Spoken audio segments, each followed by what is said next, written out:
And a fine good morning to everybody. Welcome, welcome to day number 2 here of the U.S. Nationals on LiveRC.com.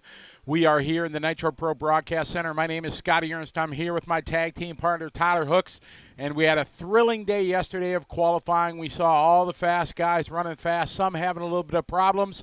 The track has held up very, very well, and we're very excited for another great day of qualifying and some lower mains. Yeah, we got a little bit of rain last night after we left, so the first thing everybody did when they got here was look at the track and see what we were going to be working with today. The track crew did a great job. The track was totally fine this morning. It looks like maybe they opted to not water before the first round of qualifying because they did get so much water earlier, so they're just going to let it go, but they did blow it off just like normal. And we're running pretty much the same schedule we did yesterday. Some guys are in some different races, but the races themselves are practically the same. And then we're going to finish off the day with some lower mains tonight as well. They said we're going to run till approximately 9:30 our time here, East Coast of the USA. So we'll see how many. Probably should be able to get an hour. I think what did we get done? 7 o'clock last night. The race director did a spot-on perfect job of just running. He had the races turned around in a minute and a half, maybe 2 minutes. And the 2-minute warm-up thing, it all worked and got done at a good time. So we should be able to get hour and a half, 2 hours of mains tonight. So we wanted to just stay in studio here for just a couple minutes and maybe answer some questions. If you had any questions for Tyler or myself that you had thought about since yesterday, if you're with us or if you're brand new to the broadcast, if you have any questions that you'd like to ask, just let us know. Good morning to Mel and BJ. You guys are with us early. Tim Barth, how are you? He's up early. Yesterday, Mayfield took Truggy. He's got 2 points. Dakota Fenn right now qualifying second with 6 points. Tebow, Tyler Jones. Tyler ran well in Truggy. He did. Not so much in Buggy, though, as we expect him to be towards the, in that top 10. He did not have the greatest day in Nitro Buggy yesterday, but we got some things straightened out. The guys stuck with him last night, made some changes, and it looks like things are turning around this morning. Ryan Lutz right now 5th in Truggy, and Buggy he's 5th. So he's 5 and 5. I mentioned yesterday in our closeout that I was happy to see Ryan do so well. He ran so well, and for not running a couple of the big races where all the pros have been. So it's let's see if he's going to be able to do it. He's solid right now, 5. That'll get him in the semis for both. Well, it's an A-main format for Truggy, but in the semis, it'll be the kind of the Christmas tree. Right. Checking our comments, seeing what we've got going on. Somebody said that Brock's looking much better this outing, and yeah, he is looking a lot better. This track's a little bit smoother, a little bit more of what he's used to in his 10-scale settings, and we've seen him excel in the past at surfaces like this. He was really, really fast at the last Nationals in Texas, and made the truck A-main. I don't remember what happened in Buggy, if he made the A-main or not. We can go back and look at some point. But this is a lot more of what he's used to. He has been spending a lot of time at rough tracks, though, trying to get used to it, trying to make races like Silver State just a little bit easier. He's known for his carpet on-road exploits, and one of the top in the country in carpet off-road, and as you said, trying to get used to the rougher tracks. But I was thoroughly impressed on how he's picked it up and has done very, very well in it. Nelson Keonis, good morning to you. Chris Blackwell, how are you? Andrew Harms, good morning. Mike Tunikit, how are you? Welcome to the show. Edward Seal from Manila, Philippines. Well, Edward, I think you're on vacation. You're sitting on a beach somewhere in a resort in Manila, living it. So happy Father's Day to you, because it's is it Sunday over there yet? No, it's 9. What is it? 9 at night, Saturday night. So an early happy Father's Day to you over there. Say hello to the family for me. As we're getting some racing going here. Race number 1. You got Lou Dog there marshaling for Cavalieri. Beach RC, we're live. Good morning. Rab, how are you? From Indiana.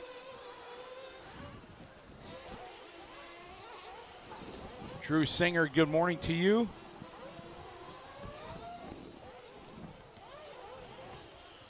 Nitro Freak, he's always with us. Good morning.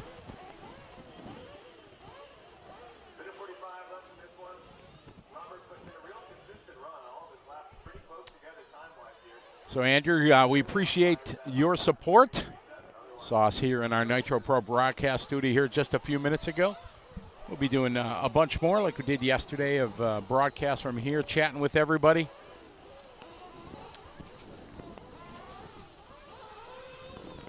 Adrian Wicasono, how are you? Cheering on Mayfield. Me too. I like Mayfield. He's a pretty good racer. He is. Yeah, I've watched him race a few times, and man, he does pretty well. Seen him a couple different places. Matt Harrison from Santa Barbara, how are you? Tom Bailey, Charlie Mack. Good morning. Charles McKenzie. Andy from Omaha. I just outed his real name. Oh, boom. There's still, what do we got? 3 states that we haven't heard from in the broadcast. That is amazing to me that we have that many already. Right? That is impressive. And we have 29 nations represented. That's pretty awesome. Tom Bailey from the UK, good morning to you.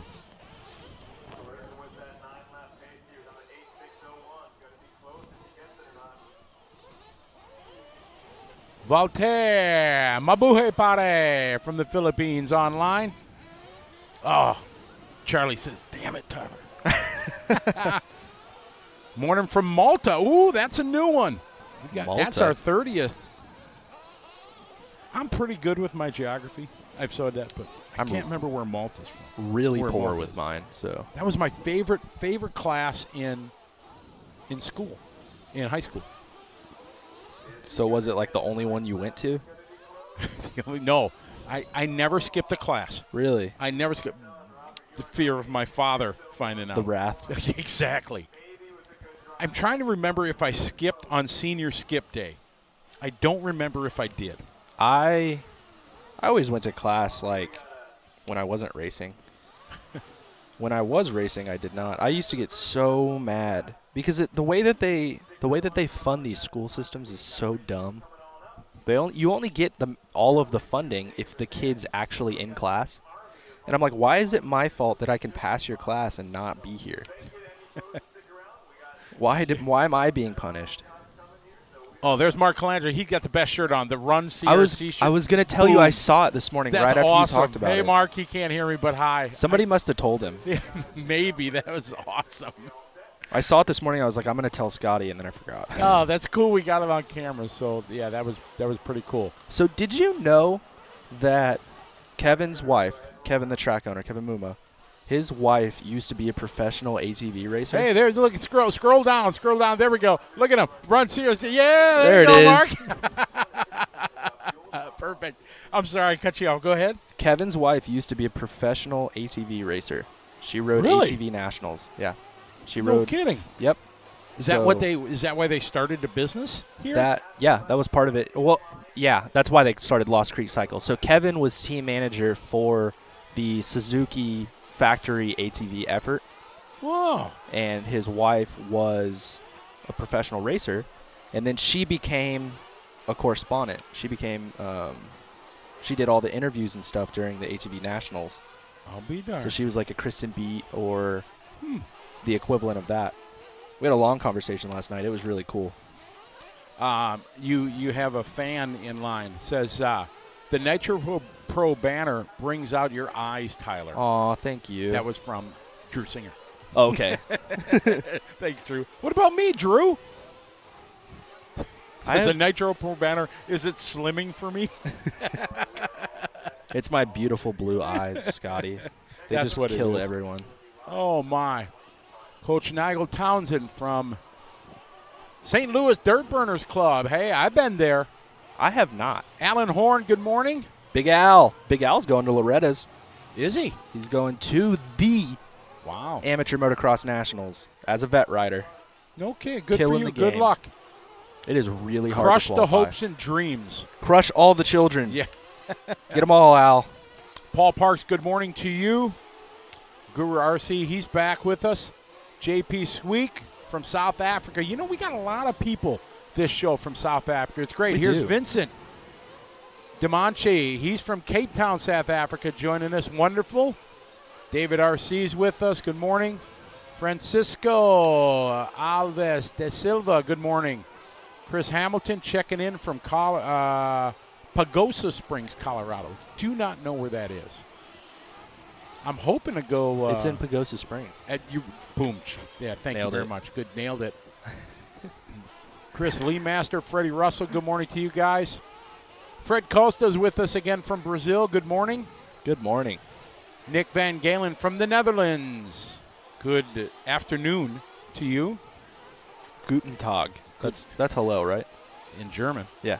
But the Dutch speak like 5 languages. They speak English, Dutch, German, Belgium-ish. I don't know what it's. My stepmom speaks like 5 languages. That's, when I started traveling to Europe, that was the thing that impressed me the most. In America, we don't have any emphasis on learning the foreign language. We speak American. And it's really, to me, a failure. It really is. Yeah. As I travel around, I remember when I was a kid, you had a choice of Spanish, German, or French. That was the only 3. Truly, even if you took the class, you didn't learn Spanish, English, or French. No, you didn't. You just you made learned, it through. Right. You learned book language, and it's always been disappointing. And as I traveled more and I went to more international countries, I really felt the failure of our school system not doing it. Like when in the 80s, the big opening was Russia. In Right. the 80s, Russia opened, westernized, chance for business, chance to Right. do business there. Did the American school system start teaching Russian? Absolutely not. Okay, now in the 90s and 2000, what was the next big Western country? China. Right. China opened up. Did our American school system start teaching Chinese? Nope. No, they didn't. But And the Chinese did start speaking English, so they know what we're saying, but we have no clue what they're saying. it's I think, just something that we absolutely failed, that it needs to be another language. My stepmother would agree with you. She's actually a Spanish professor, and she makes me laugh because she's been doing at-home teaching. So when I still lived at home, like I would be working from home and she'd be teaching from home. And she's one of those professors that like gets really into it and like starts yelling and stuff. So she's just like yelling at a Zoom screen. I'm like, lady, what are you doing? Like these kids do not care. No. Yeah. But she was like, no, but I care. And I was like, all right, that's fair.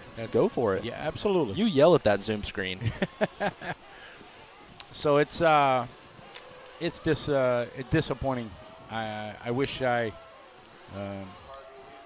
Wish had a you knew chance another to- language? Oh, absolutely. I mean, I speak, I don't know, 30-40% Filipino. I know enough to get in trouble where I can speak a whole sentence to somebody about something, and they come back to me and go, and I'm you're like, no, I'm out. Sorry, I got Yeah. nothing. So I aspire to be fluent in that someday, but My dad used to be fluent in Icelandic. really, Yeah, he lived in Iceland when he was a kid for a little while. that's a And, place I want to go visit. Right? It's Yep. really pretty. I do. Because Iceland's green and Greenland's ice. Yeah. Simon Hala from Czech Republic. That's a new one. Welcome to the show. We got Danny Lopez Albelin from Spain. Brendan Van Staden from South Africa. Tim Barth, we should. I got my radio here though. We could do a little promo for the my wheel. Remember that? Oh, yeah. I got my radio here with me. So I don't think I could drive with your boat wheel. No, you can't. I mean, the most disrespect I ever got from it was from Mark Reinhardt. I went out one of our EOS races. I raced carpet or turf. Stadium it was truck? outdoor, and I brought my radio with me and everything. And we were up on a driver's stand practicing whatever, and he's like, "What is on your radio?" He said. I'm like, "It's my steering wheel." I said, "Here, try it." He drove for like one lap. He gave it back to me. He said, I don't know, said something probably to me in German or cursed at me in German like I'm crazy or something. It was pretty funny. Hey, we sold a lot of boat wheels, though. We did. We sold A-Main and Amazon out of them, wherever Amazon gets them from. But Probably hey, A-Main. Yeah, probably. Yeah, exactly. Jeff Barbie, Summit Point Raceway. How are you? Dalton, Georgia. Patrick Lowry. How are you? Dalton, Georgia. The carpet capital of America. Really? Yes. I had the pleasure of going to Dalton, Georgia, 1997 Roar On-Road Nationals. It was like one of my favorite races. That's when, in 97, I was running Tamiya cars. Plastic is fantastic. Right. That's when was running a TA03. And that's when I was running big time modified all the time. And With a TA03. Tamiya, exactly. That sounds awful. Oh, dude, it was awesome. Front motor mounted in the front, belt drive, straight up Tamiya shocks. They had no adjustments. You know, there was You don't need them. no. But David Junn won the U.S. Nationals with that year. Nice. Yep, exactly. And it was awesome. It's like my biggest claim to fame is that we go for that year. You go to all the modified touring cars, the on-road and off-road or whatever. Right. There's Barry Baker, Josh Searle, Joel Johnson, you know what I mean? All these big names. And Scotty Ernst. And sitting about 8, 9, or 10, there's Scotty Ernst in Hey. the A-main. All you got to do is put her in the feature. And put it in the feature. Exactly. So, yeah, those my days. The older I get, the faster I was. David Harvey leading this one. Heat 2 Truggy doing a 9.605 is the pace. That is going to be our knee TQ. They did a resort last night. Normally by this time we're talking about Steve Harris's time that everybody's trying to beat, because Steve, a very fast racer, didn't see, or he broke DNF, I found out from his brother, I think, online yesterday. In both cars? Yes. That's a big And that's bummer. why he was in the first heat, and he held TQ for about 7 to 9 races. 6 to 9 races. 7 to 9. 7. One was I 7. was making a 69 joke. Oh, my God. Hey, we have an opening for a fellow commentator. Anybody want to? Anybody want to jump in real quick? Yeah, exactly. It pays super well. You got this. Cameron Rominger from Hershey, PA. Stuck at work. Nationals an hour. Cameron, can you come on Sunday? Come over tomorrow and watch. We need a commentator. Oh, my. Who we got? Scoops from Northern Maine. How are you? Scoops? Scoops. Oh, please own an ice cream shop. Please. Daniel Lopez, thank you very much. Glad you're enjoying us this morning. Chat's very active. We're trying to Wild Child, good morning. Hot Rod, how are you? Trying to keep up with everything.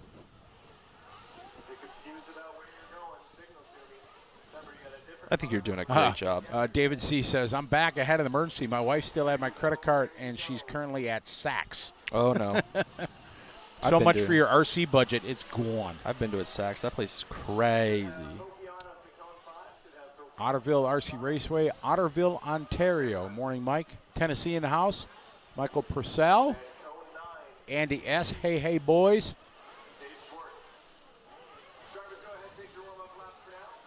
RC Mask says, I can count to 10 in multiple languages.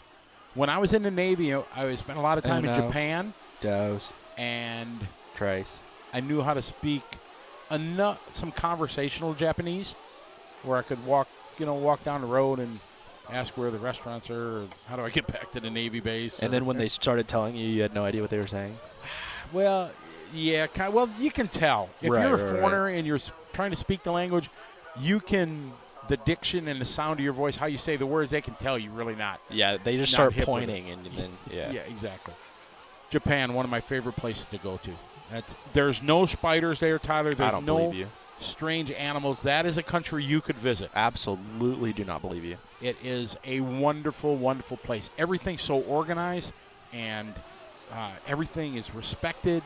And I always tell the story, you could drop your wallet at 2 o'clock in the morning on a busy street. Somebody will pick it up, run after you to give it to you. That's cool. It's amazing. Just uber safe, and just. They have Uber? I'm kidding. That was a good one. Yeah, that was really good. Austin Wayland, how are you, Austin? Hi, Austin. Ivan Bingham from Belfast. How are you? Do we have Ireland already written down? We do. We've had a couple. Connor was from Ireland. Ian was from Ireland yesterday, and now we have Ivan. One of the Vens. We got Bingham for Belfast.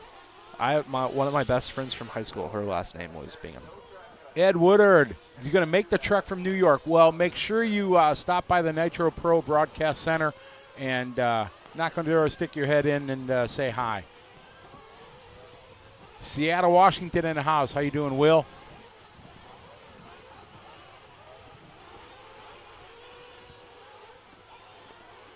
Good. Lots of UK people up with us, too.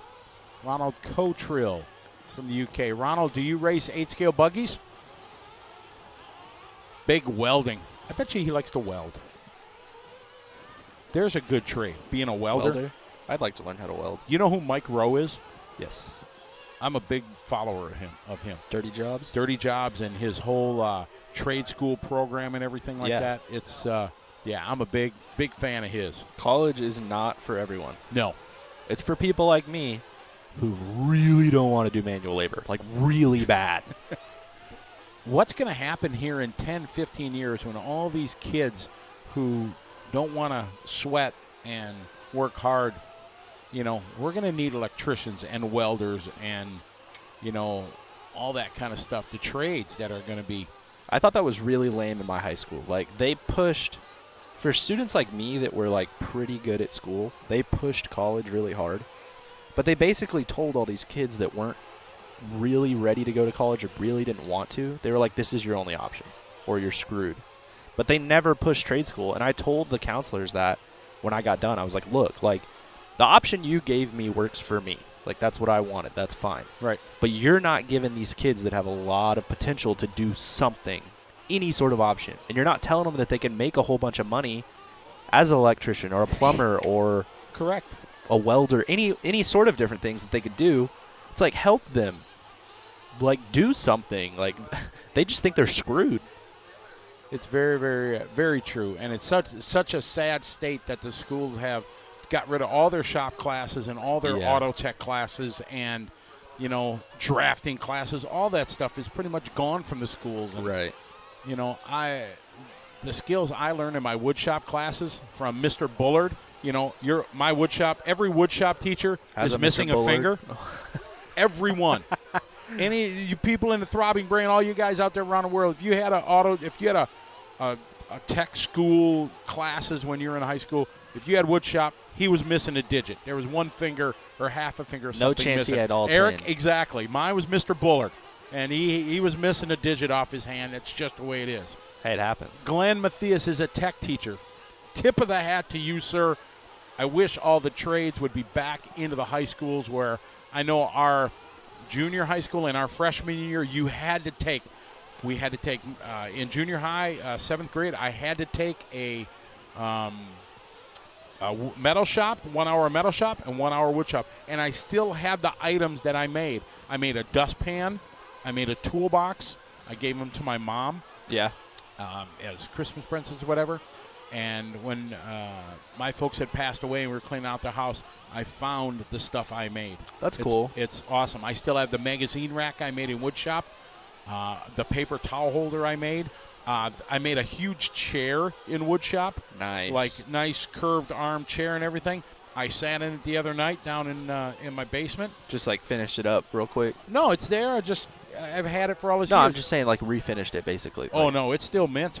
Oh, Yeah. I thought you said you sanded it again. No, sat in it. Sat in. Oh, okay. I made a big cedar chest. Do you know what Nice. cedar wood smells like?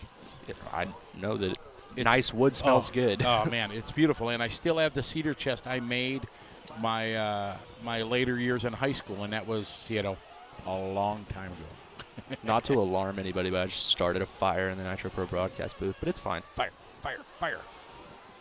We got a minute 30 left. Davis Taylor trying to make a bid at TQ, but he's about 15 seconds off. David Harvey had a good run, did a 9.505. Matthew sitting second. Matthew just doing his hot lap there, a 41.5. Tony Roney, I like that. That just kind of rolls. What's that? Ray said that his shop teacher had all his fingers, but he said he was born with an extra one. So it looks like he was just down to neutral. Wow. Okay. Oh, man. That's kind of funny. The other thing that schools need to stop getting rid of is their theater classes and their either band or choir programs. Why? Because that stuff is rad. They need to stop it? No, they need to stop getting rid of it. Oh, yes, yes, yes. I was in all of those. I was in choir my entire school. I started in grade school, junior high, high school. I was in plays. I really enjoyed that stuff. That's the one thing that I regretted not doing in high school was doing any sort of acting. I would have really liked to have done that. It was really a lot of fun. I was in band, and that was good. I mean, I feel like I've learned a lot and taken a lot from that into adulthood. Really? But What instrument? I played the baritone, so Really? basically like a keyed trombone. Yeah, no, Sounds I know. just like it. When's the last time you picked one up? Junior year of high school. Why don't you do it again? Don't you miss?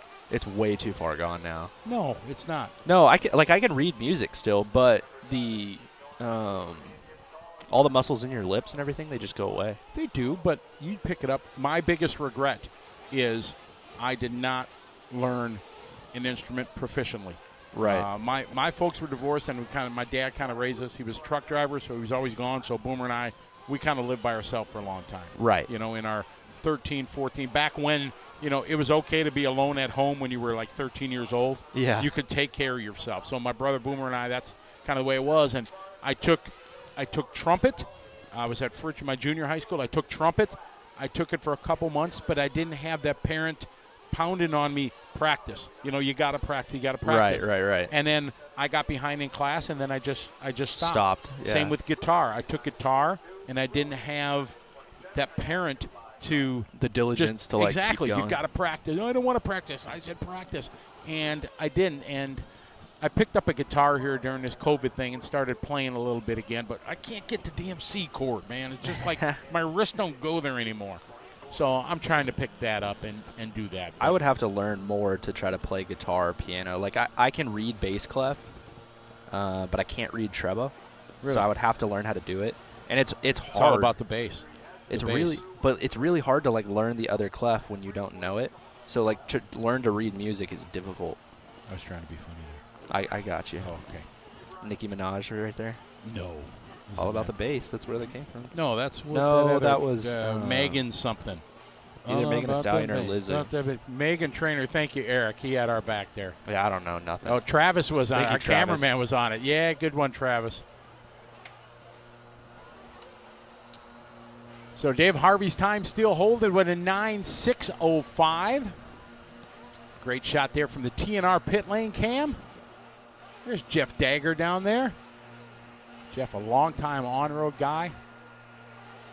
He's won every major race probably out there. So you were in plays and stuff, right? Mm-hmm. I was in Guys and Dolls, Godspell. Those were the two major ones that I did. I think my junior and senior. Did you ever do a play in the round, like in a No, theater? we were all on stage. Straight stage. My college that I went to, that's all of our theater performances were in a round. Oh, really? That would have been really cool too. It would have been hard though because you have to like orient your production for 360. Like it's correct. It's really interesting. There's a very quaint, nice dinner theater outside Milwaukee called the Fireside, and it's a square stage, but audience completely around it. Right. And actors come in and out through the aisleways of the studio or of the audience, and then they have some elevators on the center stage. Bring them up. That brings props up, but it's very limited props. A desk here and a couch here and stuff. But it's awesome how they do it. It's very entertaining. I enjoy going to the theater. I can't remember what I saw. I saw one of the books you had to read in high school. They did a play adaptation of it in the round, and it was really neat. Austin Whalen says, I'm an electrical manager. Not too many at his age still. Good for you, because the trades are very, very important. High school tech, yes, Glenn. That's I have on my fingers. Must be doing something wrong. David Cabrera, welcome. Tim, you can pick up drums. I always wanted. My best friend in high school, Monty Hensel, he was a big drummer, and I always wanted to learn drums. And that would be, I got way too much stuff on my bucket list here. Rob Jackson, what's up, Rob? He says, Tyler, your lip muscles are getting a workout now. Something. I Yes. talk too much now. Mr. D, glad you're enjoying it. Wayne RC, how are you?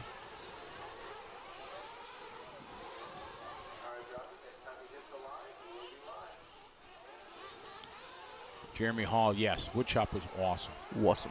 It was. And that, eventually I will have a wood shop. And that's kind of one of the things I want in my retirement life, to do that. I want to make a bunch of wood things. It's probably not a great time right now. Kevin Welker from Milwaukee. That is my home. How are you, Kevin? Wisconsin. I'm from Wisconsin. But yeah, it's probably not a good time to be making anything out of wood right now. No, my God. It is obscene. Very expensive. My brother had some concrete work done, and a contractor that came there said he went and bought 15 pieces of wood. Yeah. A bunch of 2x10s and stuff like that, and some wood. $2,000. Yep. It is absolutely, it's stupid. It absolutely is, and it's only going to get worse. But hey, We are we're down where I live. It's a good time to be a trade worker because those dudes are busy. They're busy, but people can't afford. Hell, you can't afford to buy lumber. No. I bought. I got 3 brand new sheets of plywood in storage. I'm like, man, I got the money in here. Forget Bitcoin. I got some 150 lumber. each. I know what I have. Exactly. Oh, another funny meme I saw was some guy pictured an old barn find with like an old dusty Porsche, you know, in the corner, and 2 sheets of plywood next to it. And he's like, yeah, big barn find. I know what I got. And then he said the plywood, you know. Forget about the 1940 Porsche that's in the corner. It was kind of funny. I like it.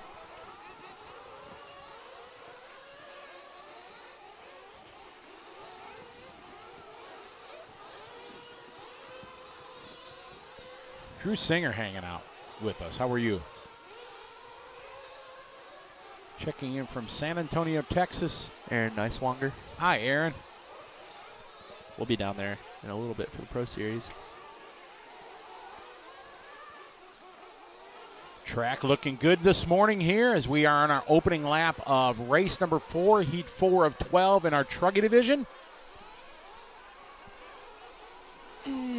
If you were with us yesterday, we talked a little bit about the changes they did in their track maintenance procedures, for a lack of any better term, for where it was on Wednesday, which was just kind of a scheduled but open practice, not really an official roar day. And then they went to the Thursday practice where they ran a couple practice rounds. They kind of mixed up a little bit each day until they kind of figured out what was going to be best. And yesterday the track was consistent the whole day. Yeah. They really... And then it rained. Yeah. What time did it rain last night? I don't know. I was fully knocked out. I was checked out, gone. It wasn't happening.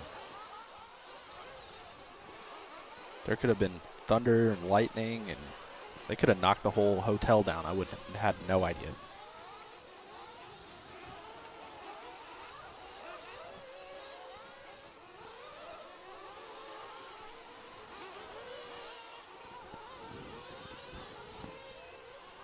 Yeah, same with us here, guys, about the scoring screen. So don't know if the satellite fell out of the sky or something like that. Well, maybe it's update. There it is. All right, now we got Found it. Yep. It had to retask the satellite, I think, and so that's what it is. So it's all good now. Kyle chasing out front. Mark Calandra. We had to replug in the flux capacitor. Yes. Had to put some more banana peels and aluminum cans or whatever. Yep. Man, that was a good series of movies. Back to the Future. Back to the Future. You know, you don't really have good movies like that these days. I don't feel. When was the last time you went and watched a movie? Pre-pandemic. So you don't even know if the movies are good. Yeah, but I don't know. Maybe just, I don't know. Yeah, I mean, there's some good movies. Scotty, you're officially in your back in my day era of life. Yeah. Sean, let us know if you got it. You should have all the scoring screen back. Did you walk uphill to school both ways? Both ways. Yeah. I did, yes. In the snow? in the snow, uphill both ways. Exactly. You actually probably did walk to school in the snow. Yes, it was about. And so you had to walk up. Yeah, I had to high school. I bet you it was half a mile to 3/4 of a mile. Yeah, that was my elementary school. That was to high school every day. Yeah, 1, 2, 3, 4. It would say 12 city blocks in my town was a mile. Okay. And I bet you it was, it was through the park, over the river and through the woods. Yeah, it was pretty close to a mile. Past Grandma's house on the way to school. Exactly. Yep.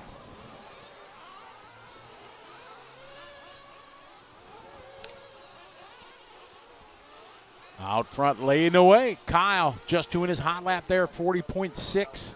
Mark Calandra, 47.8. Calandra, they have a track there. What was it? A couple weeks ago, they had a bigger Rumble in Rome, I think it is. Yep. I think that's what it is. Yeah, and they always have a killer turnout. I want to say Kaufman won that one. Oh, really? I think so. Oh, cool.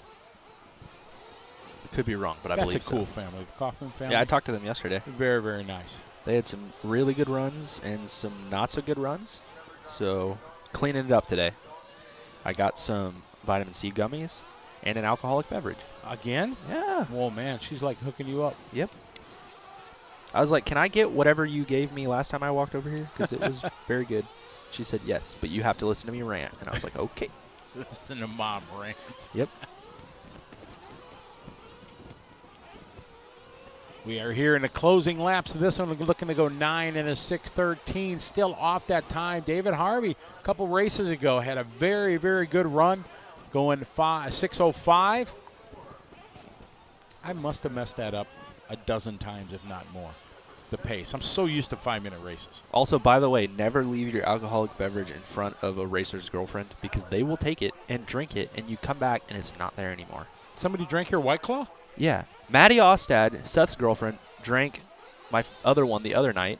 And then Katie Roxbury, Jared's girlfriend, drank mine last night. I walked back and there's nothing left. I was like, you guys are like, y'all need to be chained up somewhere or something. Stop drinking my alcohol. Best way to do it is not have alcohol. I just want one, man. One, just to chill. It was a long day. It was. It was a good day. Yeah. Sold some tires. Had a top 20 run. Yeah, you're right now in B of Truggy, right? Yeah. And just out of the semis in Buggy. Yes. Yeah, you're like what? You'd be in like I think I'm one spot quarterfinal. out. I'd be in the quarter. Yeah, first in the quarterfinal.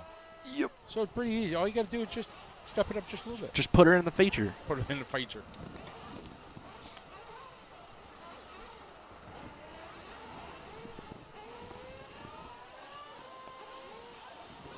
All right, these guys getting ready to cycle through.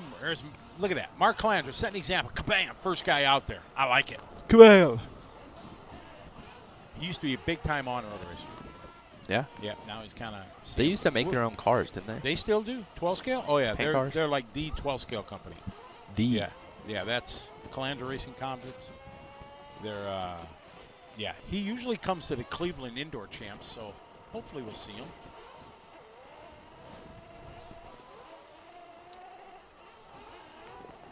Somebody's saying it's Kaufman, but why is it spelled with a TH then? Kaufman? Yeah, that's how I always say it. Kaufman. Isn't there a TH? Yeah, but I've always said it Kaufman. It's not Kaufman? I don't know. I guess it just flows out. I always say Kaufman. I've never been corrected or told it's right or wrong. I haven't until either. now. So, Riley, thank you. I guess Riley. you're right, but I don't understand. I don't know nothing about nothing. When's my Living with the Wiggins debut? Oh, yeah. That's gonna stay as a Facebook episodes only. Oh, wow. Yeah. You're going to start walking around with like a GoPro on you all the time? No, you haven't seen them yet? We've had 2 episodes already. No. They're just photos so far. Really? Yeah, the first one was that Jared bought a really expensive Milwaukee drill and was really excited about it. And he tried to show Katie, and she just didn't care at all. Milwaukee Tools, the bomb. Yeah, so he was super excited, and she was, for some reason, not as excited. No? Nah. I just bought the new Milwaukee for, like, pitting, Yeah. for working on my Right. cars. A 1/4-inch drive. Oh, yeah, dude. The little Dial. Milwaukee. Yeah. Tools and stuff. Yeah, and since I am from Milwaukee, Right. it's only fitting. Episode 2 was Katie got a new painted body from DCRC Designs, Dylan Caldwell, who's also racing here. And she was not willing to be more than 7 feet away from it in the house at any time. She was sitting on the couch with it next to her. It's like, dude, what is wrong with you people? So that was That's episode kinda 1 funny. and 2. I will keep you all updated when we get back to the house. There you go. Episode 3, coming soon. Coming soon. Exactly. Yeah, it'd be good.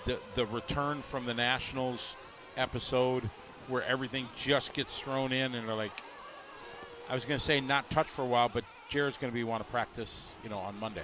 Right. Yeah, we got Exactly. places to go and things to see. You'll land, get home Monday at noon. He'll want to go burn a couple tanks. I'm in going on to tell him to Monday go afternoon. eat something. I'm staying home. Chris Sutton knows exactly. Milwaukee Tools, they're at the bottom. It may not have been a Milwaukee. I think it's a DeWalt, but whatever. It's all the same stuff. Just different colors.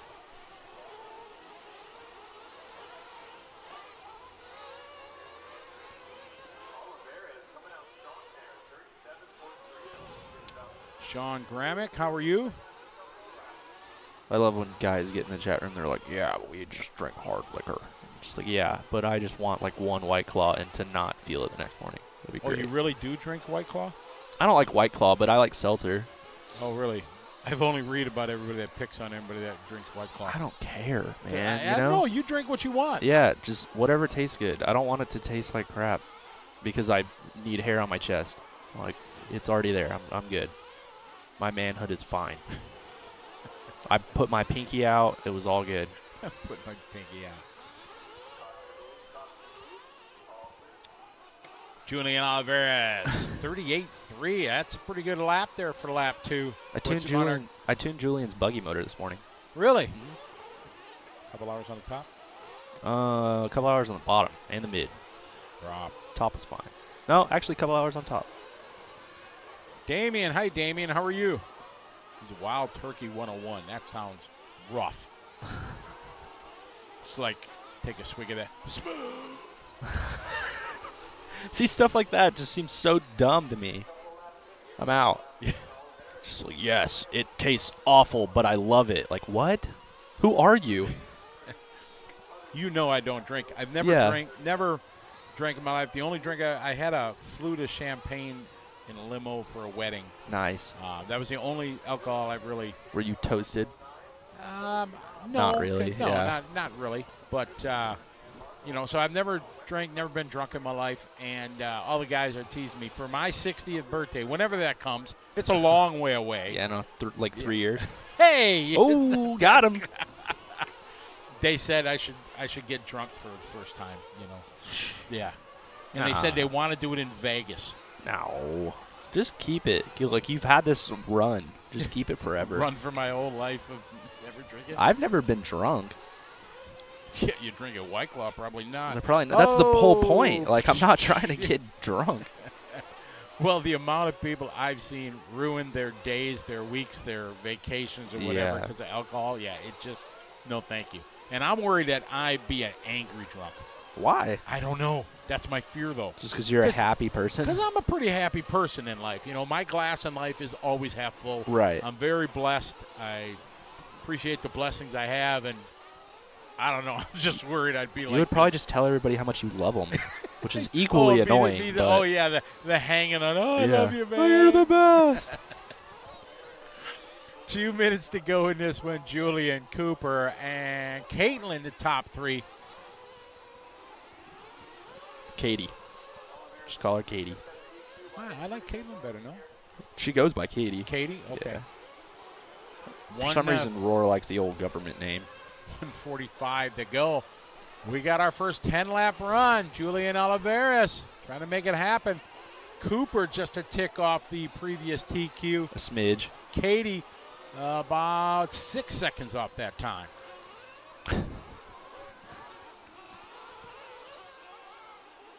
Shout out to Hobby Quarters in Foxborough. Did I get it? Did I do it? Boom. Is that right? Who is topping F1 qualifying, Andrew? Please share. Andrew. Hey, Andrew, how are you? Andrew's got F1 qualifying, MotoGP Ronats qualifying. Boom. You need like actually, 3 please months. tell me who's topping F1 and MotoGP, please. And later today, motocross is on as well. D770 Racing from the backfield pits. What up? What it do?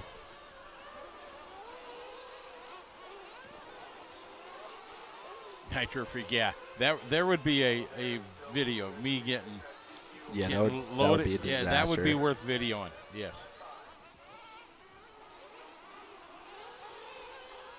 Ben Northrup, how are you?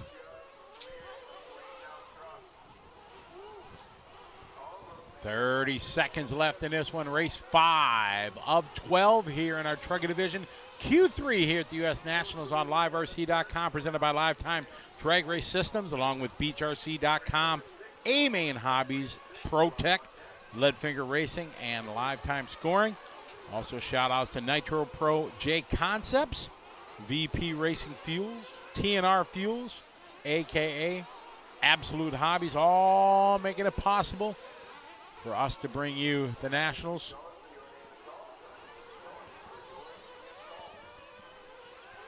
Somebody's saying that we should do an article on the guys that are also full-scale or past professional racers. And then he brought up Christian Payhood. And I'm not allowed to say anything nice ever about Christian Payhood. So I'm not even sure he raced a full-scale car or if he just orbited with a full-scale car, if you know what I'm saying. You know what I'm saying? Have you met Christian Payhood? I don't think I have. He hit the spectators with the oval car. Oh, he's the one. Oh, Yeah. okay. That's going to be his claim to fame at the Nationals? Yeah. I'm going Yeah. to make sure of it. Christian and I give each other a lot of. There's no good word for that. Kirk Dalla, how are you? Zarko. Jennifer, how Interesting. are you? Johan Zarko, pole for MotoGP. I got nothing. Never heard of him. Not that I'm a big follower. I do enjoy when I'm like scrolling through social media and somebody puts a closest finish. Oh yeah, Right. I love MotoGP. Well, MotoGP, like I went to the U.S. MotoGP in 20, maybe 19 or 20 with Tebow. He wanted to go really bad. Oh really? Yeah. So he Where came was in. it? It was in Austin. Oh, okay. At the Circuit of the yeah. Americas. Yeah. He wanted to go really bad, so he came down to the house and we went. And the racing that year was garbage. Like just the whole season, like Marc Marquez just destroyed everybody. But the last couple of seasons and going into this season, the racing's been really close between a multitude of different guys. So I've been catching back up with it, and it's been really good. And Johan Zarco is in the top 4 or 5 in points right now. So it's interesting to see somebody. It's nice to see somebody not just win every race. I've always wanted to go to Laguna Seca and watch a race. That would be cool too. Yeah. That would be. Yeah, that would be. They used to race, not MotoGP, but what's the one step down from Moto? Isn't there a?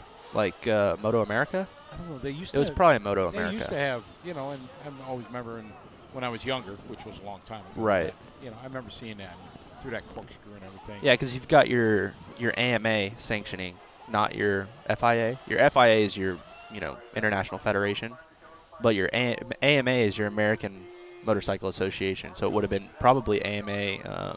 Yeah, I don't remember what it was. But it Road was- America. Yeah. Oh, big shout out to my bro. What's up, Boomer? This is my bro here. Greetings to you, sir. You chilling out on the patio with your dog and having a fire? World Superbikes. There you go. There you go. Boom. See, the throbbing brain knows all. You guys make us look good. World SBK. Sure. I do not follow the Superbike series. What's more popular, MotoGP or Superbikes? MotoGP by far. By far, yeah. It's your Formula One of motorcycles. I like Formula One. Never been a fan over the last few years because it's always the same dude winning, and I Right. never like a race series if that's the way it is.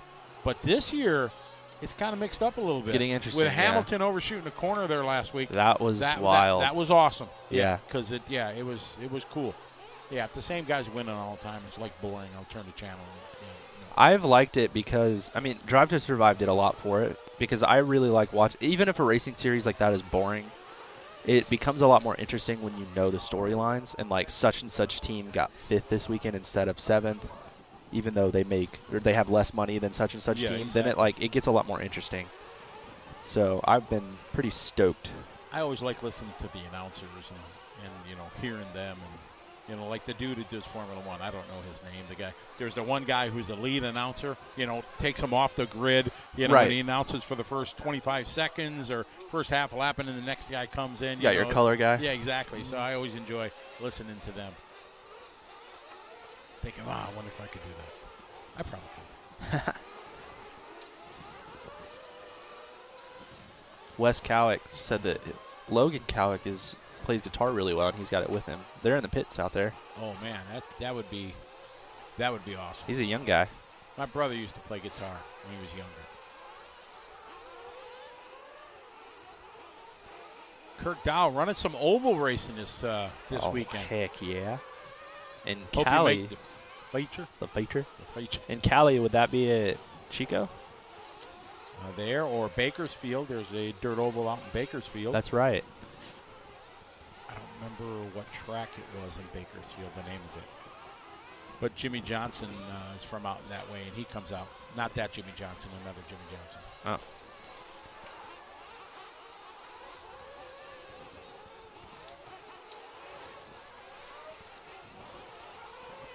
Wow. Tyler and Bottas ahead in Q2, ahead of Hamilton. Yeah. Q2 is always interesting, too, because you've got guys trying to run harder tires. Because if you can qualify out of Q2 in F1 qualifying into Q3 on a harder tire, then you get the option to use the soft tire or the harder tire when you start the race. Oh, really? Yeah. But only in Q2? Right. Really? Mm-hmm. Interesting. So what do you got to use in Q3? You can use whatever you want. Q3 is where you set the top 10 on the grid. But if you can get out of Q2, if you can be in the top 10 going into Q3, Yeah. then you can use either option. And but then don't you have to, if you start Q, whatever you qualify with, don't you have to use that tire to start the race? I believe if you use it in qualifying, 1, 2, or 3. Whatever sets you, I thought, and I could be wrong, I often am, I thought whatever you set your best pace with that tire is what you have to begin the feature. The feature? With. I don't think so, because the way that their You Q1, guys, Q2, Q3, the throbbing brain will tell us. the way that their Q1, Q2, Q3 works is you start out with all 20 drivers in Q1. The Right. slowest drivers don't make it to Q2. Correct, Q2. yes. So you got 15 drivers. Right. And then for Q3, they take the next slowest 5 drivers, and they don't make it. Correct. So only the top 10 in Right. Q3. So technically, you had 3 sets of tires, if not more, that you ran in qualifying. I think you can run any of them. Oh, okay. Well, you guys will tell us here how far off I am. Or how far off I am. John Moore, you play guitar? I definitely need to get on it. Get on it. Keep at it. Jeff Dagger, on-road racer extraordinaire, leading this heat, 10 laps, 6:31. But that's a tick off Julian. Julian had a good run. Julian shouldn't have been that far down. Well, he definitely laid. He did a 6:22 down.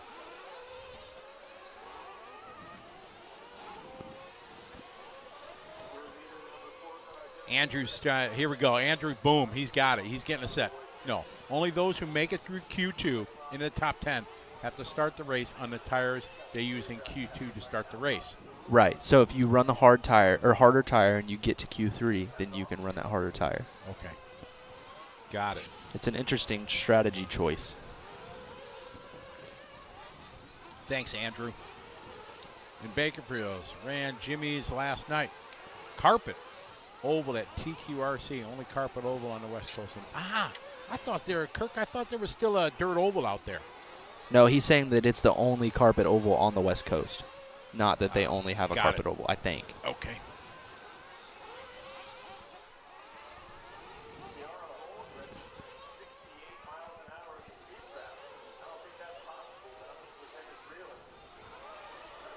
leading this way. Right now, still Jeff down at 6:34 pace. Oh, John Moore, you build guitars. Awesome. That's pretty neat. That is very cool. Yep, I enjoy playing guitar, but I'm not. I'm at level. If it's 1 through 10 levels, I'm at level 2. That works. Better than Yeah. level 1. You're right. Our line is much narrower today than it was yesterday because of said water. We should be maybe a blow off after this race. Yeah. Because first time it was race 5, then 6 for Q2, so it should be, I think, Q7 this time if they cycle through, or maybe with the restart. I don't know. That sounds like a good choice.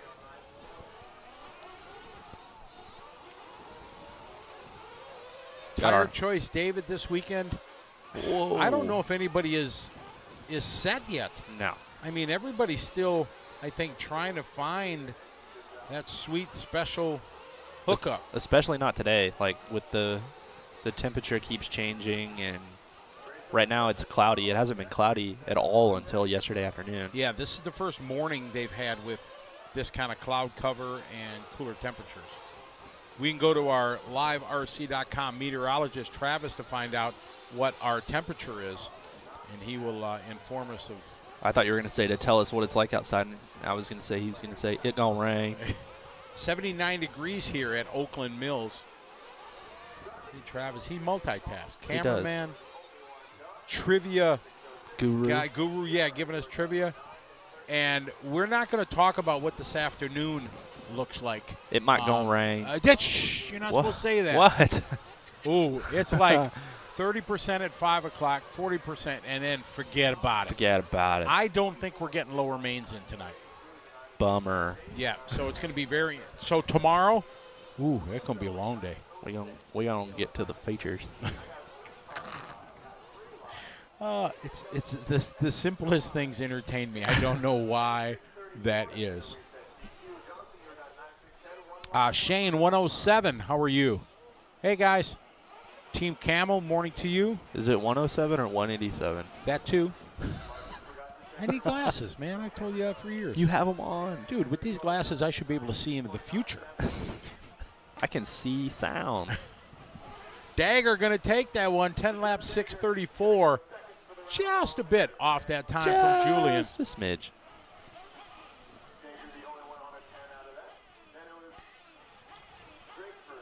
Just send a dagger straight through my heart. Hey, looks like the sun's coming out. Hey, man. Maybe. What the heck? He's pressing that one. Look at it. Oh. Manhandle this. That always scares me because if somebody bumps his arm or elbow, somebody's going to get hit in the melon. Hey, there's Adam Drake. That's really scary, too, what the other guy was doing with no starter box because his hand's right next to the flywheel. That's terrifying. Adam checking. Yep, everything looks good. I believe that's E.O. Rhonda in this one. That's a very good assumption. Thank you. Couldn't tell by the black and pink.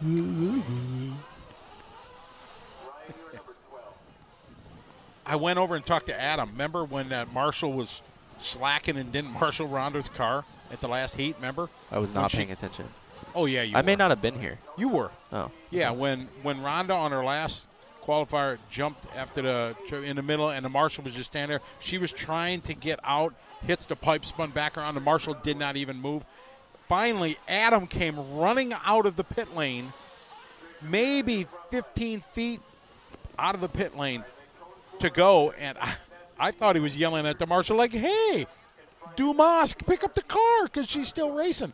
But he said he was running out to go marshal the car because the Marshall wasn't doing it. Right. Yeah. I mean, it had to be, let me think, 1, 2, 3, 4. I bet you it was 5 seconds. She was trying to get out of the infield, and the Marshall was just standing there. You can't see. Like, yeah, it's the a Marshall disaster. could surely see it because he was getting dusted. Yeah, by she her. couldn't see. Yeah. So it was, so Adam ran out like, man, I ain't never seen you that mad. He said, I wasn't mad. I was running out to marshal the car. I was not going to marshal the Marshall. I was going to marshal the car. I've seen Thug try to marshal some marshals before. Oh, goodness. Flopping. Good shot there from the AKA washboard cam. Rob. John, I don't know if they've worked on the track at all. Nope. I don't think much. They're definitely not going to work on a track and make it harder. Look at that little guy in the pit lane. We've got a couple of them down there.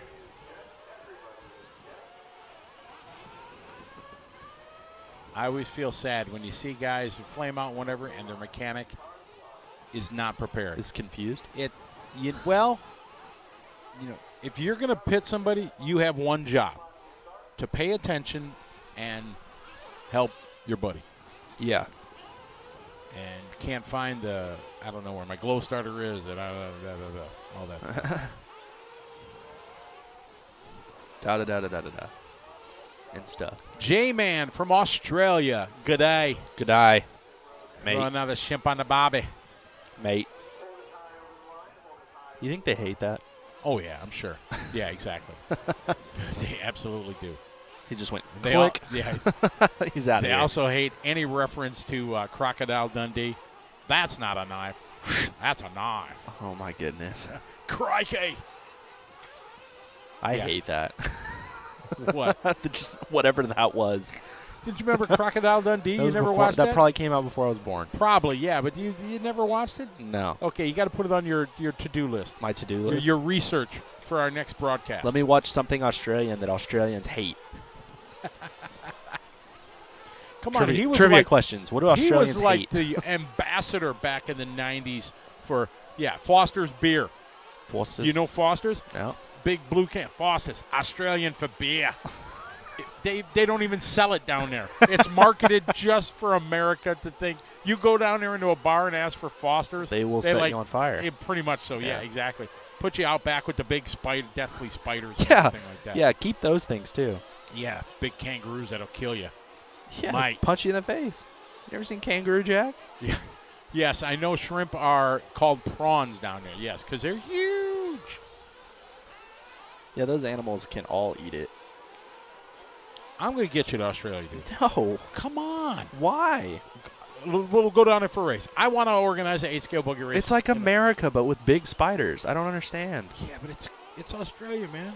America with big spiders, and the people have funny accents, and they're funnier than us. No, what do you want? They don't have funny. We have funny accents to them when we go down Right, there. but they're funnier than us. I don't know what to tell you. They just are. Come on. You do not want to go take all your RC gear, fly on a plane for 19 hours. To go look at a place that looks just like home, is hot like home, and the spiders are bigger. But you could swim with sharks and... We could do that here. That's awesome. I could find all sorts of animals that would love to set me on fire here in America. I don't even have to go there.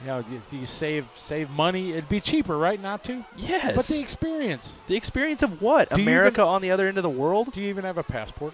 Not right now, no. No. I went to go get one and then realized that I lost my birth certificate, so then I had to order a birth certificate. This has been a disaster. Get a passport. Yeah, I'm working You got on it. I was supposed to go to Costa Rica, and I'm not going to Costa Rica. When is that race? Not for a race, just for family vacation. Oh, okay. But you have to have a passport, which I do not. Yes, you do. Eric Vogel says Outback Steakhouse. There you go. There's your Aussie. There you go. Yeah, I'm sure they love that too.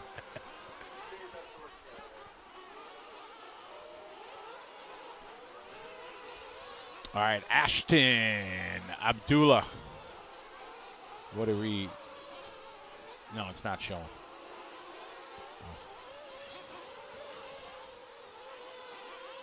Oh, yeah, the kangaroo. Dude, and that kangaroos, that stuff is legit. We were in Melbourne, and it took me, like, right outside the city. Uh-huh. Like, right outside the city, not a mile out of the city, at night. And along the side of the roads, hundreds of kangaroos. Hundreds. Like, we shine our headlights, okay, so it's Australia, so I got to say, 20 meters off the road, there's just hundreds out in the field. They're like deer, but they'll And punch you in the face. Oh, like, I don't they're want massive. it. And I then don't every want morning it. we drive to the track at 7 a.m. There's some dead kangaroos laying on the side of the Yeah, road. because that they got punched hit. each other in the face. They're just massive. I'm not trying to meet Kangaroo Jack. Y'all can keep him. Oh, great. So my first text from my homies back home, let's spend the day heckling our good friend Scotty while he's live on the air. We can do that. Thanks, guys. Consider it done. All right, a big good morning to Matt Miller and everybody watching the show. Yes, thank you. Grant wants to know how you stay hydrated during these races. Kevin Muma in the house.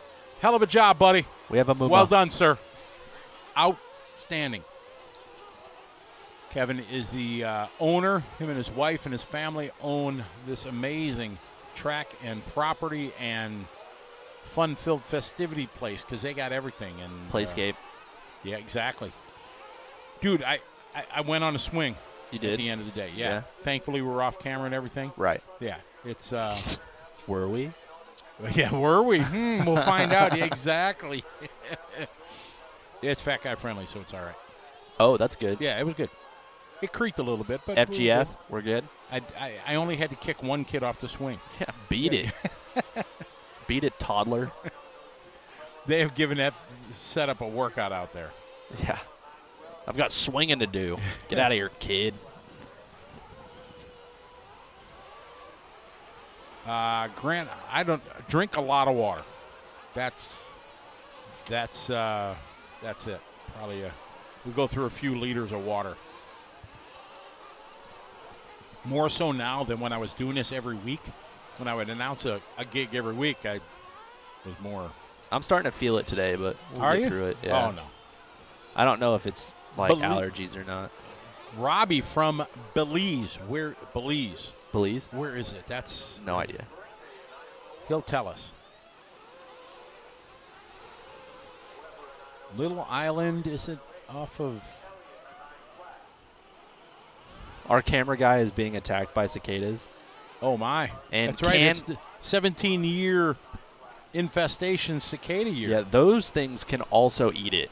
I had one fly on me while I was driving, and I went exit stage left off the track. It was garbage. Those things suck. You really don't. Do you have dog? Yeah, we have dog. Well, at my parents' place, they have dogs. You can't compare a cicada to a dog. Not even close. Cicadas, they don't care about anything or anyone. You can all suck it, according to a cicada. That's a direct quote from the cicada. Suck it. That's it. Bye, Honduras. Thank you, Robbie.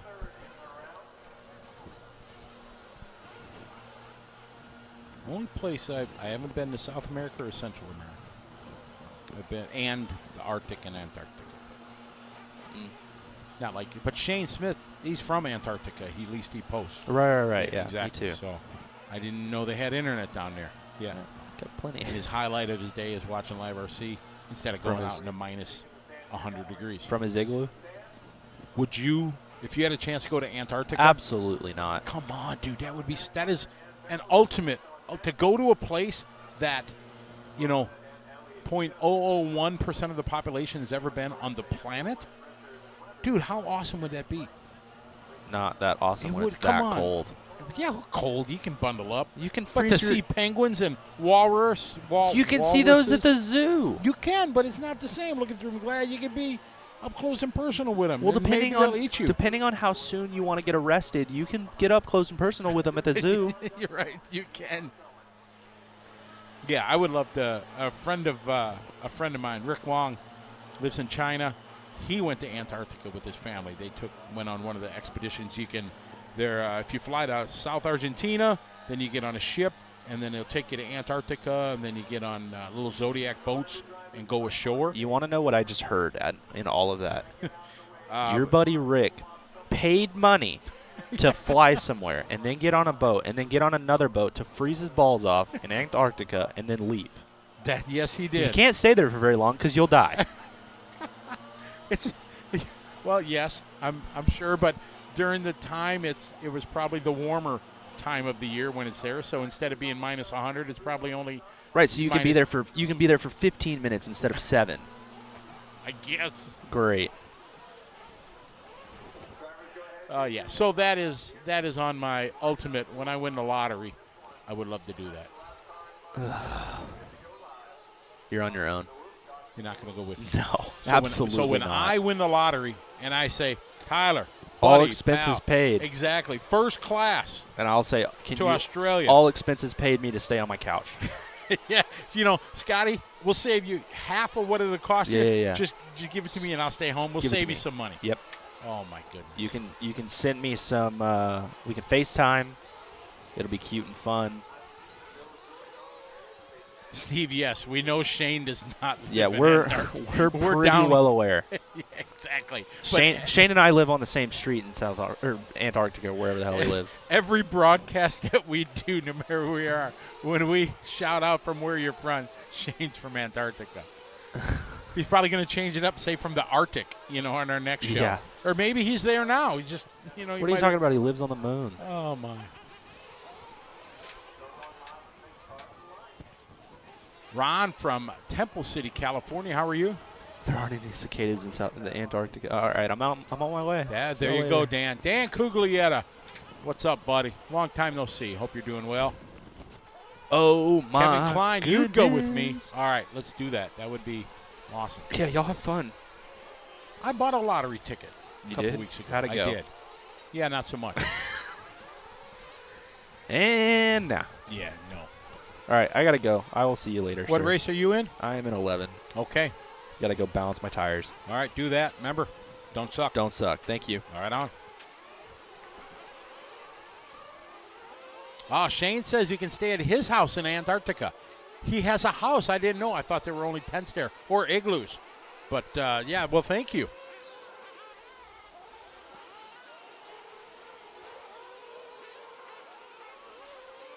Havana, Illinois. Nostalgia Drags. Oh, awesome. That, I bet you, is pretty cool. In the groove, hanging out at the drag races.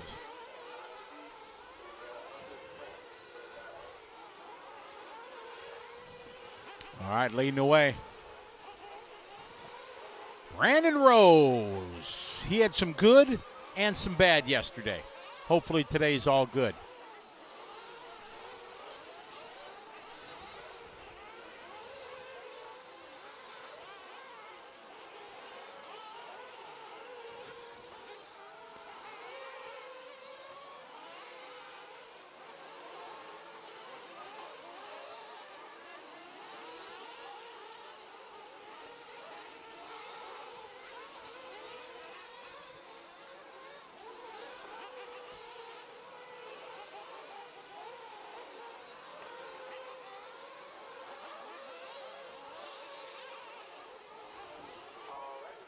Marshall's getting a workout there.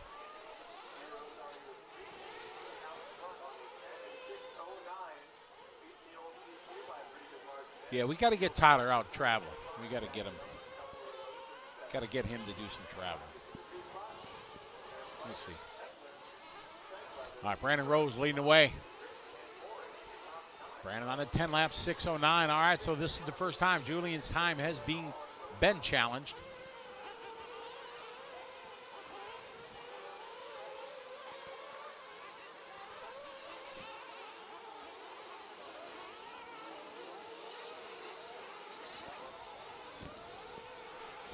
All right, we pick up Brandon Rose here. Sliding through traffic. Oh, that worked out nice. Brandon 6:08, dropping a second last time by.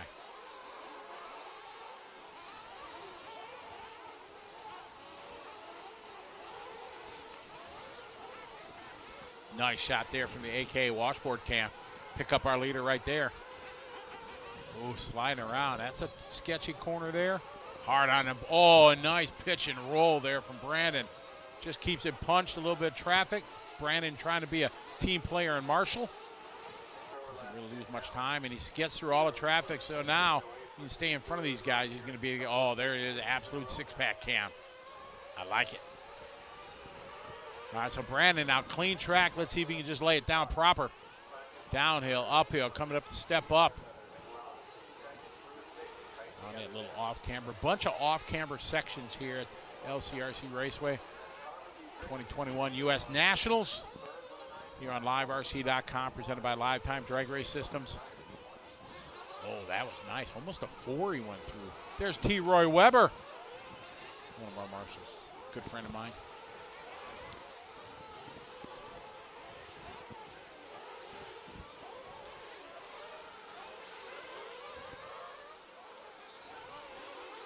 Tyler has stepped out, Robbie. He is going to get ready to do battle here in a couple races. We stay with Brandon. Through the washboards there, slides it around. Cross start finish line. Brandon, good lap there, 36.8. 10 laps, 6:10. 12 seconds under the current TQ from Julian Oliveras.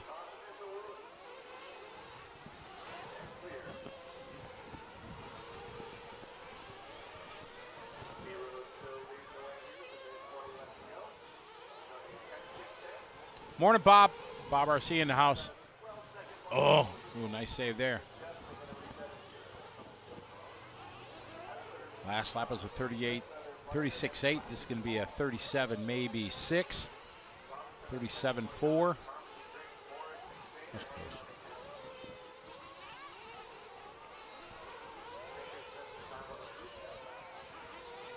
Nice lines there for Brandon Rose. Another shot there from the Absolute Hobbies 6-pack cam.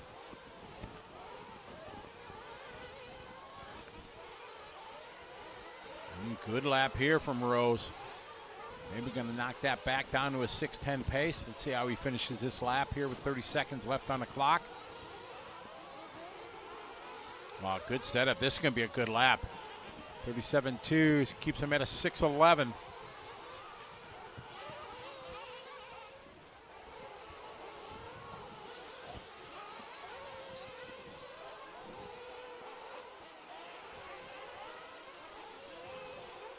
Brandon, he's got a big lead right now over Jake second, Tristan third, Jermaine.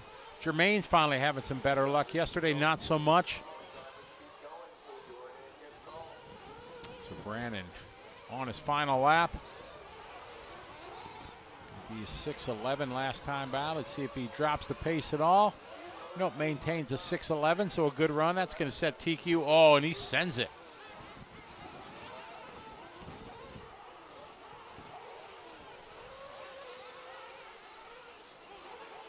This race winded down.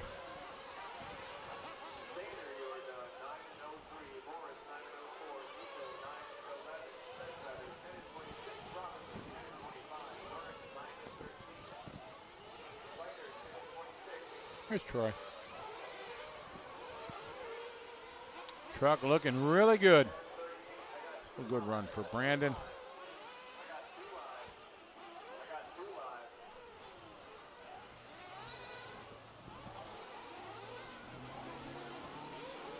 All right, as race number 8 comes to a close, I think it's check-in time. Who we got online here from around the world and the U.S. of A? Got a couple states that we're missing yet that we haven't checked in. Otherwise, we would have the entire nation watching us, or at least one representative from each state in the union.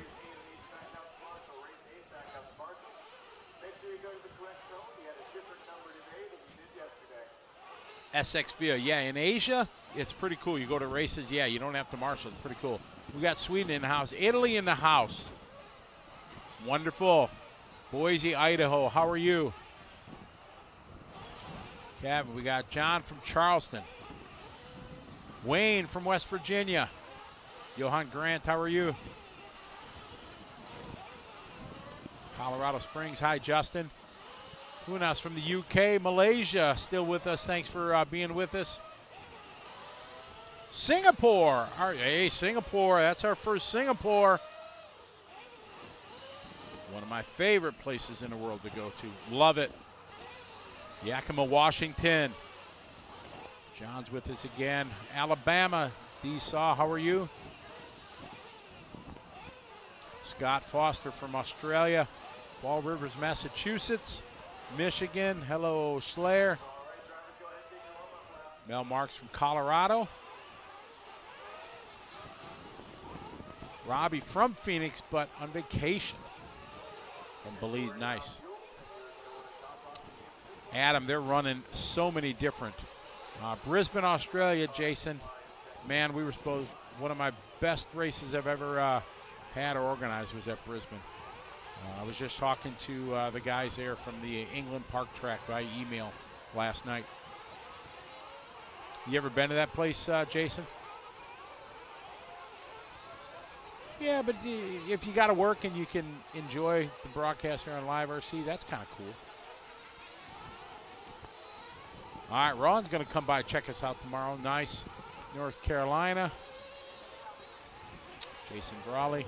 Thorsten from Germany. Guten Tag. Alles gut?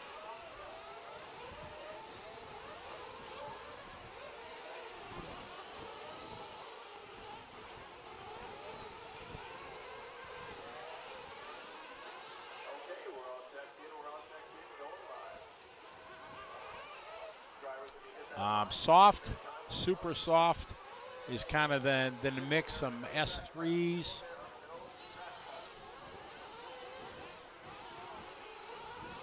It's a beautiful track that they have there.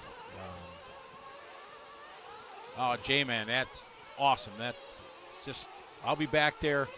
I'm hoping they're going to organize a race there in Brisbane, Australia next year. I'll be back in, I think, the last week of March is what we're shooting for. I was fortunate enough to do a race there. We were supposed to, we were there in 19, scheduled to go in 20, but obviously the world shut down. So we'll be back in 22, so I'm looking forward to going there. Unfortunately, Tyler doesn't sound like he wants to go with me. Kind of hurting. A man like him, he needs to broaden his horizons and see the amazing world that's out there. I need to count up how many nations I've been to in my travels because of RC. It's pretty amazing. Felipe Martinez from Tijuana, Mexico. Hello. Oh yeah, we'll be back there March or April.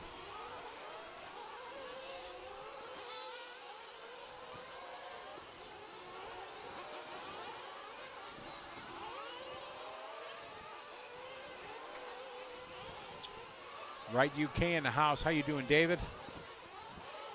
John Fioca. We got race number 9 on the track here. Fee Long, little bump they call him, from Louisiana.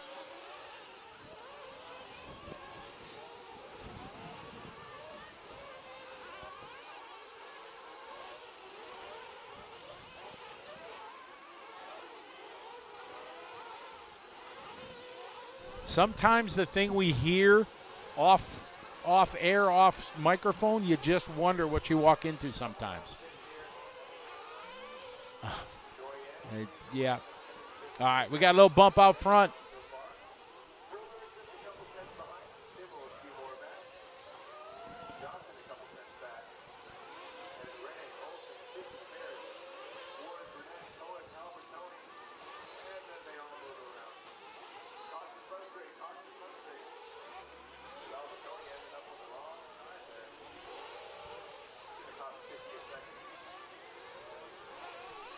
Our leader having a little bit of trouble there, getting stuck in traffic.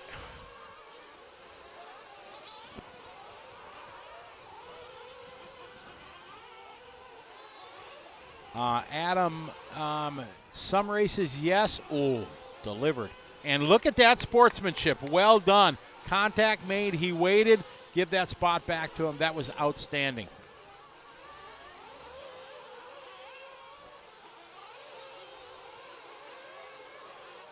No, oh man, full send there. Man, Marshall is on it. So Brennan Schimmel now going to move to the lead. Cody Taylor, how are you? Adam here for the Roar Nats. It's sold out for the 8-scale buggy. Other races. I think they have a cutoff a couple weeks before the race. I don't know if they normally take it where you can just arrive and drive type thing.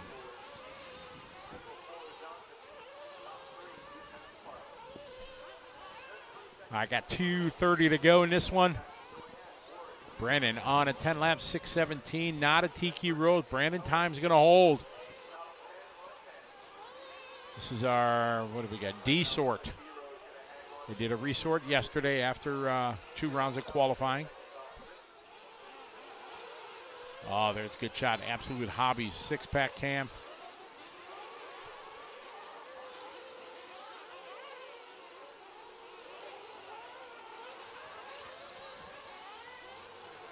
Brennan Schimmel out front. Little wheel whip. Oh, having a short this one, but he hangs on. Second 6-pack, he really can't double out. Down the back straight, down into the pit, to the step up. Now again falls down, back up. Pretty good drive coming out of the corner into the AK washboard section. All right, cross start finish line. He got a 38.5 that lap. 10 laps, 6:18. As we continue to follow here, your leader, Brennan Schimmel.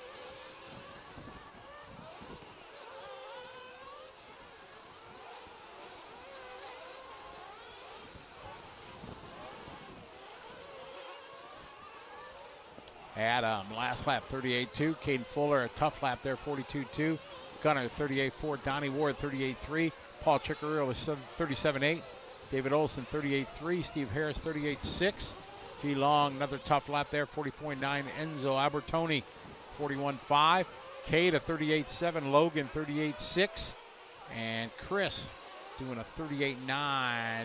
Best lap for him there on lap number 7.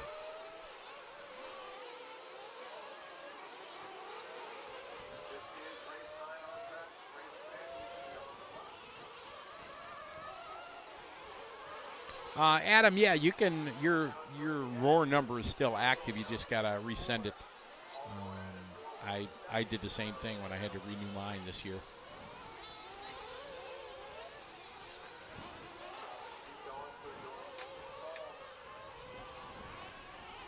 Yo, Carlson, morning. How are you? Brandon Schimmel still out front on his last lap. Clean track in front of him for the rest of this heat.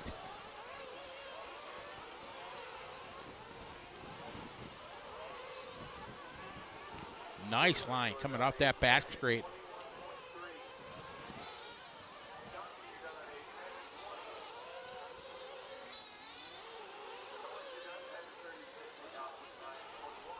CL Off-Road from Eldridge, PA. Not sure how far that is from us. All right, Brennan going to go 10 laps in a 6:19. Good enough for second overall. Not close enough to Brandon's time. There's Brandon Rose in the far right of the screen. That's your current TQ. Good shot there from the TNR pit lane cam.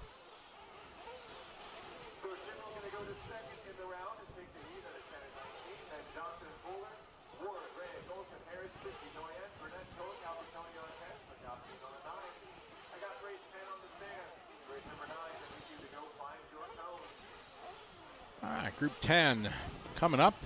This is our C sort.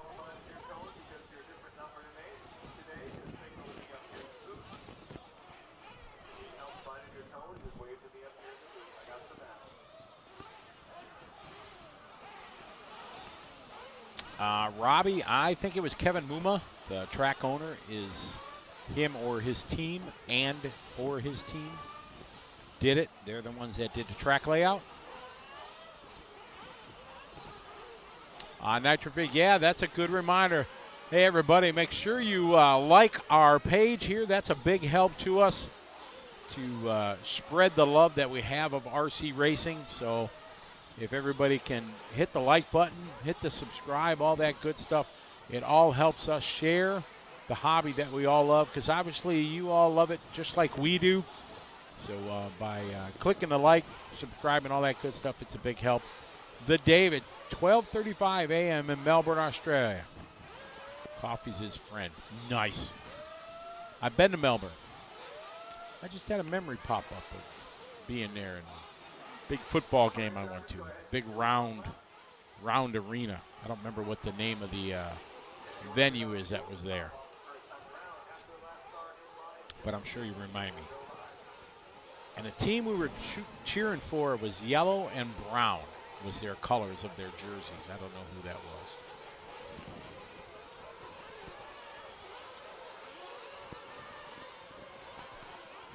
My good friend Jordan is a big fan of them. So we were a fan. 5:35 in Greece. How you doing, Nikos? Got 31, 32, 33 nations check in. And 1, 2, 3, 4 states we're still missing.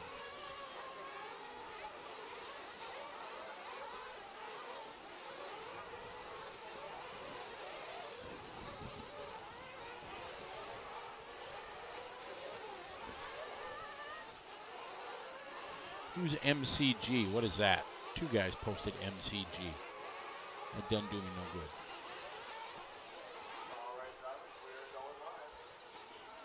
good. Steve, yes, Roar does. They're checking weights of the vehicles. The big check is fuel tank capacity. That is probably the #1 check that they do. They are checking the size of the wings to make sure they're legal. Weight, pretty much tires and stuff like that. They're pretty standardized in our industry, so not really any checks on that. They could check the width of the vehicles. I don't know if they are. They could, maybe, don't know. Thank you, Matthew. Glad you're enjoying it. We sure enjoy it. We got the full team here. Behind the scenes, we got Travis and Lucas on the cameras. We got Eric, our producer. And Brandon overseeing the whole show, and Tyler and myself. Bringing you here our Truggies as we are in our C sort of these guys, the group.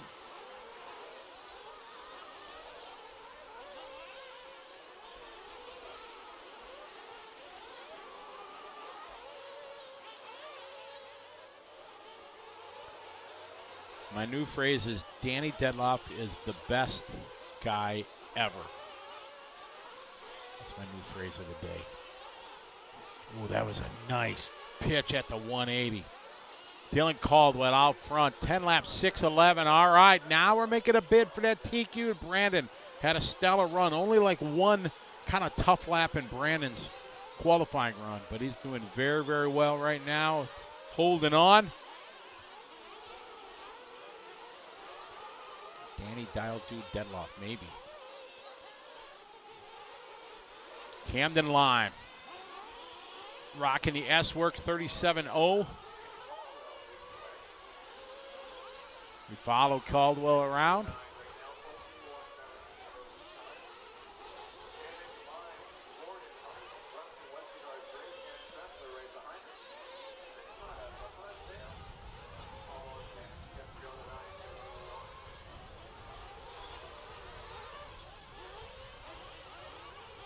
Camden Lime sitting in the 2 spot, just doing his best lap. Rocking the S-Works. Oh, whip it good. See, announcer's curse. Went over talking to the S-Works guys on Thursday. Limes and the Heckerts having a good time. Pretty happy. Kids are always pretty happy. You know, they're competitive. Nice shot there through our washboard on the AKA cam. They're always very competitive, but they're kind of, I say they're maturing because, you know, now they're all of, I don't know, 16 or 17 years old, maybe 15, I don't know, but they're definitely enjoying racing with their pops. Pops are enjoying it. Dylan Caldwell still all right. Joey, Ethan, Jackson, Jacob, Adam. Camden, unfortunately, having that tough lap.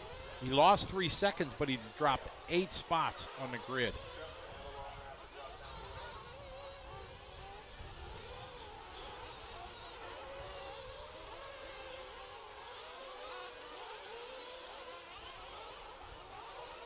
2.5 minutes to go. Oh, that was nice little donkey flip. Might have actually been a faster way through it.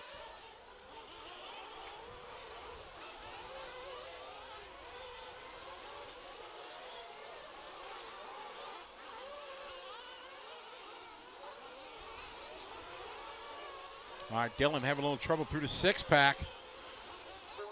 He had a 1.6 second lead, and that is going to cost us. So Joey Burden might take the lead next time by. We'll check.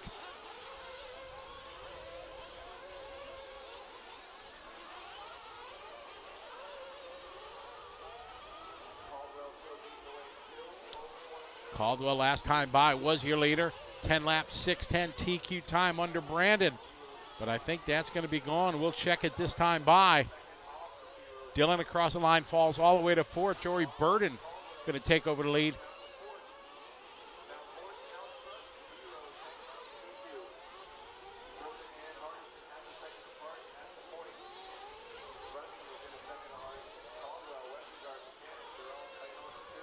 Joey Burden moving to the lead.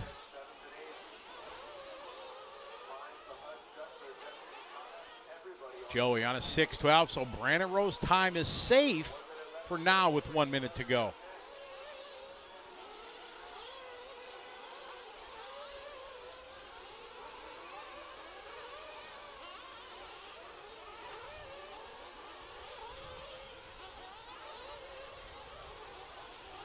There's Joey across the line, 36.8, good lap for him.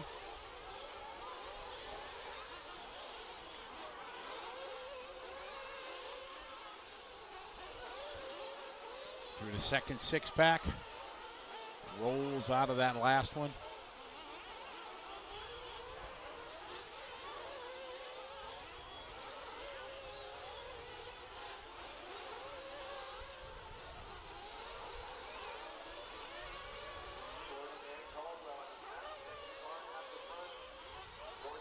We follow one of the big names in the world of 8-scale racing, Adam Drake. Running his Mugen here with his wife Rhonda. Adam had some struggles yesterday back here deep in the C group.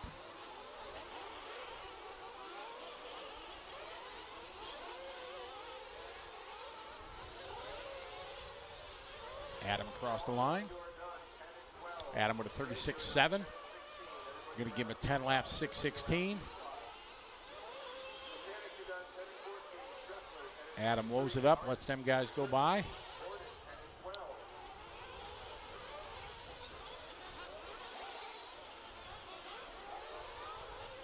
Joey Burden going to take this one.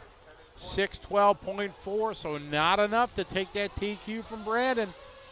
Greg Jones from Parca, Arizona in the house. How are you? Bobo Bear, how are you?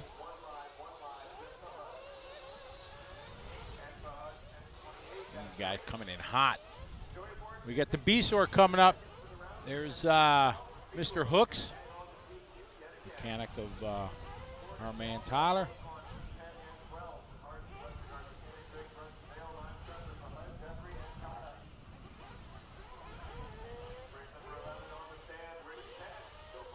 Got race number 10 coming up. Or 11 rather. 10 will go out to Marshall. You're in the bottom left of your screen, Aaron Kaufman and his dad. The pit lane getting very busy as mechanics flow in and out. Good shot there from TNR pit lane cam.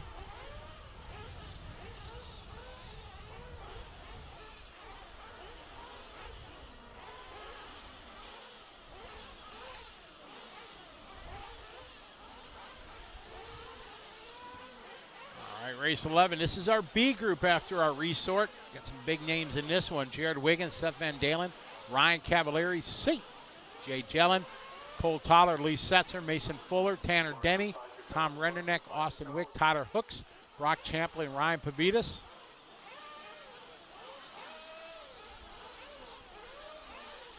Getting ready to open the track.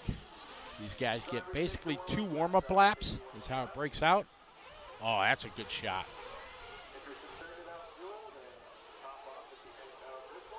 Nice.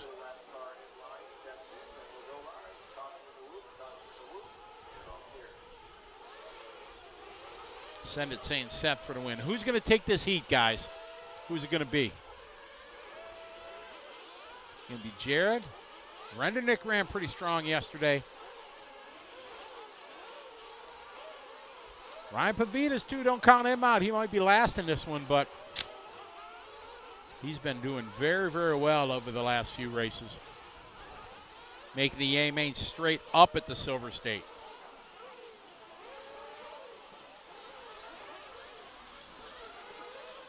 All right, so these guys go out and get their one lap. They come in to retop the tanks.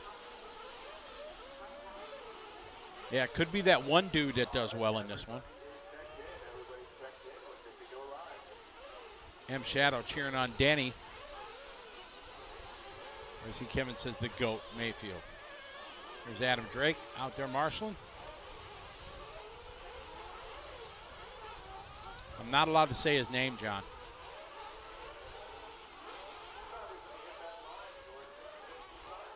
D-Saw cheering on the Techno boys. Okay, Jared Wiggins starting his clock. Brock Champlin on the clock. Oh, Wiggins with a crash.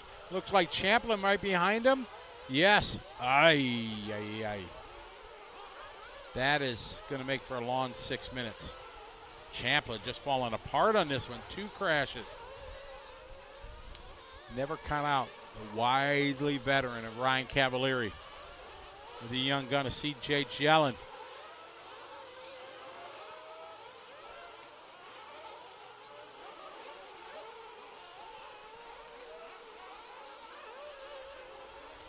All right, as we got lap 1, a not so bueno lap there for Jared. 36.7, no for Seth. That's a good one. 36.6.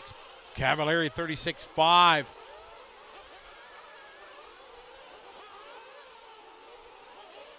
CJ 37.9, Austin 37.9. Brock, a tough lap, 42.1. Cole Tollard 37.6, or 36.7 rather. Cavalieri 36.5. Tanner 37.8, the other dude with a 37.7. Pick up Ryan Cavalieri. Rocking that Bruggy body.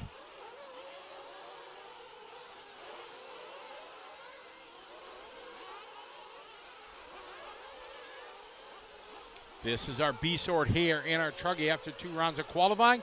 You're enjoying coverage here on LiveRC.com, presented by Live Time Drag Racing Systems.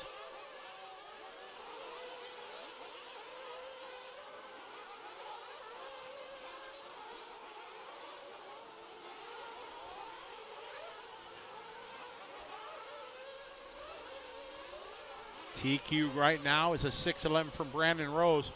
We are, looks like about 8 seconds under that. Seth Van Dalen, followed by Cavalier. We pick up Seth. Nice shot there.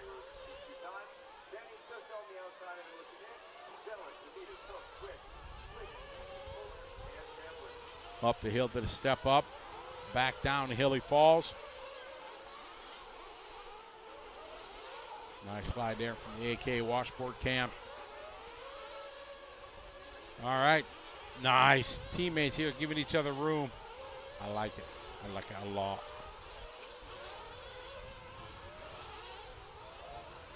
Seth on a 6:03 pace. Cavalieri on a 6:04. Lee Setzer, 10 laps, 6:06. Cole Tollard, 10 laps, 6:07. Renderdick on a 6:09. Stay with your leader, Seth Van Dalen.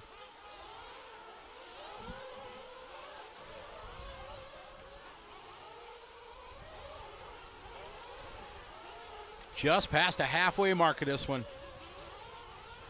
Seth with a good lap, 36.3. Hot lap, though, 36.1 a couple laps ago from Champlin. Champlin, unfortunately, that horrific 42-second lap at the start. Pretty crushing for his chance for a good run. But he definitely got the skills to do it. Last time, 37.1 for Brock. There's a new hot lap from Cavalieri, 35.8. Hot lap at a race, and he moves to the top of the leaderboard. Multi-time world champion rocking the TLR.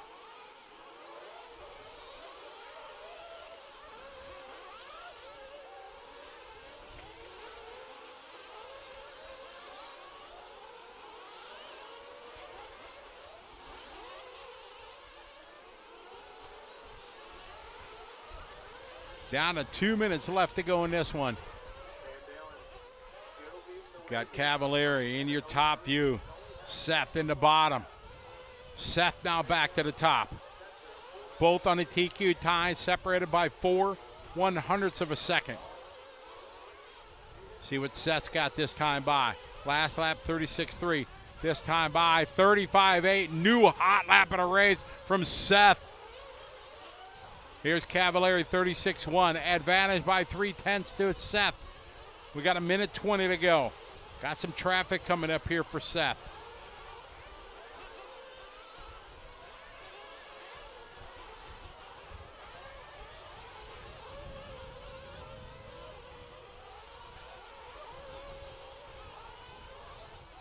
Cavalieri last time by 36.1. We'll check Seth's time. Here comes Seth to the start-finish line. 36.2. See what Cavalieri's got as we have the 1 minute mark. Cavalieri now to the top of the board. Cavalieri resetting the hot lap. Back to back to back. They go back from Ryan to Seth. Back to Ryan at the top of the board on a TQ time separated by 0.11, 1/10 of a second. TQ on the line here in the B sort. Cavalieri going to the step up. Falling down the hill, trying to get good drive, climbing up the hill. Into the AKA washboards he goes. We'll see what Cavalieri's got to back it up. Cavalieri backs it up with a 36.7. Seth, 39.0. Lee Setzer trying to get in the mix.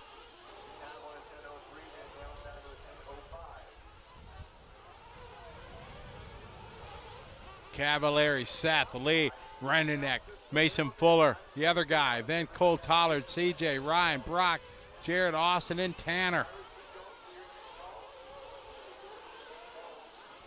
Looking at a 10.603. That should be a top 10 for Cavalieri. They have 13 guys to go ahead of them, but this is a solid run. Cavalieri, nice line there. We focus in here. Double, double. Now coming up the six-pack, they take us a 2 and a 2 and a 1 and a 1. Rolling around, Cavalieri is done. He throws down a 6.03. 1.9 seconds ahead of Seth, so Cavalieri going to take TQ right now. Worst he's going to get is a 14 for the round. But I'm thinking that was a pretty good run. Should give him a top 10, not a top 7.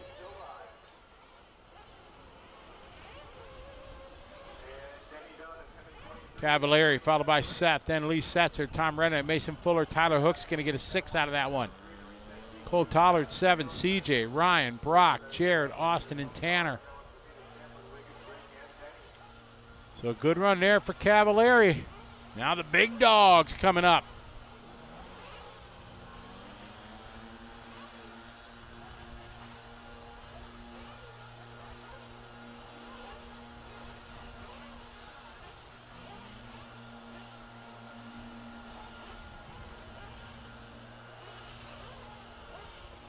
All right, there's Chloe Fenn, wife of Dakota Fenn. She's got the pit duties right now. There's Joe Bornhorst truck. You see Matt there, kind of in your far right. Got the techno. There's Gord Tessman, former world champion, pit dad.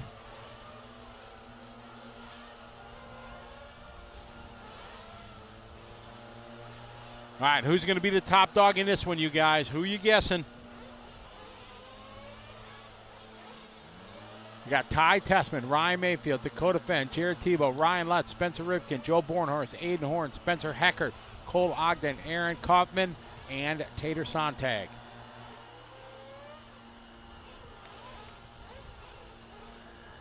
We got a Ryan call. We got a Ty. We got a Lutz.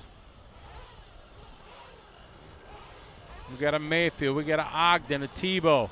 Ty and Cole. They're both going to win, John says. Fenn going to lay it down proper, says Matthew. Mayfield or Tessman.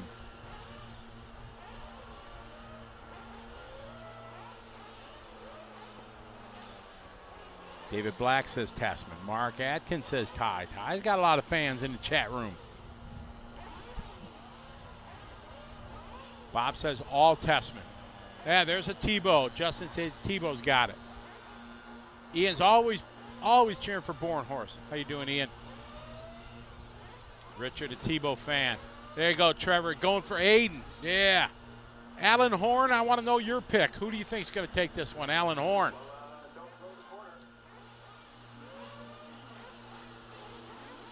Randy's cheering on Ogden. Colby's an Ogden fan. Ryan cheering on Pinchin. A tie. Another tie. Matthew cheering on Lutz.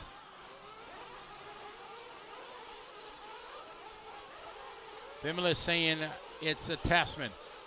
Double V. How you doing? Victor Vasquez. How are you, Victor? From the greater Chicagoland area. He's a Dakota pick. Daryl Big Red's going Tebow. Too many heavy hitters, it says. Yeah, but you got to pick one. Who's it going to be? Who's your fan? Nobody gave a shout out for Aaron Kaufman. So come on, Aaron. I got you.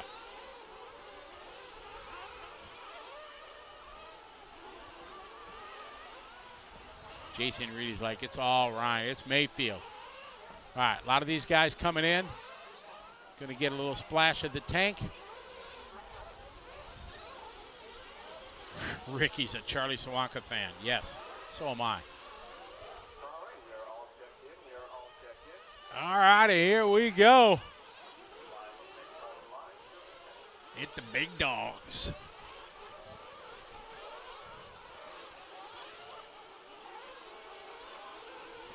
It's just the way they have a set routine of when they're blowing off the track. They're staggering it every, I think, 5 races, and it's just the way it's worked out. They didn't have it for Q1. Yesterday, Q2, and this is the way it's working out.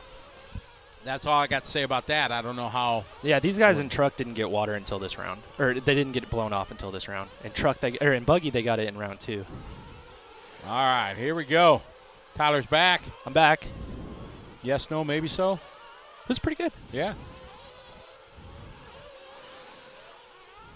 All right, we pick up Jared Tebow. Slow and steady there. Through that left side 6-pack. And up the back straight.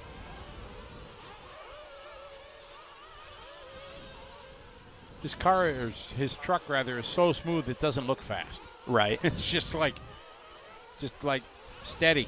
That's how mine felt. I was a little slower than what he is right now, though. Tebow across the line. Oof. 37 flat. Ty Tasman coming Oh, out. So winging 35-5. I pick up Tyler Jones. Tyler's needing some good luck. Well, in Buggy, he needs some good luck. Truggy's been good. But Buggy has been kind of smash. Yeah, if you're in the A heat on day 2, then you've got something to work with, and you just at least need one more run. Or at most need one more run, I should say. Cavalieri had a pretty good run in your heat. Laid down a 6:03. Yeah, that was quick.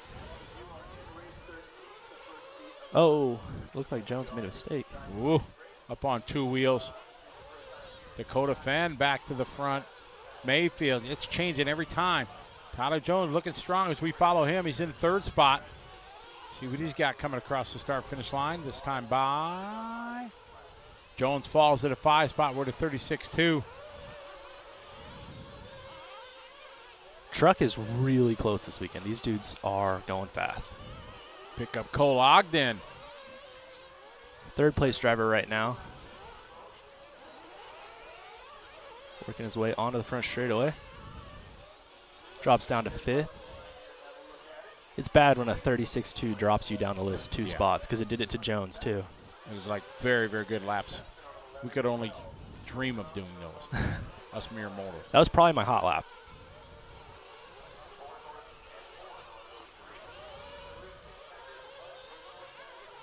It is. Mayfield on your camera. Nice. Triple there. Whoa. Had a marshaled Kaufman trying to get out of the way. Nice line there for Mayfield. He's working around with Spencer right in front of him. And maybe another Spencer right in front of him. Yep.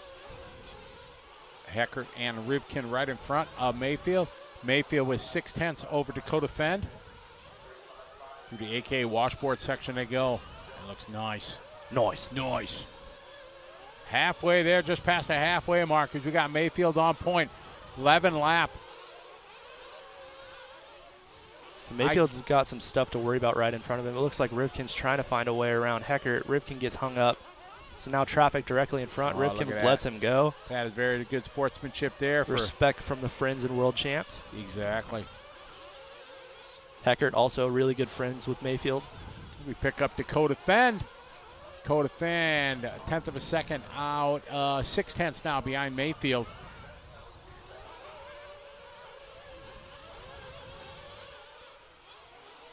Fend working his way through the middle section of the track. There's my dad. He's got the worst marshal spot right now. Hopefully nobody's yelling at him. He's in the double, double, double, or triple, triple. Mayfield yesterday had a TQ in round 1 and a second in round 2.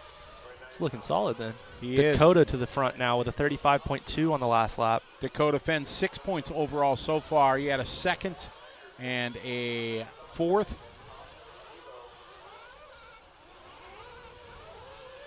Minute 30 to go. Dakota Fend rocking the TLR. Slides it around, a little kiss of the pipe. Minute 20 on the clock. .019 between Mayfield and Fend. Fend here, that kiss of the pipe gives him a 35.7 lap to Mayfield 35.5 last time by. Now it's 3/100ths of a second advantage to Fend. He's in the top of your screen, Mayfield in the bottom. We're at the 1 minute mark here. Fend, Mayfield, Ogden, Tessman, and Tyler Jones, your top 5. Mayfield with his new hot lap, a 35.4 on the last time by, out to the front. Fend working his way through the rumple strips. Mayfield just doing his hot lap there, 35.4. Hot lap of the race was a 35.2. That time for Fend across the line, 35.3. Advantage back to Fend. Fend stretching it to make the triple, triple, just barely makes it. He had .1 advantage over Mayfield. Again, we follow Fend in your top of your screen. Mayfield in the bottom.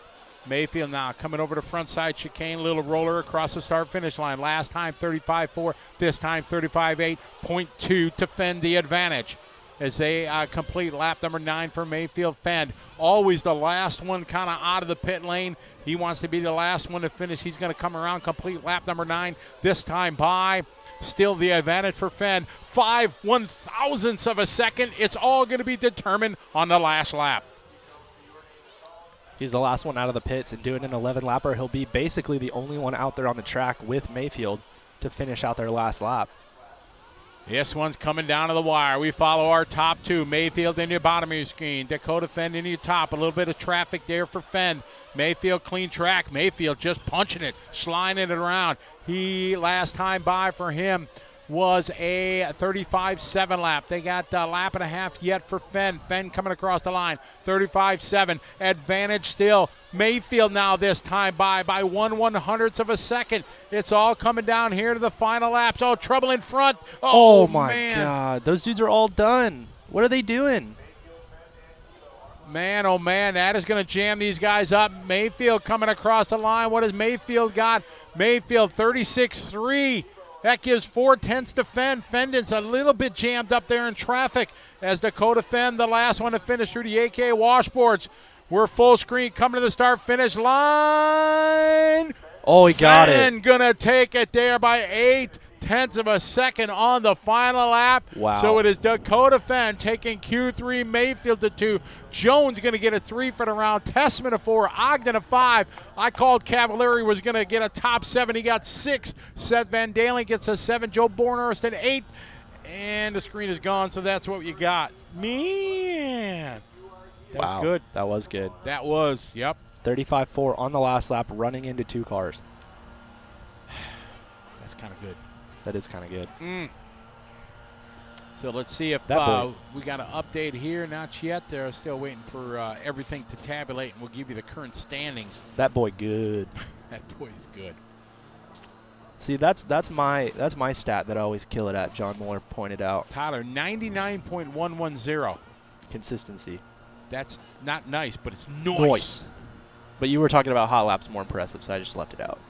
because I had a couple of 98s yesterday. Really? Yeah, no speed, but we got consistency. Hey, that's We're not flying off the track. hey, tortoise in the hair, right?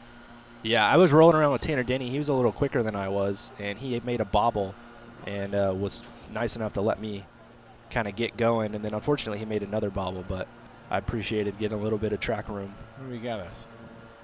Kevin got the broom out. Did they have a spill on the with the water hose or something? No, it's probably Was there a puddle out there already? probably a puddle from maybe a puddle from earlier. Maybe they did have a spill. I don't know. We'll see. I gotta go get my computer. I will be back, sir. Okay, bye. Miss you already. That was a pretty exciting race.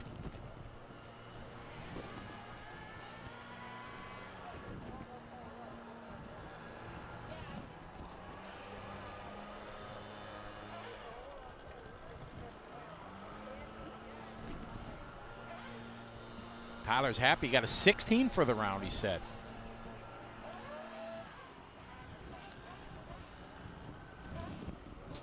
All right. So looking at the qual points, what do we got? We got Truggy. We got Mayfield now. Mayfield with 2 points. Fend with 2 points. Looking at the tie break right now, the way Roar works its tie breaks, different than like an international race. The tie break for Roar is they take your 2 best results, add up the laps and the times of those 2, and the driver with the most laps in the least amount of time gets the tie break. And right now that's 11 lap in 6:33 and 11 lap 6:26 for Mayfield over 11 lap 6:34 and 11 lap 6:33. So the breakdown, Mayfield has 22 laps in 13 minutes exactly. Dakota has 22 laps in 13 minutes and 7 seconds. So Mayfield with 7-second cushion on the tiebreak. Ty Tessman sitting third, Jared Tebow 4, Tyler Jones 5, Ryan Lutz 6, Cole Ogden 7, Joe Bornhorst 8, Aiden Horn 9, Ryan Cavalieri with that good run gonna round out your top 10. And for the truck main, they will take 11 qualifiers. So Seth Van Dalen right now, the last qualifier on the outside looking in is Spencer Rivkin. They will take 11 and bump 2. So now it's the watering section here. They're going to water the track between categories. So now we switch over to the buggies. So as they do a little track maintenance, we're going to take a short pause for a cause, and we'll be right back here on LiveRC.com. Continuing coverage here, presented by Live Time Drag Racing System. We'll be right back.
here. If you're worried about fuel, then you want to top off this first time around.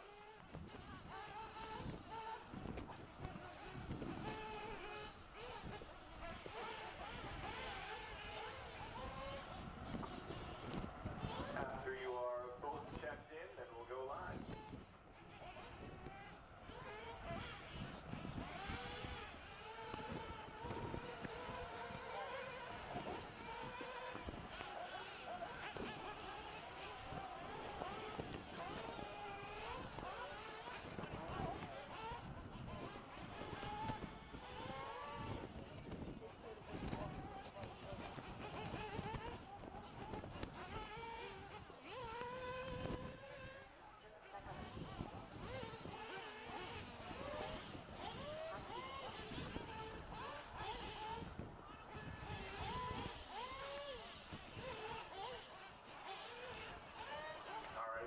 Checked in, you got you both checked in. Next time you hit the line, your 6 minutes will start.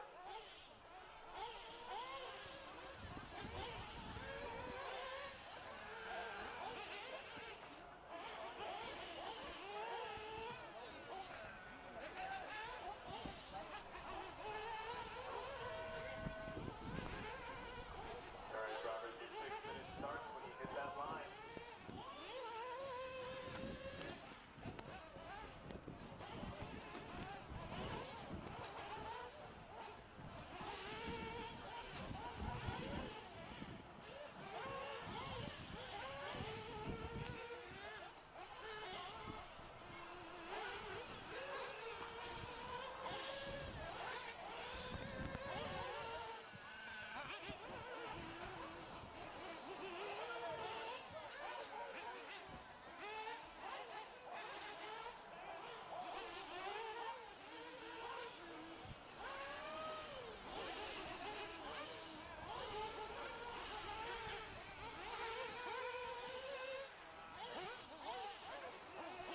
And we're back. Hello, everybody. Did you miss me? We'll give these Missed drivers you. a couple minutes here and have a look at what their pace is. That was a thrilling last qualifying round.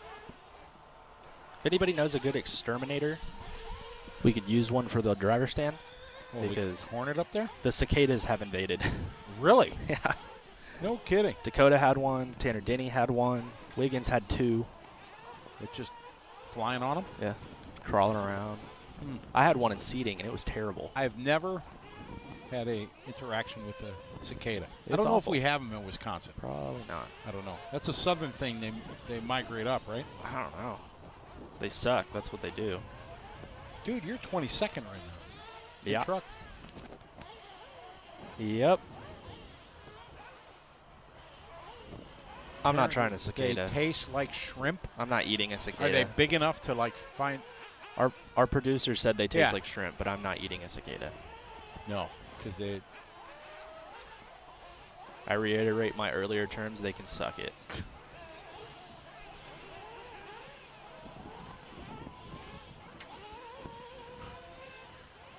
You guys, our chat room sometimes is just.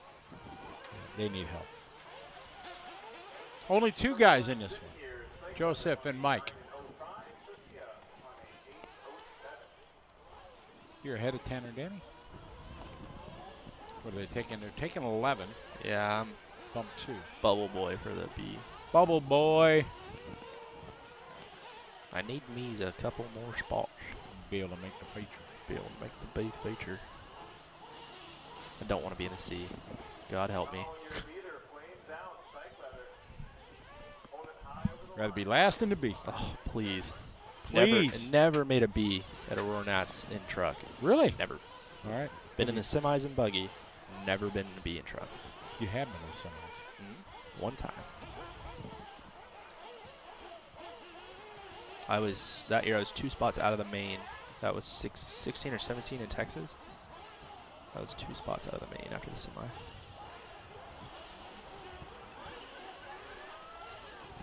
It's going to be hard to one-up what they've done here for this Ronats. Yeah, it is. You know, next year, U.S. Nationals obviously going to be compared to this. And good luck. Kevin and his family sure done a good job. Them boys laid some water down for this one. They My did. Goodness. Get her done. Race 14, you're on deck. Race 14 on deck. All right, we have 27 total races to plan for the day, 2 rounds of qualifying. Then we go into some lower mains. What's on the plan for you here, Tyler? What do we got? Oh, we got the iron of the grid. Yeah, but we're going to match it up with something. Oh, like half and half? Half and half. Really? Yes, sir.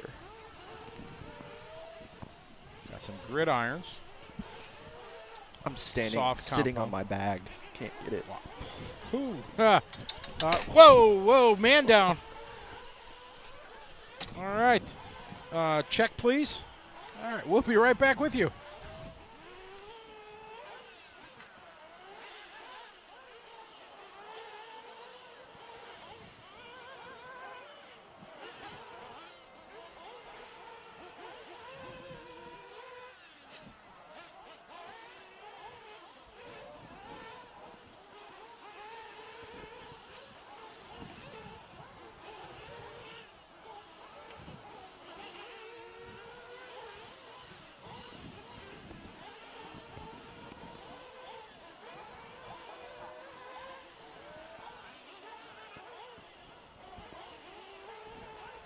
Okay, we're back. Pay no mind to the man behind the curtain here of what's going on. I was trying to sit down in our high budget, nice plush chairs just decided to yeet itself out from under me. Oh, man. Just for the record, it wasn't the biggest guy in the room. No. No. Well, yeah, but in your defense, dude, when you kind of turned and the chair didn't give it all. No. I mean, so yeah. It was my fault. I shouldn't have tried to like lean turn on the chair. He did a little trying to do a little whip in the chair. Yeah, and it didn't appreciate or cooperate with me. No, but we're okay. Hi from cloudy Essex. Good luck to Skidmore at Hurt, Buggy and Truggy. Mugen all the way. Simon cheering on the Mugen boys. What are those? Well, I think all these guys that did not start this one aren't here. I know Jason Stump is not here. Yes. I was surprised when I saw his entry. Jason's a good friend of mine from he's back out in Vegas now. I think when he signed up, he was probably working because he worked out in Boston here. And he recently moved back to Vegas. Works at one of the casinos there. He's a kind of baller at the casino. He is a baller at the He is. casino. Works at the Win. Winning at the Win, yes. Man, that was more action than I wanted to see today. Yeah. Tweak your back or My life flashed hurt your before my spleen. eyes. Ow, my spleen. Spleen, workers' comp, help. Workers' comp. How did you get hurt? I fell out of my chair. Yeah, in my air-conditioned box that I'm sitting in. Wrecked him. In there, killed him. I needed my life alert. I'm falling. I can't get up. It wasn't there for me.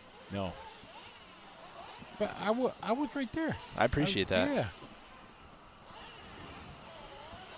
Baltimore in the house. Hi, Rob.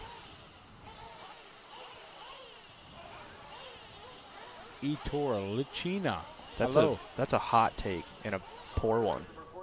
Very, very bad track. I think maybe he's Like trying to bad say as like in bad is good? like awesome, like bad Johnny, like cool. Let's hope so. I think that's what he's trying to say. Because this is a very, very good track. All the pros have commented, even off camera. Nobody was like, telling me one thing and then, they were all being honest. They really camera still enjoyed on, it. Scotty? The what? Is the camera still on? Yeah, Scotty? is the camera still on? Why? I'll tell you this, but no, it's good.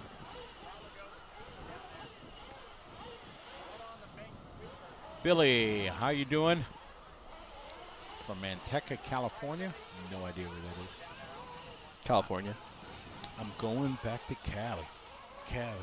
I'm going back to Cali next week. To hang out with Joel Johnson. I am, yes. I'm name dropping. I get to hang out with the Magic Man. With Joseph Johnson.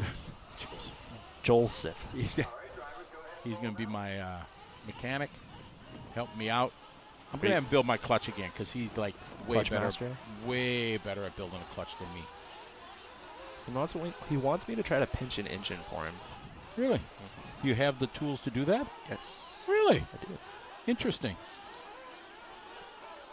You got like 20 different size sleeves to do it, or Well, isn't it like a process? You pinch into one and then yeah, 0.1 millimeter smaller and then 0.1 like that? Yeah, they call them dowels. I have those. I do okay. have those. Man, good to know. I don't know. I've never done an on-road engine though, so I need to see where the compression's supposed to be at so that I can try to get it there. Ah, got it. If it's like an off-road engine, then it's easy, but I don't know. I started doing that oil break-in thing. Yeah. You know Chris Kemper from Chris Texas? Kemper? Yeah. And His favorite word is not allowed to be aired. oh, it's not. No. Oh, okay. I'll have to ask him what that favorite word is. Yeah. Next week. But he's doing that oil break-in thing, He's like doing it for Adam you? does. Adam Drake yeah. does that thing. Mm-hmm. But Adam does it as a business. And, you know, Kemper I does just- it for fun. I get to hook up. Yeah. The homie hookup? Yeah. So him and Ron Atomic. You know Ron Atomic? Ronald Mikatomica? Yes. Mick Atomica. They're a couple of my good friends. They helped me out kind of getting my learning on in my Nitro on-road. Ron sold me my first two-wheel drive buggy ever. Really? Yep. Him and I used to be hardcore competitors back in the electric touring car days back in the day. 8th, 9th, 10th? Oh, no. Back in stock, it In was stock, like, it 1, was 2, the 3. Scotty, Ron, and Toasty. Toasty. Oh, yeah. Toasty's still around? He's still got skills. Same with Ron and everything, but I can't hang with them guys. But back in the day, yeah, it was. It was on. Yeah, it was. It was kind of one of those things. You go to a race and you're like, oh, great. Toasty and Ron are here. Great. Hey. Good to see you guys. Yeah. Beat it. I was hoping there for a couple years they were like, oh, great, Scotty's here. Yeah, great. Good to see you. Yeah.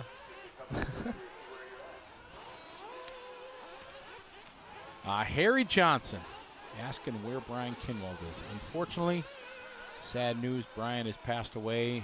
It's been 2 years now, probably. Yeah, we had the 1 year, I think a year and a half.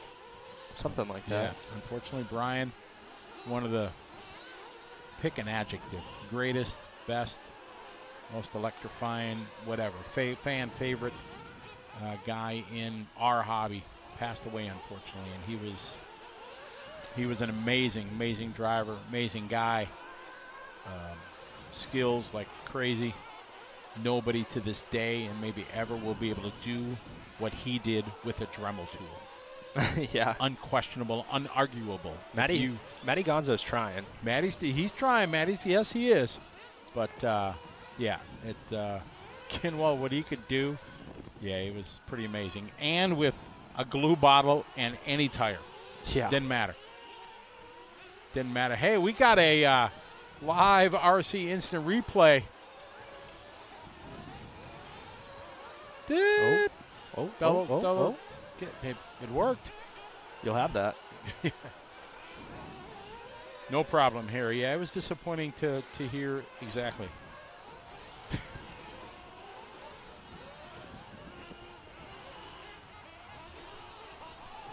Yes, I did.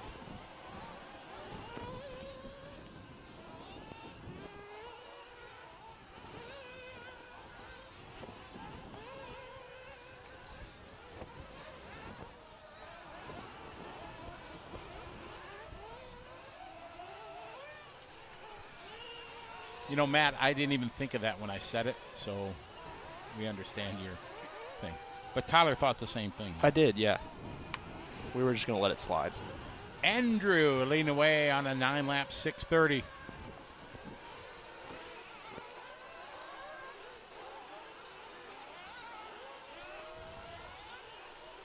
Hot lap of the race, William Bellet with a 40.7.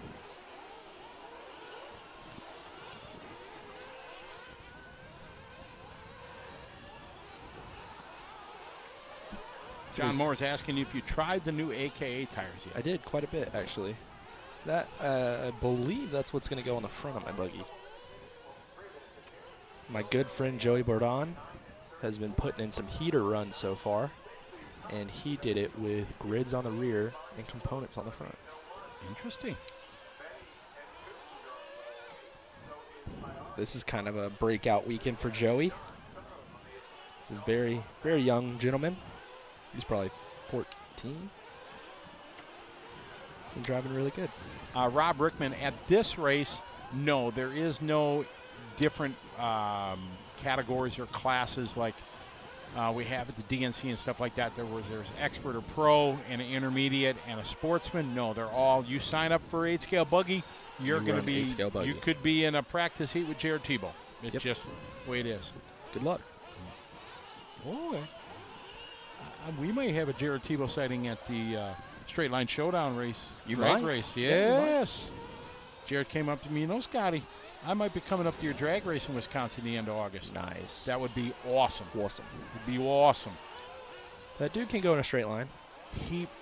His work ethic that he takes from off-road racing, he puts the same ethic when he was down at that Tulsa race, the Super Chip race there. He says he'll be faster the next one. Oh, I'm sure, because he was like, he finished his car like 2 in the morning the day before the race. He finished painting. Well, he and painted his body all himself. He said he had issues, and he knows what the issue was. He's got to figure out a way to fix it. He said he kept melting slippers, so he would get halfway down the track and he would just run out of power because the slipper would just spin. So he had good ETs. He was always good off the line. Yes. And then he would run out of power. So some slipper adjustments for the Tebow camp. Maybe change a turbo or two. Yeah. Flux capacitor. Flux capacitor. A Pux capacitor.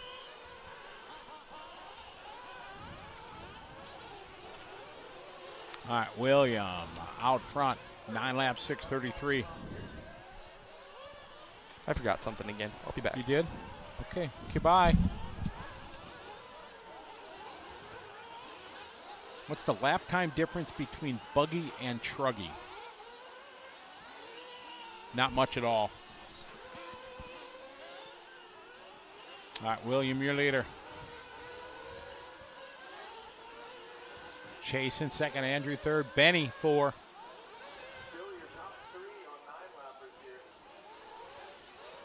Drivers, keep it going so your name's called. Drivers, keep going so your name gets called. Harry, yeah, that's the big thing, right? Talking about the capacity drag race you guys are doing. Hey, what's up, Ryan? Oh yeah, make sure you do, Ryan. Hope you can. It's going to be a good time. You get we're doing that Great Lakes Dragaway up in Union Grove, Wisconsin, August 27th through 29th. It's going to be a big deal. We're going to have full-scale drag races going on Big Strip, and then we'll be on the our little drag strip. And we're expecting a pretty good turnout, giving away a lot of money, a lot of prizes. So I'm pretty excited. Should have some spectator raffles too. That's the goal.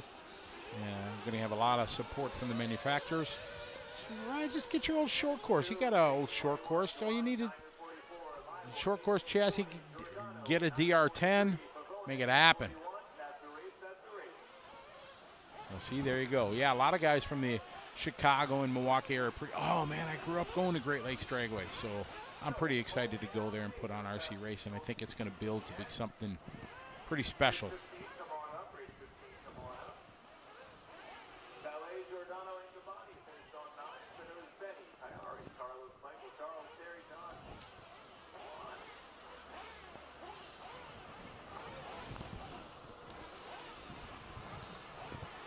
Excited to have our ready-to-run classes. Yeah, I know you got a couple short courses. So do I. I'm going to build one up. But I'm going to get pretty excited to do those ready-to-run classes. That's going to be something new and something cool. Everybody that's got a ready-to-run can be able to, whether it be a Traxxas, a Losi, or an Associated, and just run it.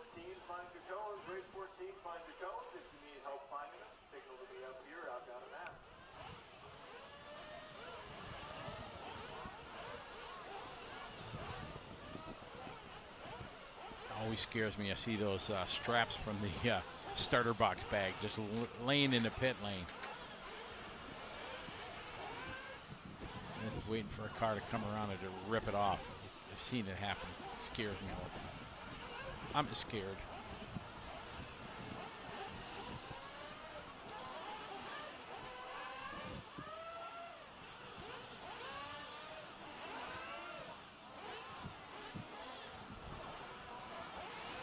All right, I'm gonna need a little help with cone 9. That one is left open, so you're not here at all.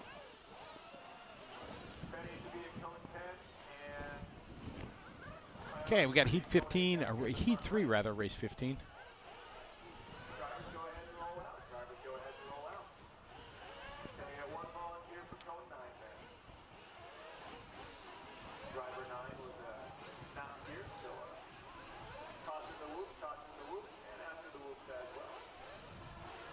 Not that you're worried about I'm being a smart aleck to our executive producer, Brandon, and he just kind of gave me the side eye.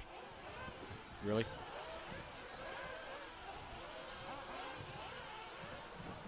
All right, heat number 3 of 15, buggy time.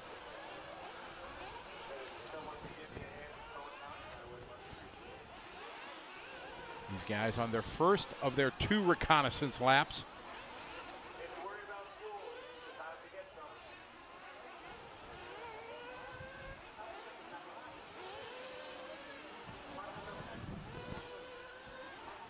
some. There, you should be able to get her a drag racing car. Easy, you just got to go straight.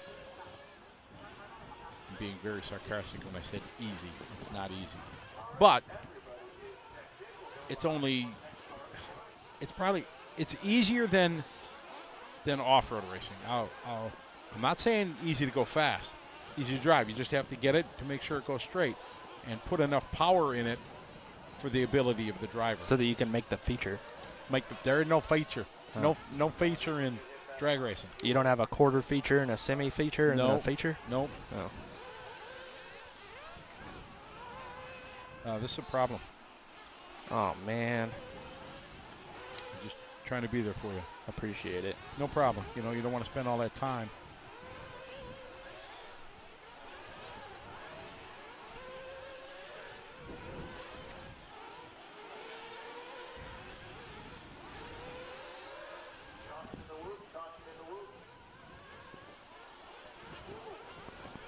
All right, getting ready to roll out.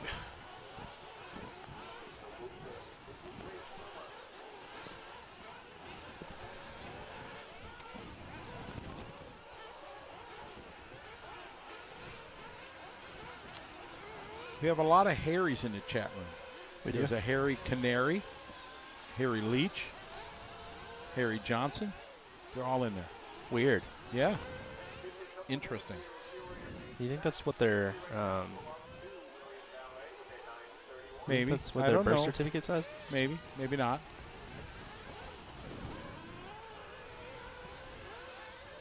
Oops. Did you send a message? Yes. Thug, make it happen. I sent out at the bat signal. The bat signal. Yeah. Old man, help! Are these old school ones or new ones? New. I still have the old ones, and they still work awesome. Yeah, I bet. Yeah. Looking at tire hole puncher that Tyler has. He's got the AK, the new AK one. I still have the old AK, and it's awesome. Still works well. What size hole is this? Do you have to measure it, or No idea. It says 3. it's 3? It's 3 on this gauge. Probably 3 mil. Looks like smaller than 3 mil. But Ish. don't put 4.5 in there. Just go. Do not. I think he ran. Did you run? Man, look at that. Doug was like on it. Did you run? Oh, wow, that was fast. Thank you. Show him the other one, yeah.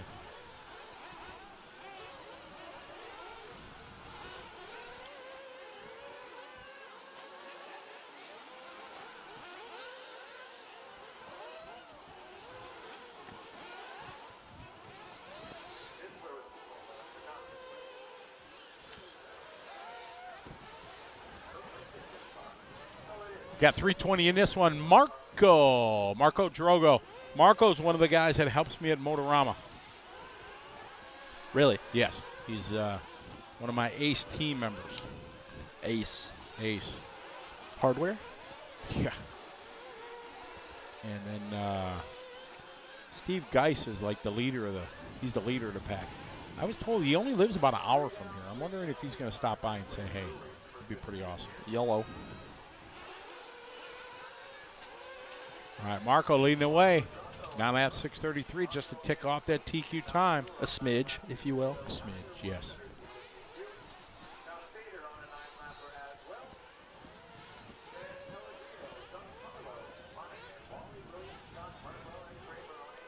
Harry Canary, very few people in this chat room will understand. I know what a CB You know what a CB handle is? I do. I mean, a lot of people grew up watching Smoking the Bandit, or watched Smoking the Bandit. So I would think that they at least have some sort of idea what a CB handle is. My dad was a truck driver for 35, 40 years maybe. Really? His was Cookie Cruncher. Cookie Cruncher. So when I was a kid, I don't know why, mine was Slowpoke. Slowpoke? I don't know why. I remember back in the day when I got out of the Navy, I had a car when I was in Guam. Mm-hmm. And when you get out, they send all your personal effects so you can ship them home. Right. You have to send them 6 or 8 months in advance. Yeah. So I had a 1982 Subaru I bought in Guam. That was my first car. Yeah. And I shipped it back to the U.S. And then I drove from San Francisco all the way back to Milwaukee. Right. All by myself. That sounds Just- awful. Oh, it was awesome. I got a CB radio, Yeah. and I had a CB, and talked to a bunch of truckers, and yeah, it was good. Did they charge you to ship your car back? No, it's Part of the program? part of, when you get discharged or you move a duty station, or you Right. transfer, you have to plan ahead. But no, they shipped it to Treasure Island there, and I was able to go get it, and it was awesome. Nice. That's pretty handy. It was cool. So yeah, I drove cross country back in the day. I don't envy you for that. You wouldn't be. I'm not a big road trip guy. We have so much to change in your philosophy of life. This country is amazing to go see. No. I And like it's- going to see things. I just Exactly. don't Well, like to drive there. Driving, it's part of the experience, though. Have you ever wanted to drive Route 66? That I wouldn't mind, but not all of it. I just want to see the cool stuff.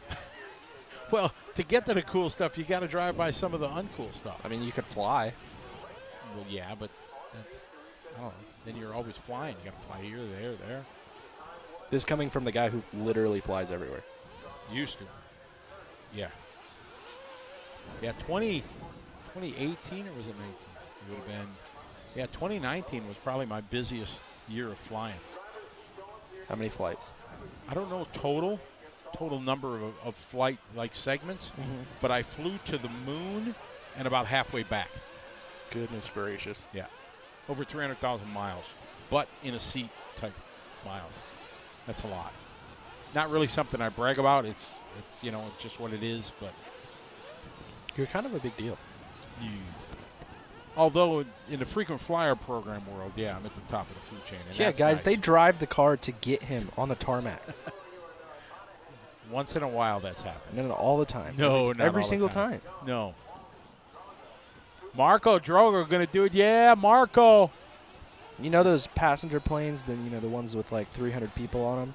They just bring one for Scotty. It's just Scotty. And all my luggage. Yeah, that's it. That's the best benefit of if you're an RC racer and you fly as much as I do.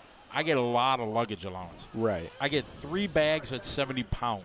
Wow, I wish. So, and it really helps when I'm flying overseas to organize a race or whatever. Right. And I have all my banners and trophies because I get all my awards from MX Trophies. Best award company ever. If you own a racetrack or whatever and you need awards done, you need to contact MX Trophies. They're the best. Hey there, we got somebody who knows they're live. Yeah, they're the best. So that's a good part. I get a lot of luggage allowance. I like my homie Mike Garrison for trophies. Is Mike doing trophies again?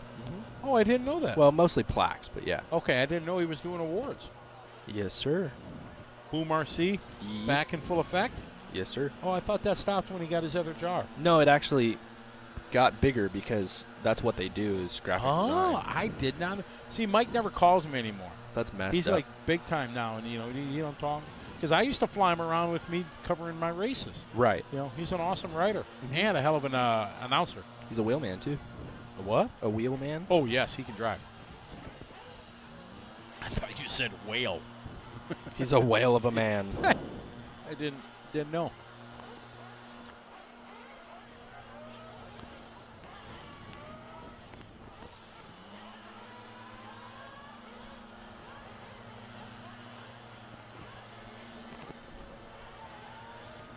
All right, Harry, take care. Be well. Thanks for watching.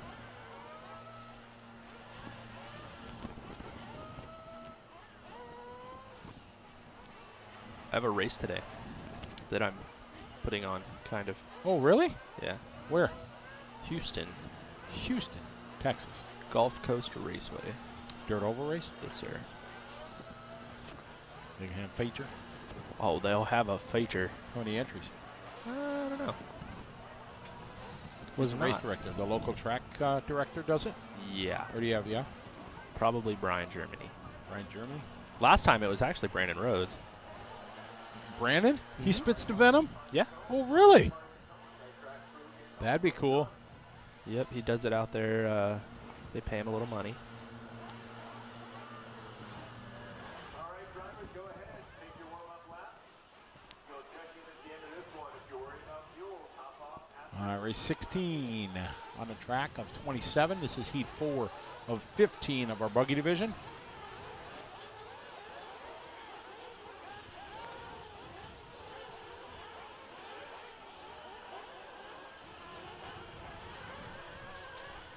Turn TQ. Marco in that last heat, 9 laps, 6:29.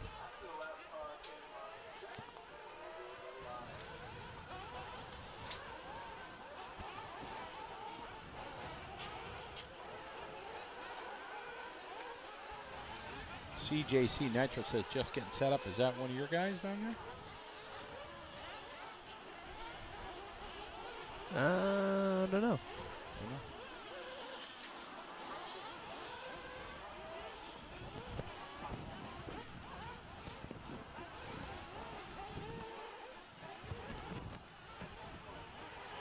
All right, pit stops coming in to get top off the tank. Okay, everybody is set. Everybody is set. So now they are on their out lap. Ooh, big crash coming out of that six pack.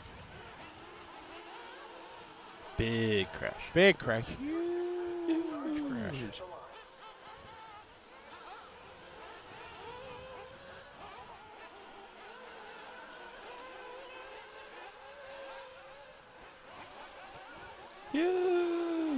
All right, here we go. Lap number 1. Thomas. Frank Keto in this one. BB Cruz, Michael Diggs, Matthew Smith, Braden Dommel, Carlos Cruz, Cooper Phillips, Mike Ream, Matthew Cataldo, Josh Bartholomew, Wendell Chavez, Barry High, and Ezra Korick.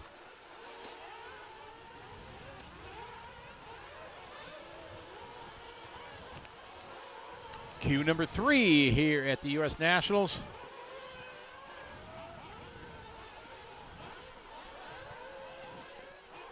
Four rounds total. Take the driver's best 2 of 4. Tie break is the Roar format, this being the Roar U.S. Nationals. That is the combined laps and times of your 2 best rounds is the tie break. All the top U.S. drivers are here. Been a good battle so far.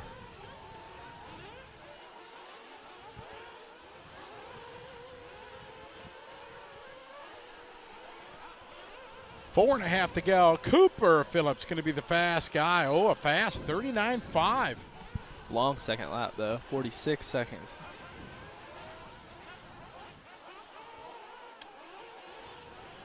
Matthew Cataldo going to the top of the board now with a 41.7. Matthew Smith now to the top of the board, 41.7.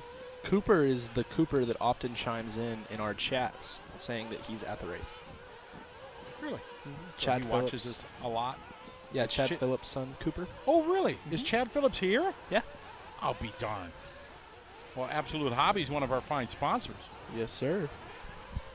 And I know Chad works there. We are right next to them over in the techno Well, area. well, tell him I say hi. I will. I never get a chance to get out, so. Yes, sir. I will tell him. You know, I think that's the next gig I need to tell Brandon. Since you get to race, then I should be able to race too. Yeah. How do you think that'll go over? Not well. Because you know what'll happen. You'll have like a bad qualifier, and you'll be in like heat 1 with me. Because things will go. No announcers. Yeah, exactly. We'll pitch that to him. See how it goes. I think if we pitch that to him, neither of us will get to race. No, well, we won't get hired. Yeah, right. Well, you got no choice. You're like, you work for them. I So you- am an employee. Exactly. So if he needed a cameraman, you could technically be put on camera. Yeah. Technically, yes. Technically, I've done it before. Yeah.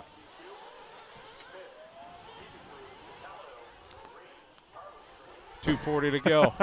Sure. I didn't hear that.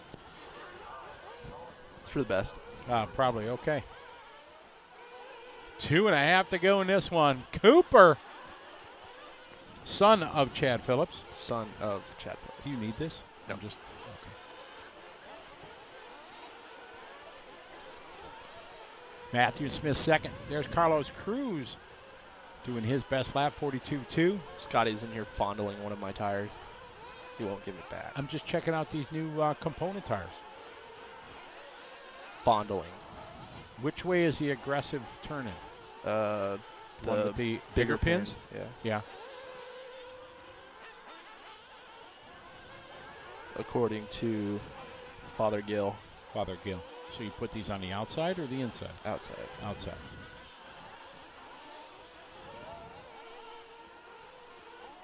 Is that how you're running them here? That is how I'm running. Yeah. We Oh, tried on the other side, other way first. Yeah. I would think, though, since you have negative camber, You just have a slight bit of negative camber there. you're not running like 22 degrees. No. Okay. I'm running like 2 degrees. Are you running like 12 degrees of toe out? No. Not a lot? No, that's more of a pillowball car thing. Okay. So you have to get your bump kind of close to correct.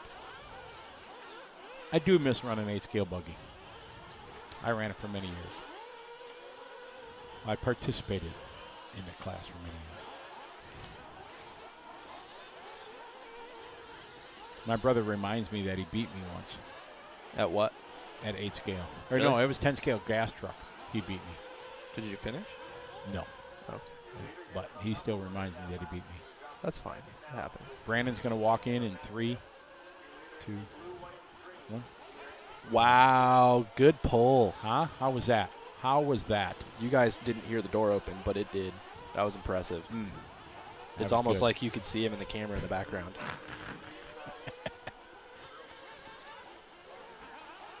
All right, Matthew Smith getting by Cooper. Cooper having a tough lap there, 48-0. Mike Greenwood, a 44.5.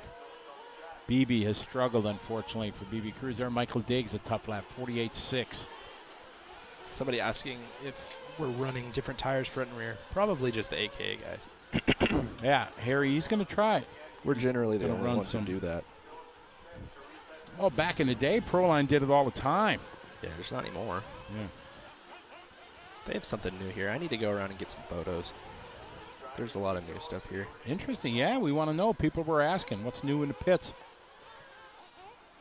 We'll get there when it's time. All right, Cooper, Matthew, Carlos, and Matthew.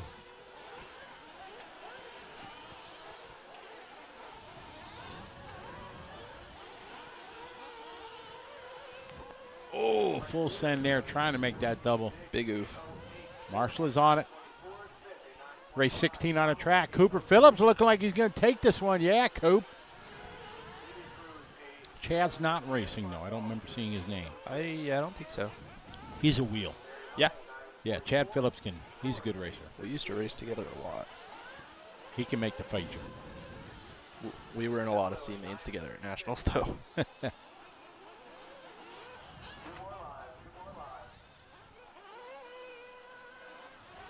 Reed, a 9:37, 1 live, just Wendell. All right, Wendell, you are done. A 9:49. Traffic flows up the stairs, down the ramp.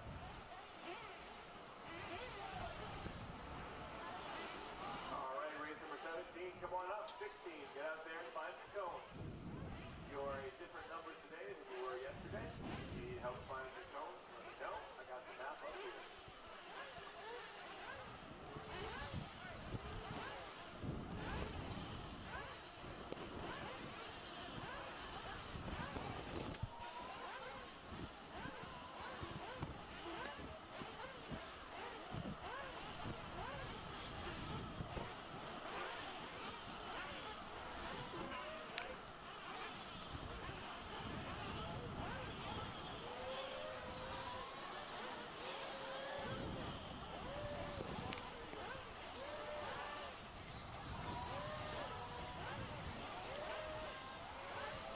All right, we got race number 18 coming up. Cooper Phillips resetting TQ with that one, 9 lap 6:24.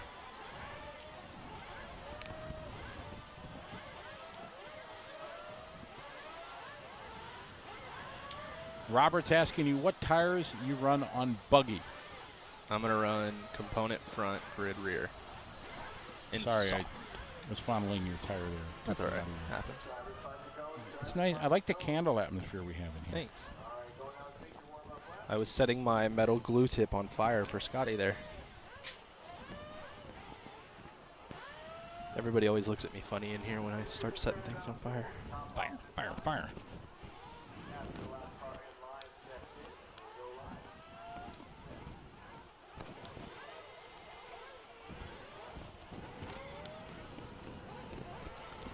Race 17 getting out on the track.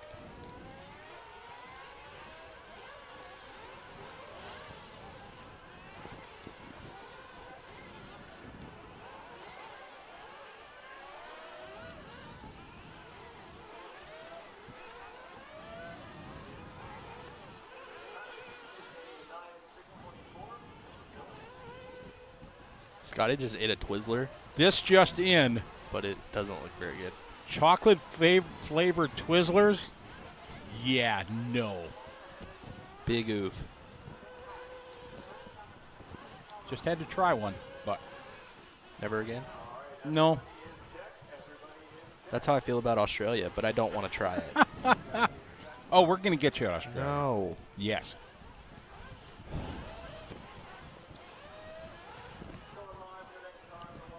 All the cool stuff they got down there to see, sightseeing, stuff like that. We We have went- all the same stuff. No, you don't. We went to, Eric, what was the name? It was Steve Irwin Zoo, right? Is that what? Yes, Steve Irwin. Australian Zoo, but you know who Steve Irwin was, right? Of course. Crikey. Yep. Yeah, exactly. So we went to the zoo they have there. It's fascinating. It was awesome. And they have a lot of animals you ain't going to see. I could just watch his TV show. You could. Yeah. But it's not the same. He's not even there. No, we got to meet his son, though. Oh. They were doing a special filming in your favorite section, the snake area. Yeah, those can beat We it, walked too. into there, and they had the camera set up and everything, and we're like, oh, what's going to go? And I don't know his son's name, but Robert. there you go. See, you know that. And he walks in. We all get pictures with him and everything. That's sick. Yeah, and we said, crikey. So that was really, really cool.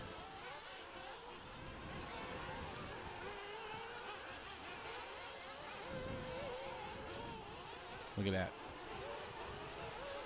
See? Home of the crocodile hunter. Crikey. Crikey. I got to hold the koala. Kangaroos, look at Dude, that thing just looks like it wants to hit me in the face. look at that. They got just animals just roaming right around the entire zoo. That thing just looks like a, what are those terrible, but that thing just looks like a raccoon. What is it? A lemur. Yeah, that's what it is. It's just an they're Australian roaming raccoon. around. Yeah. I got the Why they would I had- want to go see a raccoon? Like, I could just look in the trash can outside. That's yeah. But look at this. Look, I'm like right there with this kangaroo, and it's like eating. Yeah, It a was kangaroo is cool. just a two-legged deer that'll punch me in the face. Oh my, no adventure. I'm out. You gotta have adventure, man. All right, your leader right now, Gavin Nipple, That poor guy. Josh Andrews, Colton Lenz, Miss Roxbury. Miss Roxbury. She drank half my drink last night. Oh, you see these birds? I Birds? just found out last night these are like the most dangerous birds in the world. Magpie I did not birds, know right? that. Huh? Is that a magpie bird? No, I don't remember what the name, but something popped up on social media there. You're with not this helping bird. your case right now, trying to show me Most the dangerous- most dangerous bird ever.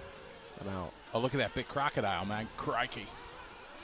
Yeah, he can eat it too. All right, Gavin out front. Hot lap there, 41.5. Well, it's just, we got to get you traveling. Seeing some of the amazing things in the world. I've seen a lot of RC tracks. That's a fun thing. RC tracks are fun. Look at me holding this koala. Yeah, and then it scratched you right in the face. I bet. Try to take you out. No. Just There. like, See, look at that. Me and, what's his name? Robert? Robert. Yeah. yeah, Steve I knew his name. You didn't even know his name. I couldn't remember. I don't even need to meet him. I know his name. 2:45 to go. He was just hanging out, and I was, hey, can I get a picture? I'm like, sure. Only said it with an Australian accent. How do you say sure with an Australian accent? Don't know. Does it not just sound like sure? Depends. Gavin out front, resetting his hot lap. Back-to-back hot laps for him, 40.8. Katie, 41.0. Josh, 42.3. Yeah. Sure, Mike. Katie always gets really mad because, like, when she goes to one of those stores that has the keychains with people's names on them, they never have her name. No. And I told her she should just not have a messed up name. She didn't like that very much. Is she racing with you guys a lot when you guys go to the track? And Yeah. Yeah? Yeah, she actually, last week, I went to the track by myself after Jared left. Or not by myself. She went with me and she pitted for me so I could get a couple tanks in. But then, yeah, the weekend before when we raced, she raced with us. And then we went to the track on Sunday and she practiced. Has she been improving? Yeah. Yeah. How far is the track from you? 15 minutes, 30 minutes, and an hour 15. Wow. Is that same track just depending on traffic or 3 different tracks? 3 different tracks. Okay. All right, Katie now to the top of the board. Oh, she was. Not so much. Colton Lenz now to the top with a 9.5, 6:23 TQ time. Cooper Phillips has a 6:24. Colton out front. Josh second. Gavin third, followed by Ryan, Katie, Kevin, Ryan, Brent Densford, MrBeachRC.com.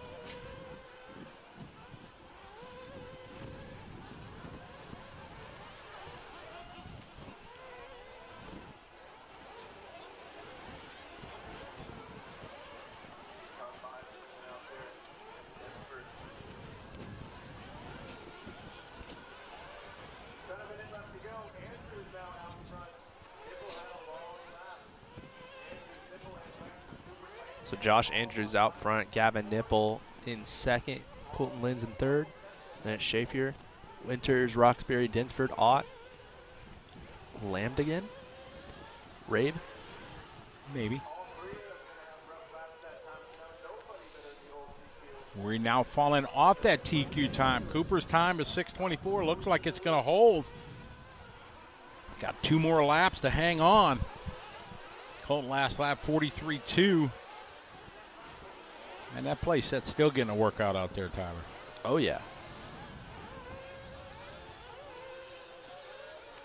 Oh, Brent. Nice little step up, falling down. Good line. That looks difficult, that little downhill off camber, is it? Or The downhill, not really. no, before the whoop section, no? No. I mean, you can go too fast and just hit the inside pipe, but you have to mess up pretty bad. The car gets really light going into it, though. You can hear the motor kind of rev out.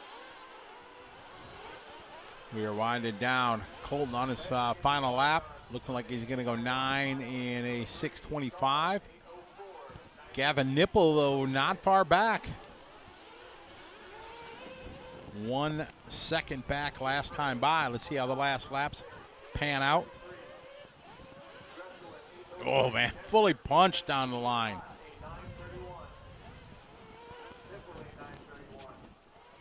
And Josh is done. What about Colton? Oh, Colton might be losing the lead. Ay, ay, ay.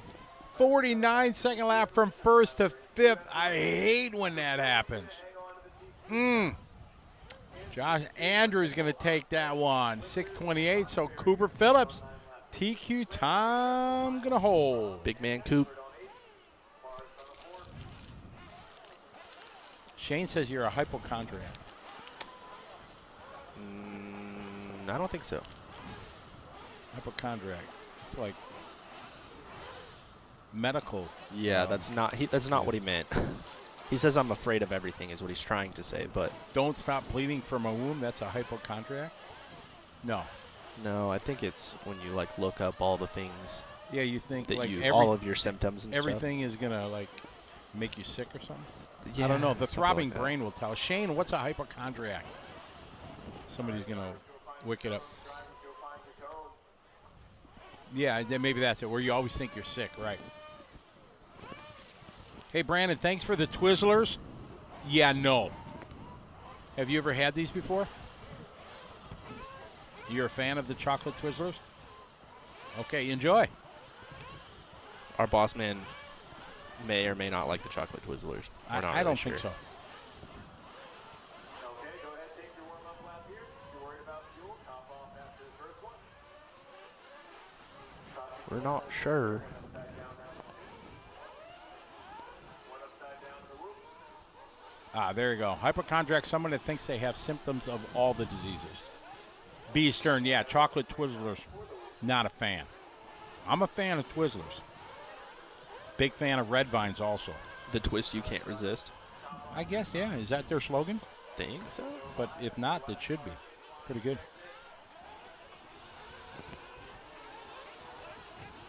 Kangaroo phobia. That's the fear of kangaroos. That's him. Is there an animal phobia, a fear of all animals? No, just the ones that are going to kill me. Like Well, all the stupid ones in Australia. Man, you're going to show up in Australia at the border, and they're going to look at you. You're like, no, you're the one that badmouths, all of the time. We're not allowing you in. No, they know what it's like. They're just built different down there. They're like, yeah, these animals suck. We just, whatever. They do have some fierce animals down there. Yeah. And when it's spider season, And spiders. And And spiders. snakes. And exactly. birds and stuff that, like, I don't know. It's a bad place. The people are very nice. You people down there in Australia are very nice. You're trying to save yourself by saying, oh, Sure. I'm not redeemable at this point. It's fine. no, there's no way you're going to be the spokesperson for Australia. Yeah, no.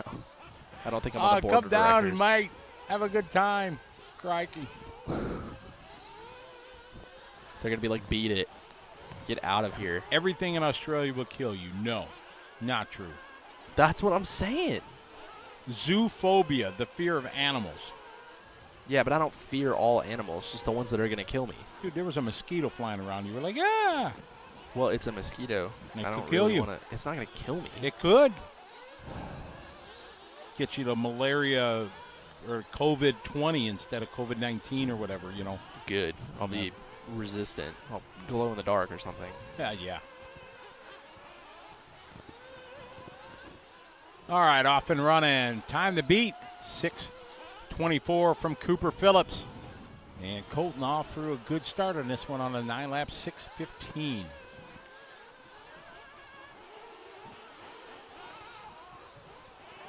Yeah, there are spiders in Japan, just not like big ones the size of your head like Australia.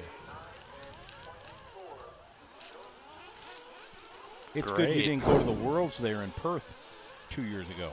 Yeah. Because they had to wear like the head nets because there were so many gnats and flies. Ugh. You'd have been beyond yourself. The gnats and flies don't bother me. The one that's the one of the that'll probably be part 3 of living with the Wiggins. What, flies? No, they do not do cockroaches at all whatsoever. Don't want to be around them. Don't want to Really? be in the vicinity of them. Nothing. Are cockroaches prevalent in Texas? Yeah, in the spot that we're at in Dallas, it's been really wet outside. So they're all over your driveway and everything like that? They're in the garage. Wow. That's where we've been wrenching, and both of them flip out.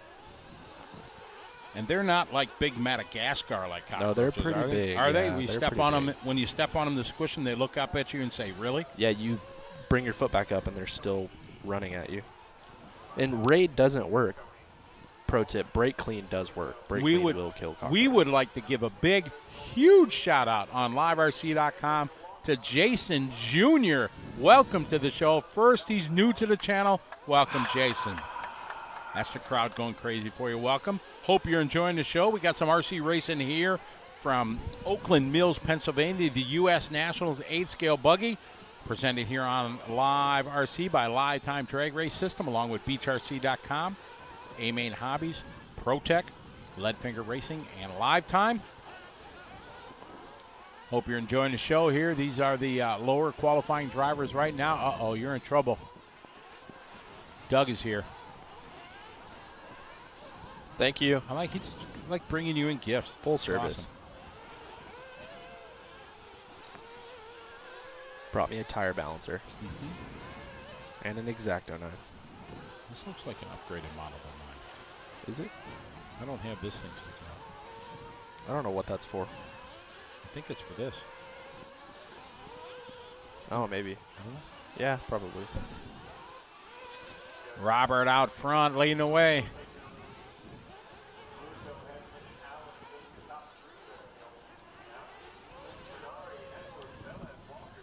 I've mounted so many tires. I'd just have you mount my tires. I'm not even sure I would have time. I don't mount my tires. But I'd have to be racing to do that, and that didn't happen. True. Should come down for the 40-plus race. Yeah, but you said something about that weekend or something going on. Change it. I think you said it was your carpet race or one of your carpet races. Carpet off-road or something. Oh, yeah, in December? Yeah, something like that. All right, Robert Caruso leading the way. We're following Colton Fernari, early leader of this one. Little cattywampus there through the six-pack. Thank you. Sliding it around. Cattywampus.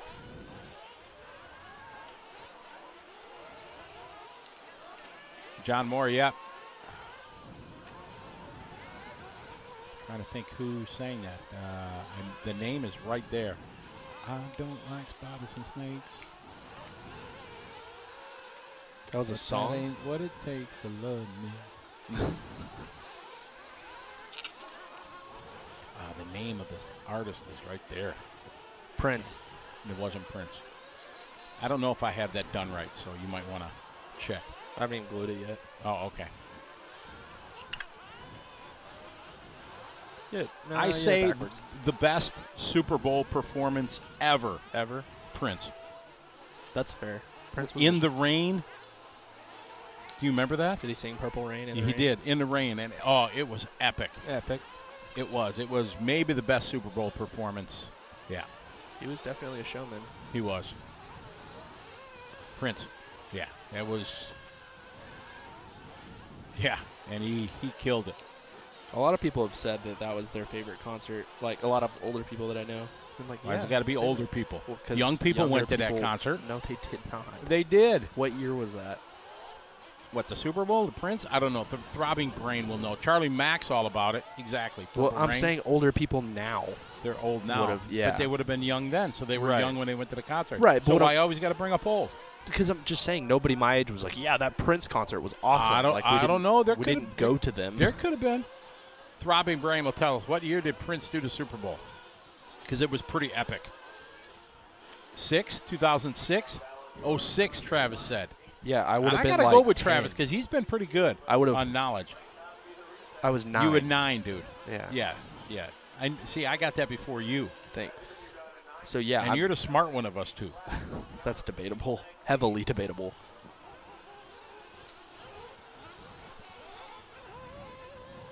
Have you ever watched the movie Purple Rain? No.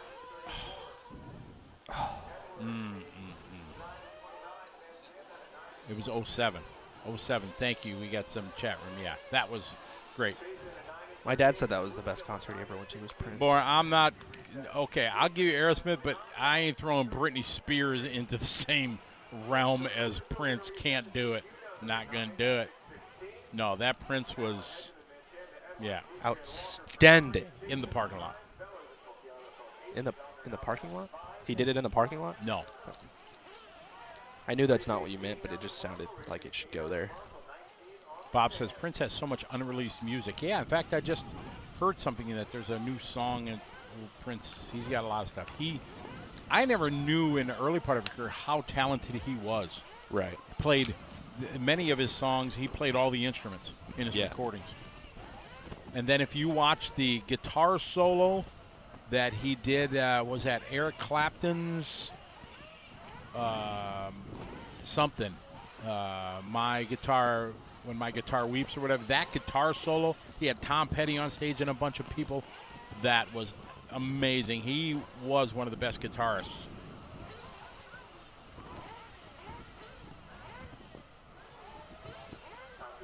Oh. Eric Clapton said he was the best guitarist ever, and if that's coming from Eric Clapton, damn, because Eric Clapton is arguably one of the best. While My Guitar Gently Weeps. Thank you, Shadow Play. It was awesome.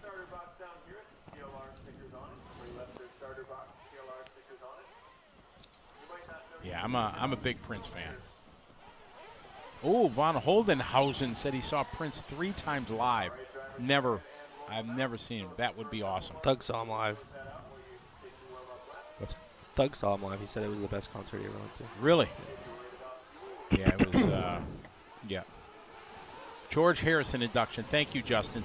See, you guys know everything. You guys keep us looking good. Keep us grounded.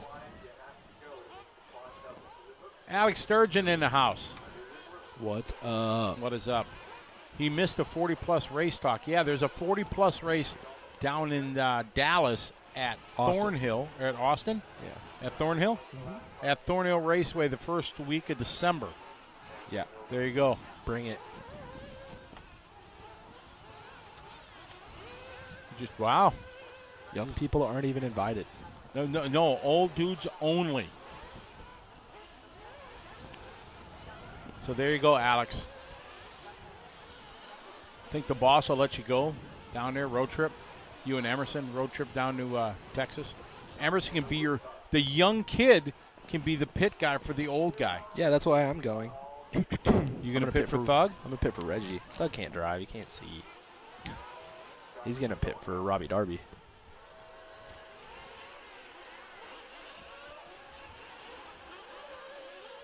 How'd you do? You didn't even rotate it. Don't need to. I know what I'm doing. I know. I'm trying to learn.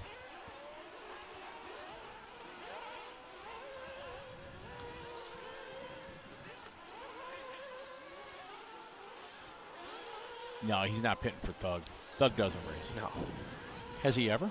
No. No? I built him an RC car once. He tried to use it. Ran Team it once. Camel, you missed everything. It's just lots of jabbering of Tyler and I. We're talking about Prince right now. Yeah.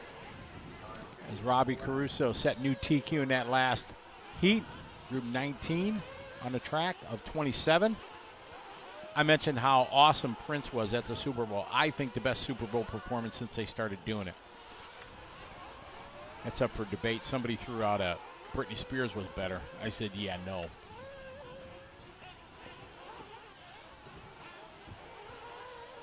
Oh, yeah, we're going to have a good time, Jonathan. We'll be lit tomorrow night in a good way, bringing the mains. Be excited, ready to go. Tyler and Scotty show. Yep. Grandpa, we're going to be lit. I'm really excited with this layout and everything and the kind of tight sections they have. there's some really challenging spots to bet. Like this step up here, if you open the door just a little bit, you can slide to the inside. And there's so much loam up there that if you hit somebody while you're on the inside, that dude's like gonna hit the wall. And that's when we'll say beat it. Beat it. Jonathan Haas, glad you're enjoying the show. Harry's going to make a visit. Awesome. Lady Gaga, yes, Lady Gaga was good. Can't deny that, but I don't think it was at Prince's level. Prince did it in the rain, and it was 120%, like flat out, and didn't care. Back in my day. What? That was uncalled for. That was way uncalled for. Man. Oh, that guy just said beat it. He jumped to the inside into the whoop section. Gotta go, beat it. The aforementioned Joey Bourdon did that to me in practice. Oh, man. It like just sent him into the pipe. It was pretty cool. We're going to go to LiveRC instant replay here. He jumps into the whoops. Watch this. Jumps in. Boom. Beat it. Well, bam. Hit Gotta the go. wall. See you when I see you. It's good he didn't like break him and everything, but yeah. Uh-oh. I just got a text. It's probably going to say be nice to Scotty. Oh, good. Somebody's got my back. Oh, it's about Kiara running top 3 in this heat. Oh, Kiara. Representing for the ladies. Ladies. Andrew leading the way, 40.1. Kiara sent her hot lap the last lap, 40.6. The hashtag race like a girl squad is here in effect. Kiara just came across the line. So she's going through the triple right now. Rikas Jensen van Vuren from South Africa. There she is. Nope, that's not her. Do you know in South Africa, very big Dutch influence and Dutch heritage in South Africa. Did you know that? There's what? Dutch. Okay. Yeah. There was a big influence in South Africa. Yeah. The years of growing of South Africa. See, you learned something. Interesting. Maybe that was Kiara that we were looking at, and I said it wrong. Andrew Karen leading Lance all away. confused. 9:6:07 TQ time, 9 seconds under the current TQ. Oh, she had a long lap. Big bummer. Said her name. She crashed. All my fault. Yes, definitely ordered takeout, that yellow car. Minute 30 to go. Matt Morris, 9/10 back. Andrew to lead. Matt second. Kiara, 4 seconds back. She had a 47 that lap. Chris Garcia wishing you well, saying good luck. Thank you.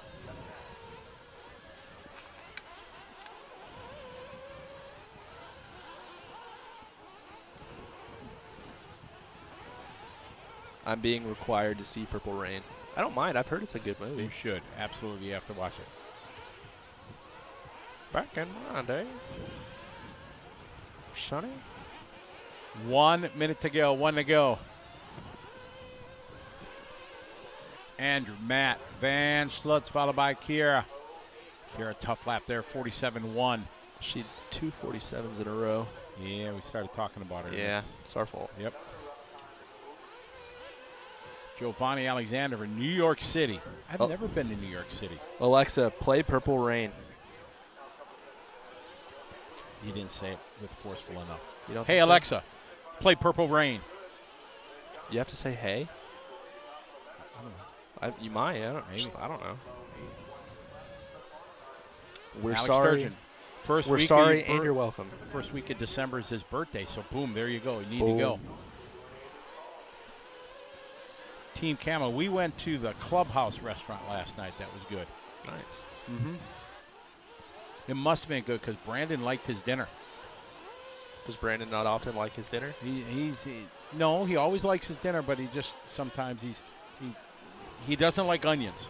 Oh. There can't be onions like in the kitchen. And he will sense it if there's onions anywhere in the vicinity. Like a peanut allergy, there can't be like any peanuts around. Yeah, that's the same thing. Yeah.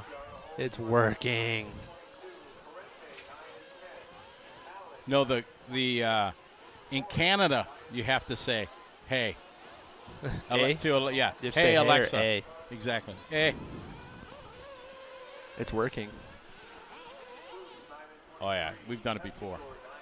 It happens. We'll stop now. So Andrew are going to do it. Resetting that TQ from Robert. Robert at a 6:16. We're down to his 6:10. Slowly working towards the 10-lap runs. There he is. Heat 7 of 15 is complete. Miss Chiara battled back with a 3rd place for the run. 6th overall. All right, track crew is like on it. On it.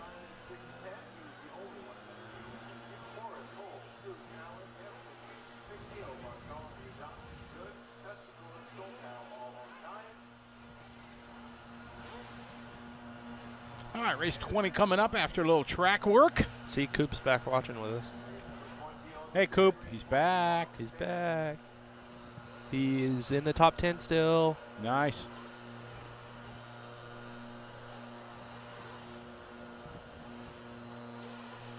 Tell your dad that Scotty says hi. Yeah, please do.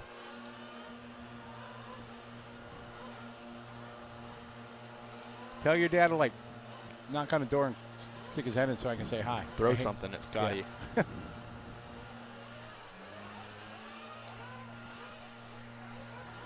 Oof. TNR Fuels pit lane cam.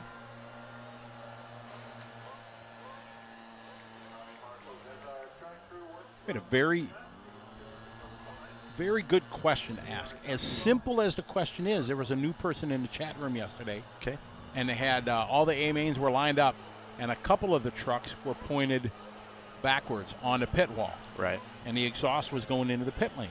And somebody asked, why are those trucks pointed backwards? So you don't cover yourself in. Correct, but it was a Nitro. good. Yeah, good it was a great question from a new person because everybody else was facing the other direction, and it was easy to point out. But it was a good question. Those people who have them facing the correct direction for pit lane are dumb. Dumb? That's not fair. It's just smoking yourself out in pit lane. Exactly. For Maybe no they reason. want the aroma of nitro. No, I'm out. You know, Nope. Dumb. get rid of the Old Spice and put a little, TNR fuel smell on it. As delightful as that sounds, no. No. Go Fast RC. No, the track is honestly not blowing out for the amount of the tens of thousands of laps that have been put on it in the last 3 days. Nope. Track's dialed. Track is very, very good. And the layout, a bit different than you've seen on some of the shows with the big crazy jumps like we have at the DNC and PNB. This track is all about being smooth and having rhythm. There's 1, 2, 3, 4 rhythm sections, 5 kind of rhythm sections on the racetrack that make the consistent racer, much like Tyler with his 99.1% efficiency and smoothness and just butter. Exact consistency. That is the ones that are rewarded. Yeah. And stuff. Oh, that was a great follow-up. Yeah, you just supported my argument big time there. That was well done. Oh, somebody missed pit lane. You'll have that on the larger scale pit lane entrances. Scotty just Not spun very my balanced. tire on a pin and said it wasn't balanced. It is now. Hey, man. Softs all the way around. Jeez. Si, senor. They did practice, correct. Practice on Wednesday was kind of not involved with the Roar event itself. It was kind of For funsies. organized by the racetrack. Then yesterday, or Thursday rather, they held the organized Roar part of the Nationals practice. Yesterday was qualifying. 2 rounds yesterday, 2 today. I remember when Parma first came out with the Nitro additive. Yeah. Used to smell like candy cane or cotton candy and stuff like that. Do you remember that? Or are you too young for that? I know what you're talking about. Okay, I yep. don't remember it, but I know what you're talking Yep, about. you used to be able to add it, and it added the smell. Hey, there they are. What's up, fellas? Found All them. right, take the show for a minute. Okay. You're stuck with me now, people. We are on race 20 for this round. Heat 8 of 15.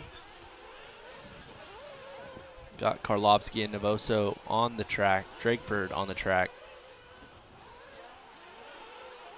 Looks like we're following Petrella.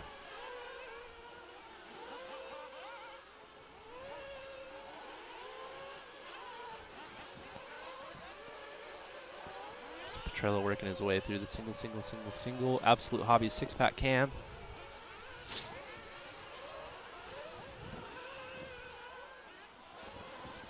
Back straightaway, up the step up, down the hill, back up the hill, into the rumple strips.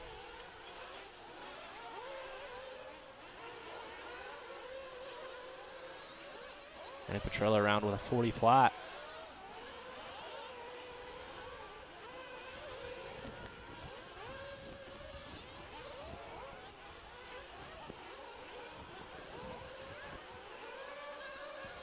So opting for the double, single. So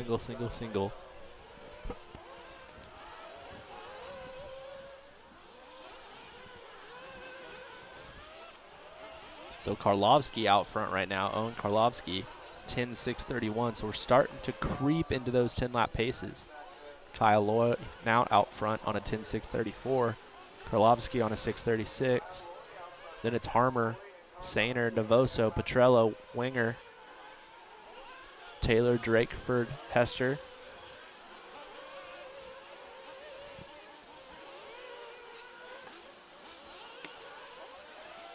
.230 down, 3:30 left to go.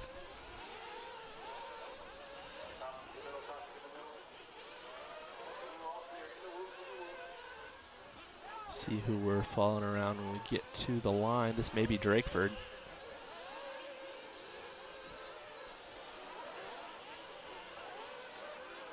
So Drakeford onto the straightaway. He runs his hot lap that time at 39.6. Working his way into the single double. Angle double. Getting a little loose, straightens it back out.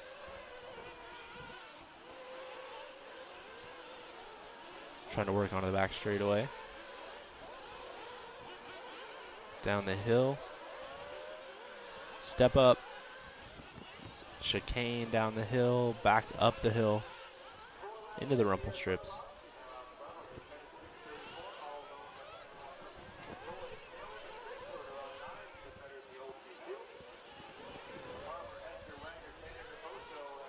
So Drakeford opting for the double line. He's up to the third place spot, looking to go third overall right now. Karlovsky out front still. Kyle Loy in second. Got a Marshall down. Hopefully that gentleman is okay. Looks like he's up.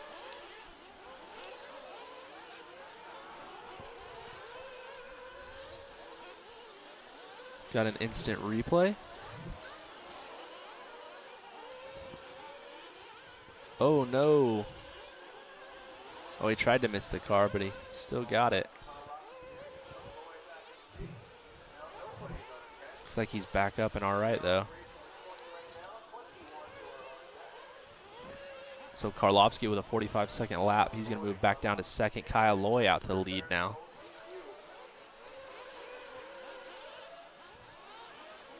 Somebody asking what race I'm in. I think I'm in 25. I believe.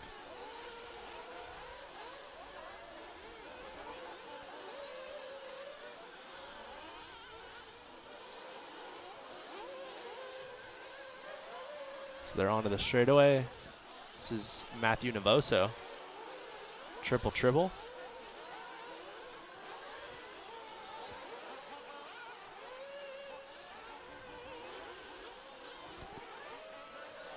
So Karlovsky back out to the lead now. He's on a 9.602. Kyle Loy in second. Davis Taylor in third.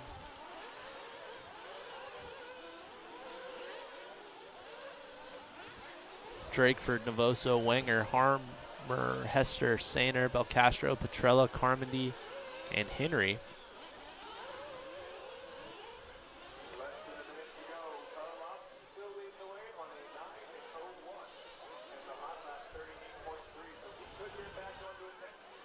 Back with Drakeford now.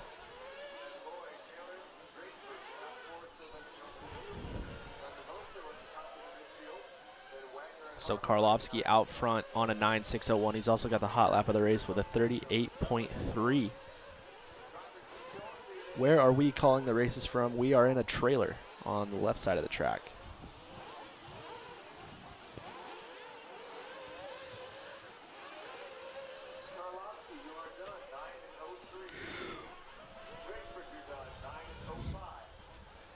Did they do anything with the dirt? They put laundry detergent in it. Liquid laundry detergent in the water. That's about it. Or fabric softener, sorry, not laundry detergent, fabric softener. And that is it. Oh, and so Owen Karlovsky going to take the win on a 9.603. Drakeford going to finish on a 9.605. Those two are going to go first and second overall so far. Then it's going to be Davis, Taylor. Davis with a long lap, so it looks like he may fall down the order. So he's going to fall to fourth. Kyle Lloyd a third on a 9.607. Davis Taylor on a 9.611.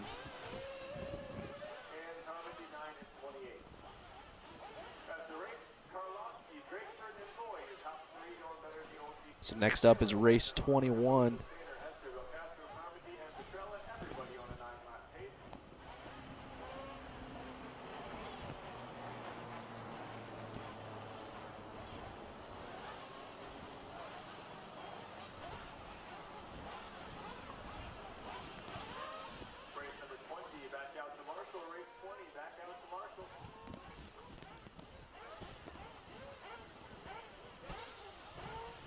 There's our trailer. We're right to the left of the playground.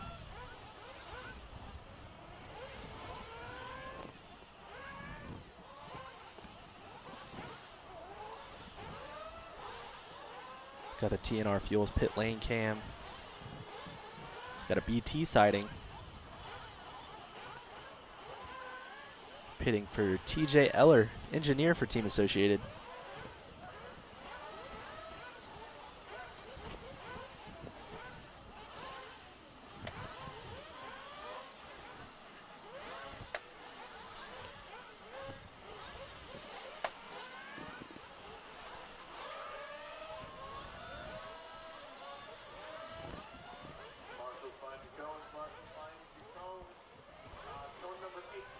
These guys getting ready to hit the track.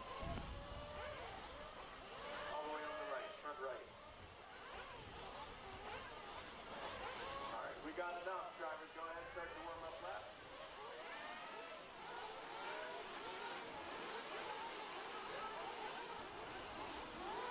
Toss it in the whoop, toss it in the whoop.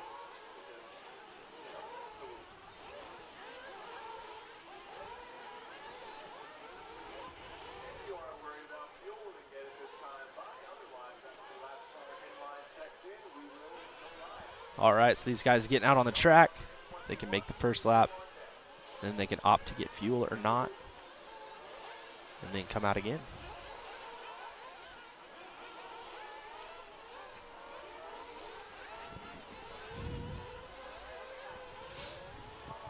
Yep, the oval track right behind the off-road track from this position.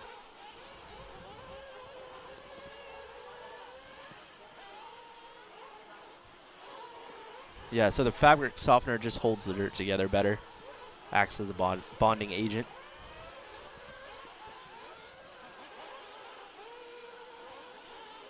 It also does smell good, as Dan says.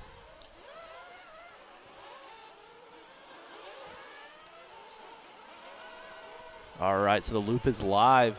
Race 21.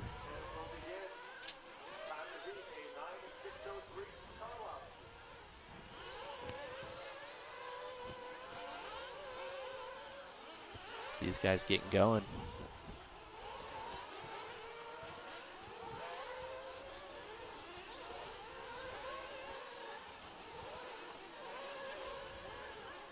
TQ so far, Owen Karlovsky on a 9.603.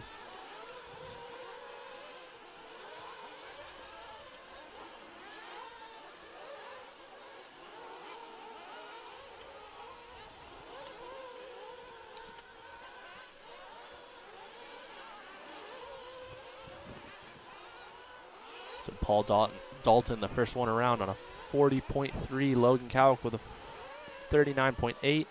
TJ Eller with a 40 flat. Ophir with a 39.9.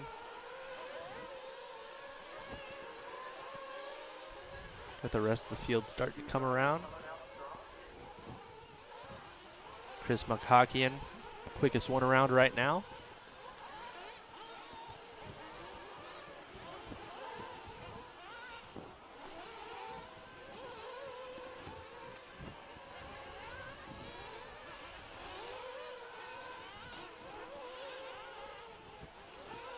So Logan Cowlick out front now on a 10.634, 39 flat, his hot lap. Makhakian in second, Eller in third. Krieger and Kamarian round out the top 5.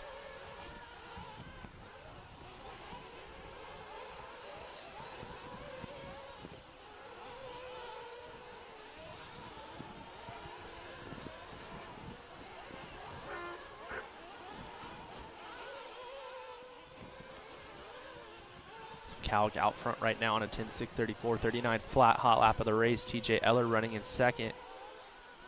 So Logan, this first car in line here, he is the leader. The car right in front of the one we're watching is Logan. There he is. So Logan Cowlick out front. Working his way onto the back straightaway, down the hill. Back around and up the step up.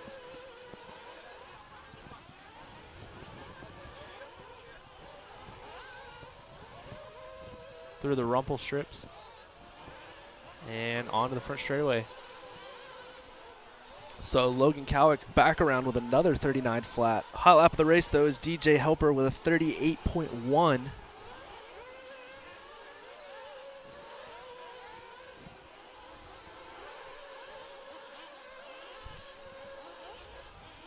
Cowlick working his way back to the back straightaway. Did you miss me? I did. I'm back. Scotty's back. I got to catch up with Chad Phillips and his Cooper son, Phillips. and I haven't seen him in ages. Obviously, the COVID, I haven't seen anyone in a year and a half, but yeah, it was good to see them, and Chad's a big part of Absolute Hobbies. 100%. And they're a big sponsor of our race, and we were talking about racing. They haven't been able to do much racing, so Coop's getting back into it, and yeah, having a good time. So it was nice to chat with them for a few minutes. Drag racing came up. Absolute Hobbies big into drag racing now, selling the bodies and stuff like that, and they're shocked as everybody that's as big as that's gotten.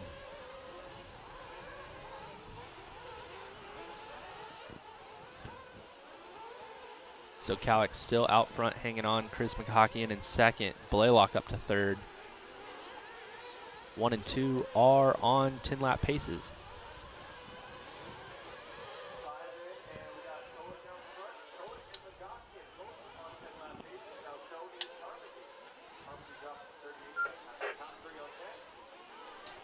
All right. Ooh, Owen was in the last heat. He took TQ, huh? 9.603.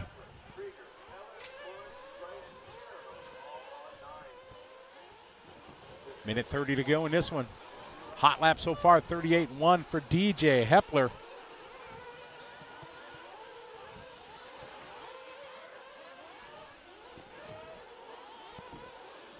Dave Carmody up to the top 3 on a 9.601. He was on a 10.639.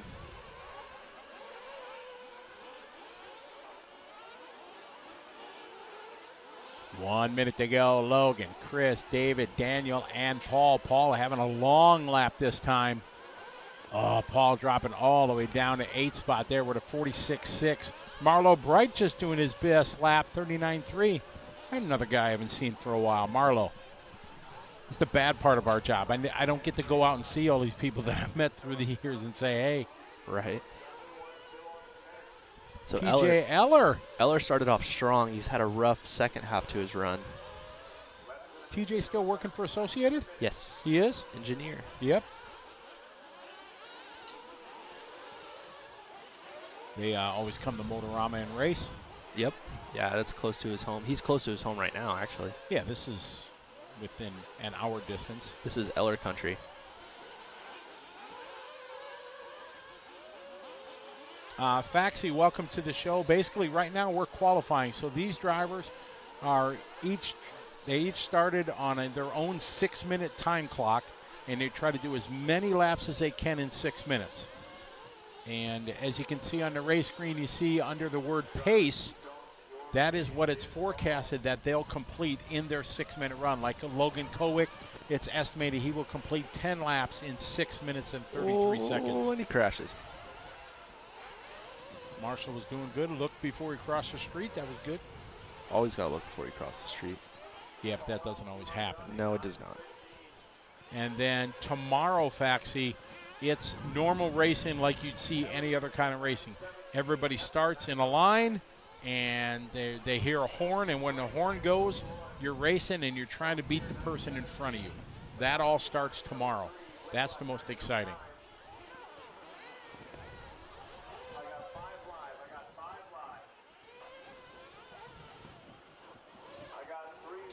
Oh, no, Logan with a 44.9. You said he had crashed. David Carmody moving up. Going to take over that spot.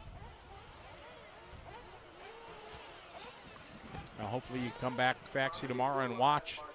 You will enjoy it. So Carmody is still running according to the clock. Wait on him to come around. There he is. There he is. 38.8, good last lap. So 10 laps, 6:36. Our first 10-lap run. It took 9 races, but David Carmody moves to the top of the board. And with that, I bid you adieu.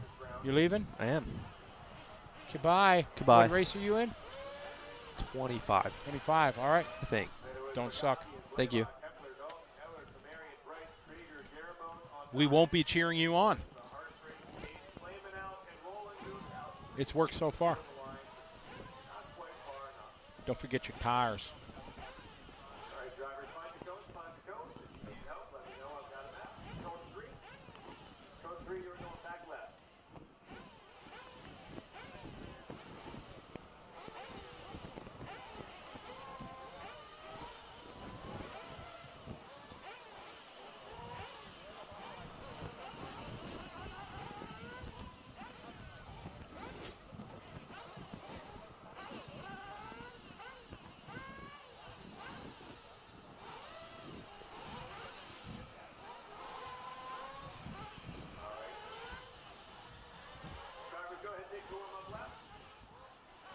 All right, there's a good shot from TNR pit lane cam. Adam Drake down there. Got a stopwatch going for Rhonda. Got his wife in this one.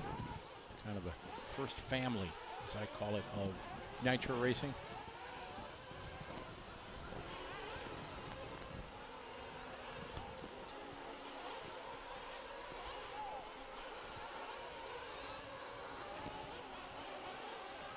Exactly, Jonathan. You're right. That's that dude.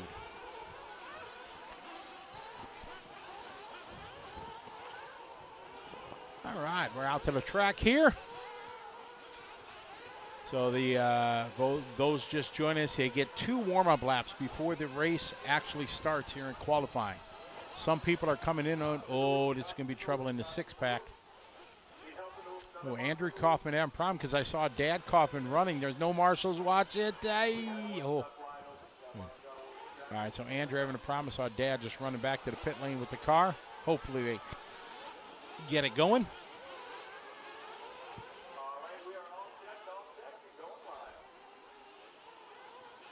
So some of them came in and got fuel for the first lap to make sure they be able to make the full 6 minutes.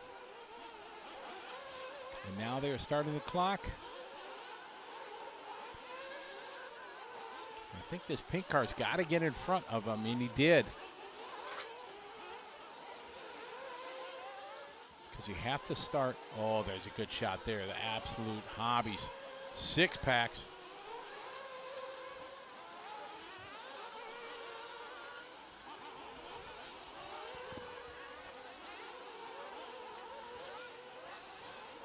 Going to stay in front of the first car to start the line. It looks like he's going to be able to do it here, coming across the line. There's Justin. Oh, it looks like Andrew started a bit late. It cost him a couple seconds.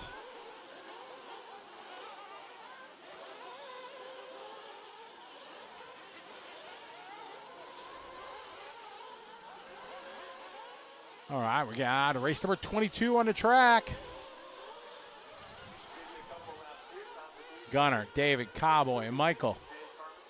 Lap number 1. Everybody here, top 5 sub 40-second opening laps.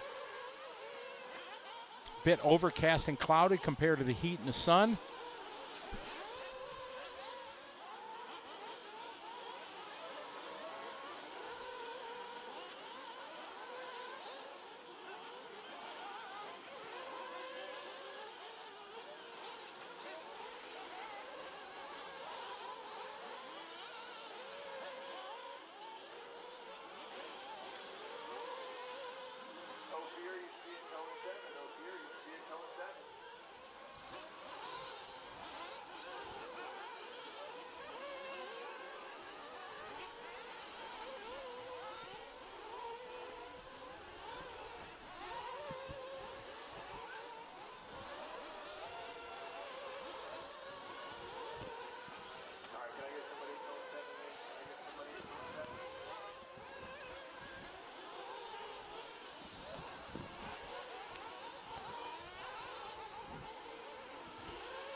Your leader right now is Gavin. Gavin out front. We're on a 10-lap 6:25. That is a TQ time.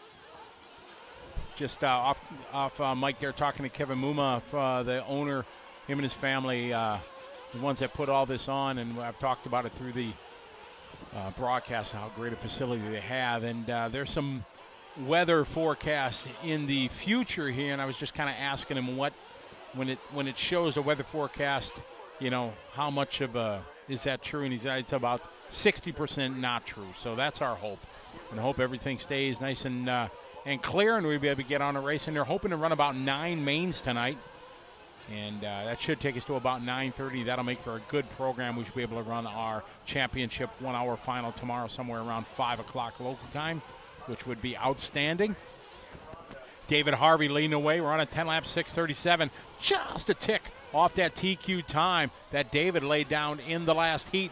This is heat 10 of 15 of our buggy division, qualifying run number 3 here at the U.S. Nationals here at LCRC Raceway, Oakland Mills, Pennsylvania.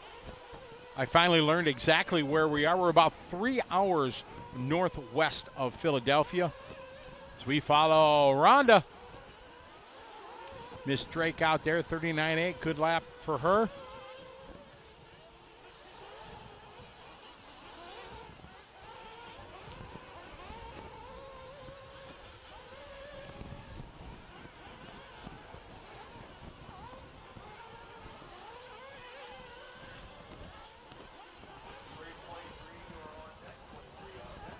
All right, we're going to behave ourselves in the chat room if we could, please. Just have fun. We watch Rhonda out front, 38.9 lap for her, leading away.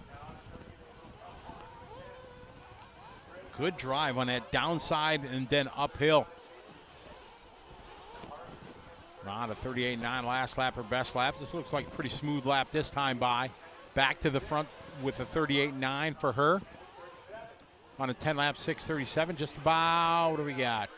About 1.7 seconds off of the TQ time. She's got clean track right now in front of her.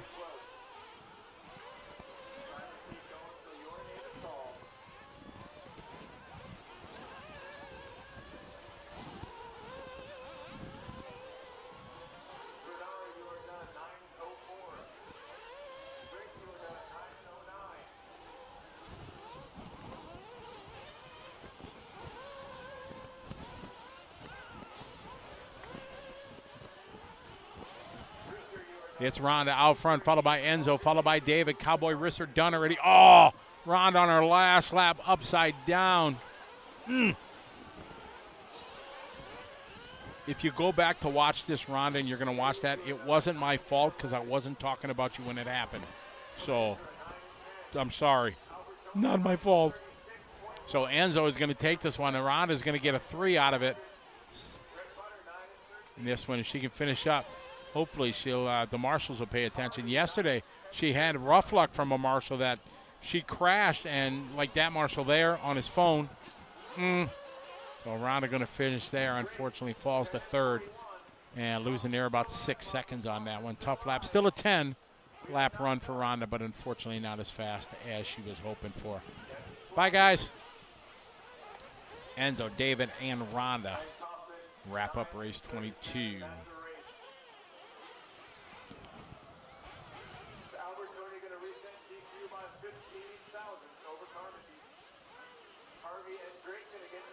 A little chilly. I don't know what the track temp, like the surface is.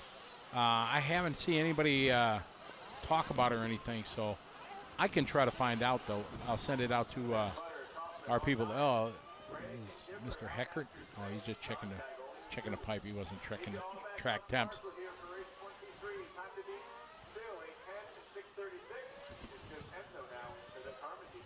Boba Bear, you're overslept on a race day. I can see oversleeping on a work day, but when you got racing coming up, oh man, I'm like, I wake up before my alarm. I'm just ready to go.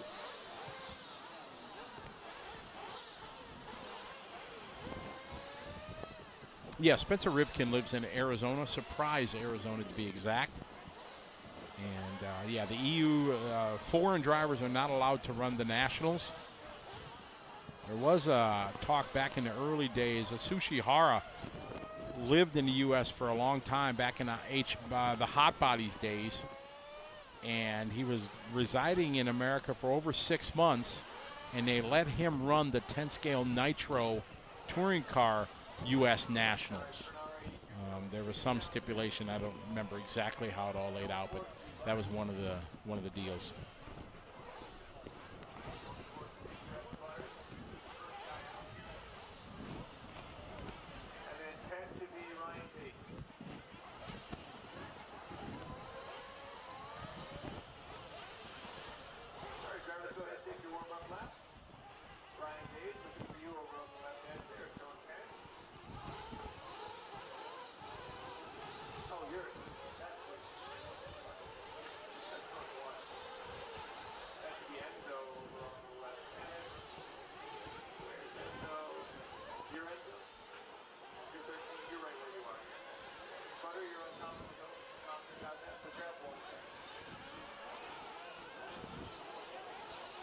Okay, we are off and running here. Race number 23, warm-up laps underway.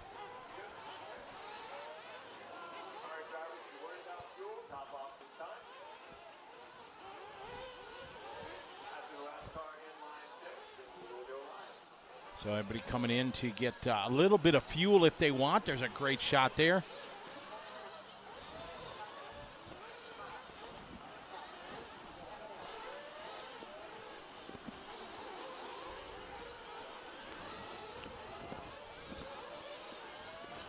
Okay, no checking from Christian Toic.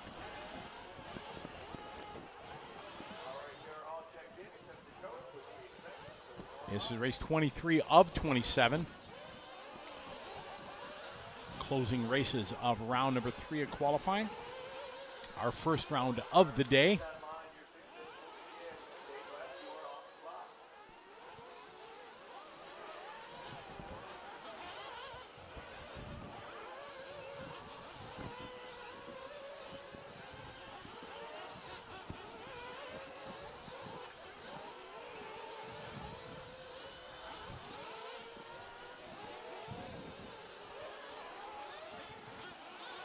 All right, everybody is coming around to start their clock. There's Evan to start his clock. Just waiting for David, James, Christian, and Christian. But I think Christian Toic, not sure if he made the call. Not going to be able to start his race. We haven't seen him on a track. So John Armour going to come out with a 38 38.7 there. Stephen Plakis with a 38.2.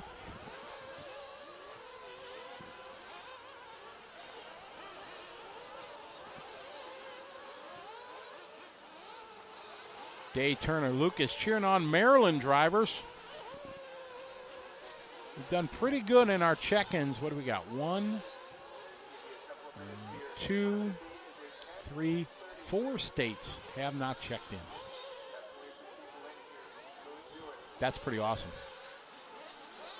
And we're at 33 different nations through the course of the broadcast. And we didn't even main day yet. It's still qualifying day. 53 nations is the biggest turnout we've ever had on our online viewership with people that have responded to our questions. And that was for the DNC this year. I'm pretty stoked. I think I'm going back to DNC next year. So that's going to be pretty outstanding. That is like such a great race. And Joey and the Dirt Crew, they're just announced today a brand new track in Paris, not France, Paris, California, Perris. Brandon thought it was in Paris, France, but no, that's Paris, California. So I just got mean mugged from Brandon throwing the bus, and he can't defend himself.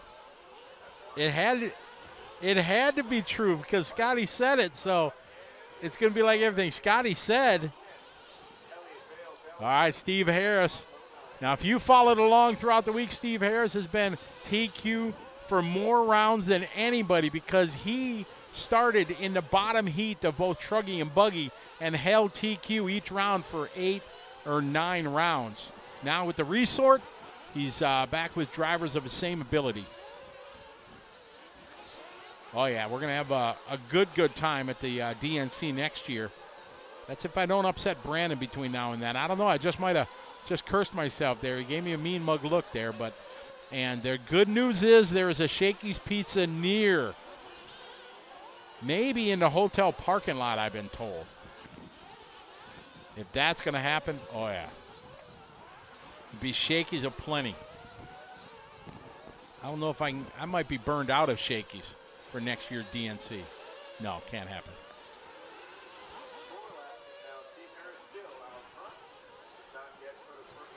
Shh, Gavin, we're not going to talk about that. We're not talking about weather and what. Yes, it's. Let's hope not, because we need to get. We need to get some. What do we got? Yeah, we'll get this round of racing in, and let's hope it can stay dry. That's all I'm going to say about that. Exactly, Harry. Tell him. Pluto checking in. 2 minutes to go. Steve Harris, dare I say, dominating this one with a 3.5-second lead over Cole. Tristan is in third, Evan 4, Stephen 5, Christian, followed by David, Donald K, John, James, Alex, and 4, Christian Toek, not able to make the call here for race 23, Q3.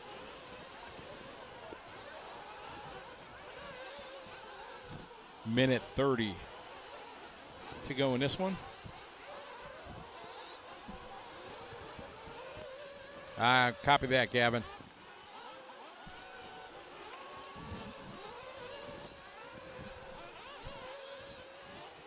You're right. I ain't getting tired of Shakey's because I never get it. I'm going to have it next week, though. So, boom. It's Steve Harris leading away. 38.9 last lap, 10 laps, 6:20 TQ time. Enzo Albertoni, your current TQ. He laid down at 10 laps, 6:36. Rhonda was right there. She just had tough luck on the last lap, dropped her back. So Enzo right now at the top of the leaderboard. But in this one, Steve Harris looking to get to a familiar spot that he was in for so many races through the rounds yesterday. Oh, no, not good. Evan Vale now moving. Steve Harris out, not scoring. Don't.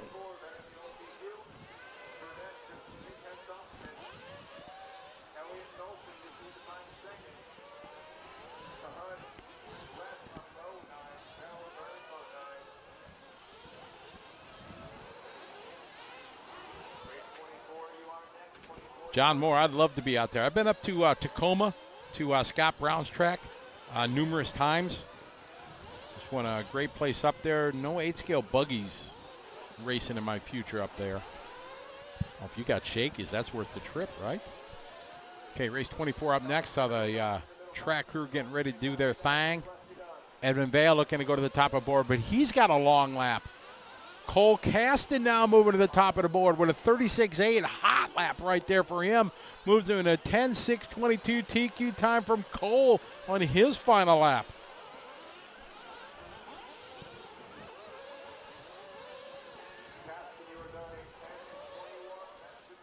Cole, Evan, Tristan. Cole, Evan, Tristan, Steven, your top 4. Giovanni says, shout out Steven. Oh, yeah, Mojo Potatoes. It's all about the Mojos at Shaky. So Cole Casson going to reset TQ. Enzo owned it for 6 minutes, but Cole wants it. And it was a good on 6:21. The track crew are going to do their thing here, blow off the track after we get Donald. And unfortunately, Steve not able to finish. Nor is Donald, it looks like.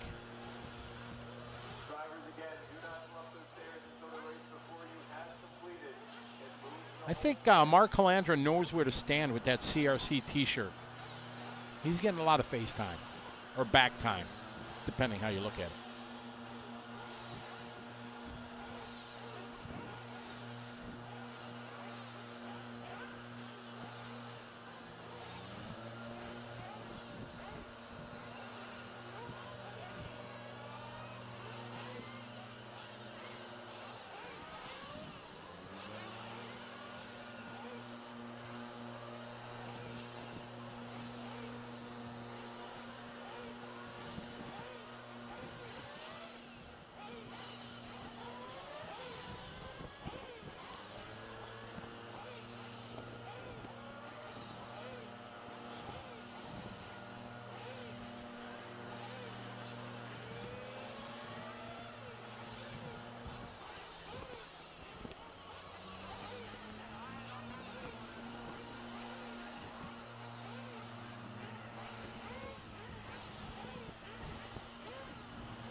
All right, first lap of warm-ups here going on.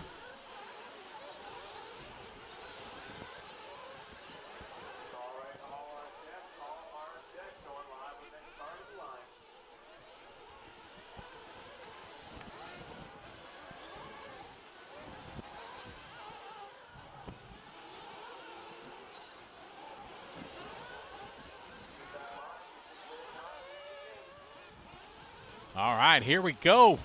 Race 24. So this is our D sort, D for dynamite. A couple fast drivers in this one that normally don't have this letter of the alphabet associated with their name, like Seth Van Dalen, who has struggled. Hopefully he's going to get things right here. He needs 2 good runs because his 2 from before, not so good.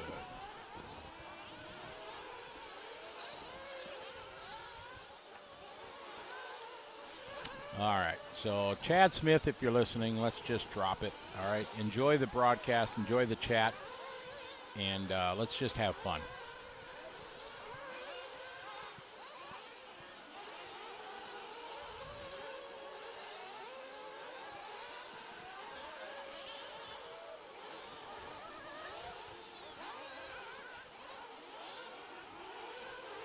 All right, everybody got their first laps coming in. Here's Seth Van Dalen, 36.3. Smoking fast lap there for him. That kind of pace is, going to be there top 15, maybe top 10. There's Schreffler. Schreffler's showing some pace like we normally see Jason doing.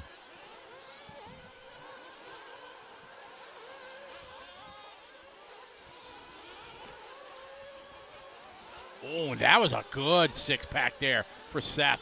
Seth is fully punched. He knows he's got to make it happen out of the D group. Somebody was asking about track temps, and it was Travis, our cameraman, went down, felt the track. He said it's cold. So that's your track temp report for this hour. That's all we got.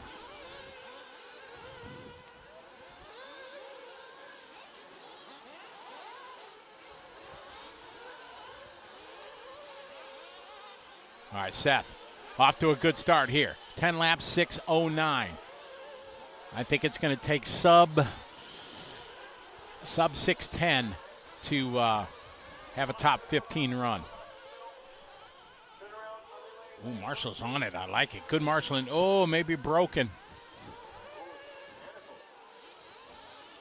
You're welcome, a little chilly. Brian Carey, how are you? Glad you're enjoying it. We surely enjoy doing it.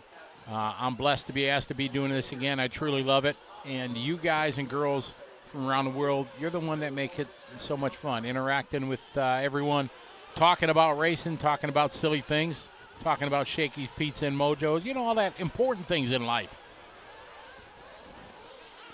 When I'm dead and gone, Scotty's going to be most famous for talking in his love and passion for Shakey's Pizza. I wish my dad was still with us because he'd be laughing. He'd be laughing about it because he knows how much I loved it when I was a kid.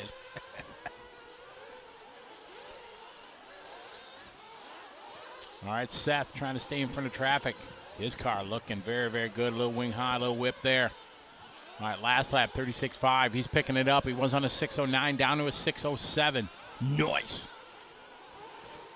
Current TQ 6:21. So we're 14 seconds or so underneath the TQ.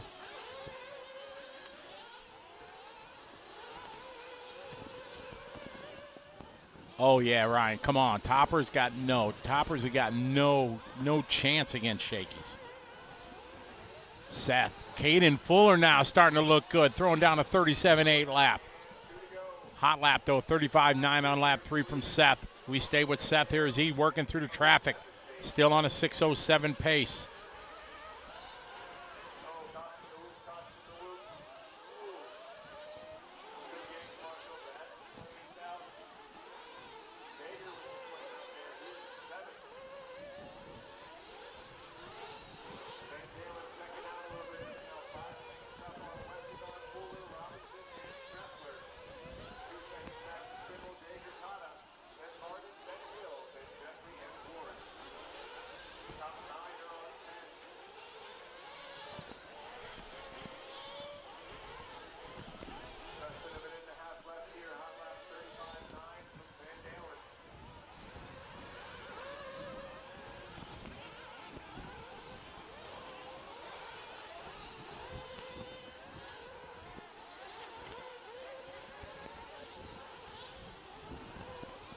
All right, we're down to the final minute here. Seth doing what he needs to do here in Q3. We've stayed with him because he's at the top of the heap most of this one. Dropped the second one time, but has earned his way back to the top of the leaderboard. We're on a TQ time, 6:06. He started at a 6:06, fell down to a 6:09 estimated pace, now back to a 6:06. Yeah, when racing that trackside run, yes, then we're safe. Oh man, full send up there. That was nice. So Seth has still got another lap, and traffic gives him room. Oh, that was outstanding. 36 flat lap there with a little bit of traffic. Oh, nice save. You saw that. I can't think that fast. He didn't have a good into the triple. Checked it up just enough to do double-double out. That was an epic save. Man, this is a run right here for Seth. Whatever he's changed on his buggy, it's working. He's full send going up the hill. Man, he might get it down to a 04 or a 5:05.2 maybe. This is a great lap. 36.5, 6:05.7. So a good run there for Seth. Jermaine having a good run going 10. Finally, Jermaine having a good one. Caden Fuller his best run. We still got Anthony Westergaard out there running, and a few others trying to get a good run.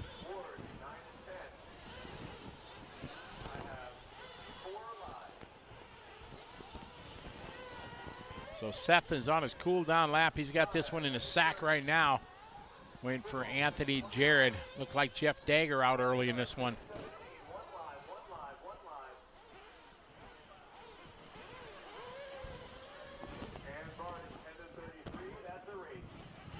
All right, so a great run there. Seth Van Dalen doing what he needs to do here in Q3 because Q1 and 2 not so good. All right, talking about pizza from Chicago. I don't know what's better, Gino's East or Giordano's with that thick, deep dish Chicago pizza.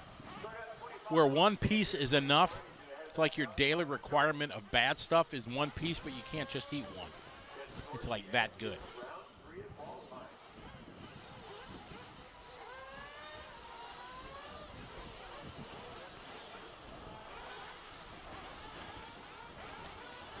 No, the yellow piping is a drainage pipe that's available. It's made from Baumgartner tile in Ohio. I looked it up because I used it at my track for many years. And it's not everybody carries it. The number one use for this yellow pipe, and you'll probably like, wow, I've never noticed it. But the number one use that this pipe is used for is baseball fields. They split the pipe along the bottom and cap the back fence, the home run fence. That's the most popular use of this pipe that I've seen it everywhere you go. And now the next time you drive through your neighborhood or whatever, you see a baseball field, they'll probably have this yellow pipe across the top of the fence. That's the most popular use that I've seen it for. But it's, I like it because it really stands out. It really pops, and I like it. I like it a lot. Shane B says, Gino's East is nasty. Another guy in another one of our chat rooms said it's the best. All right, drivers, go ahead and take your warm-up lap. Gino's East, yeah. Oh, you can't go to like Gino's and just get thin crust, dude. You gotta, you go in. Oh, and they got a freezer. I'm talking about, when you go to the race and, you go to the restaurant and then it's like a 45-minute wait for the pizza. It's like, I don't want to wait that long. So then you end up ordering the mozzarella sticks, for $22 an order, and you're like, then you're all full because you eat such good mozzarella sticks or whatever it is.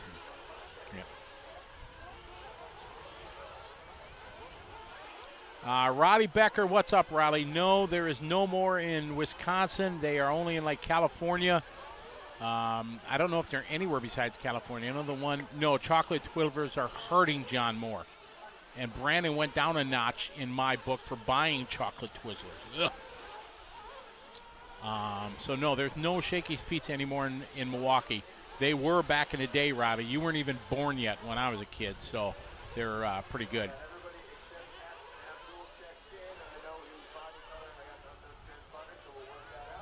So now we got race 25. This is our C sort.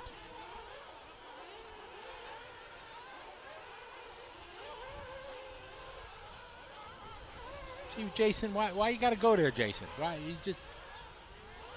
My good friends from back home picking on me on the broadcast. I don't pick on you when I'm on a broadcast. I could. I sound like I'm crying. Oh, no, stop picking on me. All righty, here we go. This is our C-sort. That was an epic run there for Seth. 10 laps, 6:05. He needed it because yesterday was terrible for him.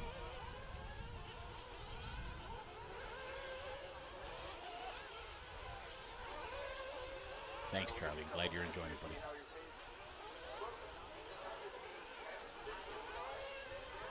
RC Off-Road from Tucson, Arizona. How are you?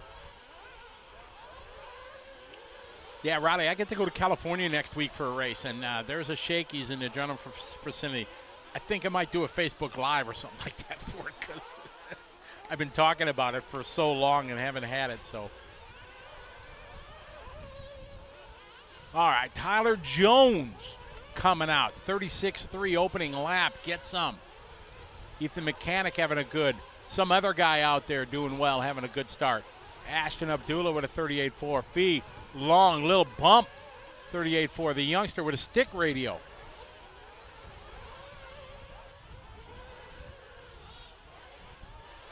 All right. On a racetrack, some other dude on a racetrack. I have no idea who he is. Following him along a racetrack, looking smooth. Oh, man. Full send going up the hill. Through the AK washboard section. That's a nice picture.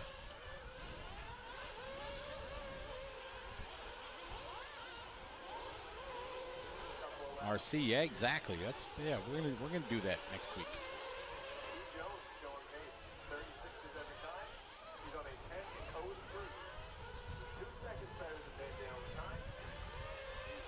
Tyler Jones, 36.0. So 3 good laps there. Puts him at a 10.603 TQ time. 2 seconds under Seth. We pick up, said Jones. There's a good shot there through the washboard cam from AKA. RaceAKA.com.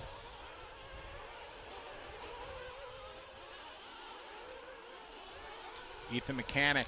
37.4, Fee, 36.5 from Little Bump. Ashton, 38.5. There's 37.4 for Julian Olivares. Dalen Caldwell, 38.3. Camden Line, 37.7. Jacob Hardison. Jacob now moving up, 36.7 lap that time by. Some other dude with the hot lap, 36.0. Austin Wick, tough lap there for the youngster from the greater Chicagoland area, 41.1. Jackson Brunson, a 38.0. Good lap for Jackson.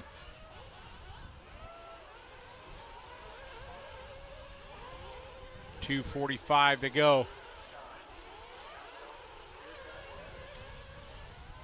We follow Ethan Mechanic around the track. 37.4 last lap for him. Jacob Hardison, his best lap, 36.7. 2:30 left to go on the race clock.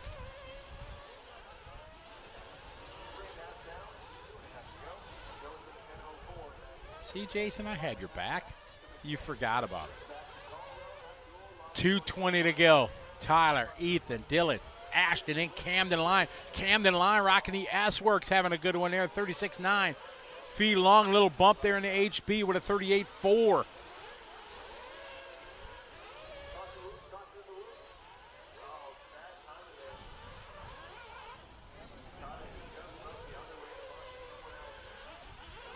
Two minutes on the clock.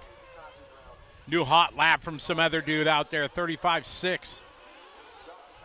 Look at that. The bleacher's starting to fill up as we can get into our C sort. B group's up next.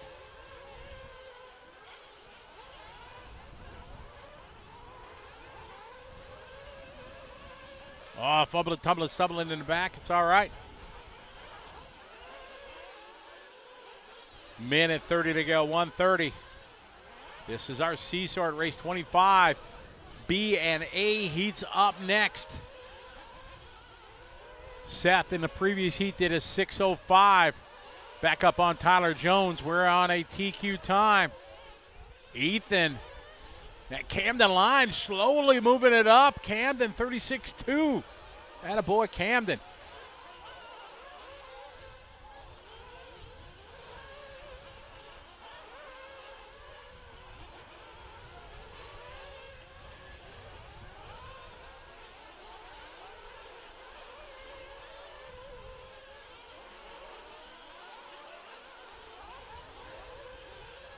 We're down to 40 seconds to go. Jones out front, 36-1. Ethan, 36-6.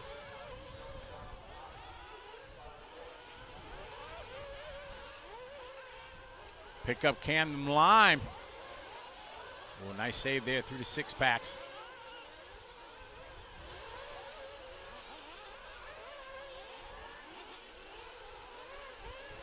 Nice line there. Look, good shot there from the Absolute Hobby six-pack Cam.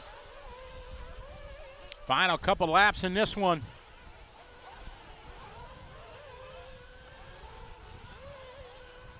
Tyler Jones looking to take that TQ from Seth.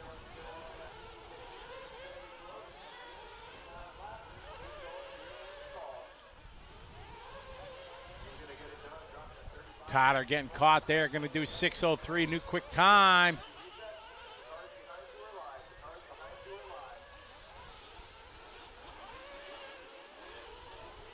Mechanic, you were done 10-6-13. That's going to be a second in the heat and a third for the round right now. Caldwell, you were done 10-24. We are winding down here in this one. Tyler Jones going to take this one.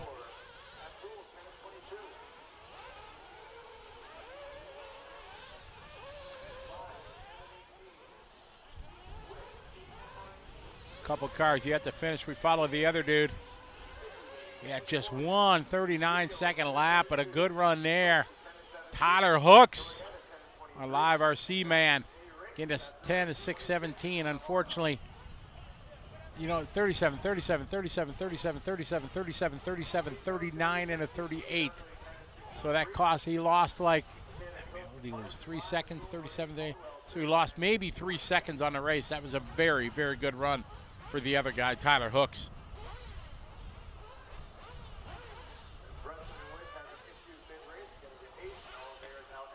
Very, very good run for Tyler. Excellent. All right, B sort. B. Look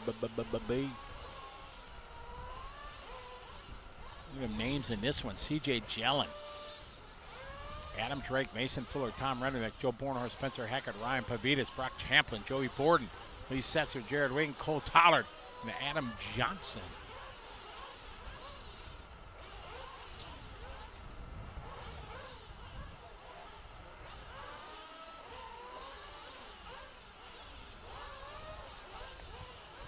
Good shot there from TNR pit lane cam.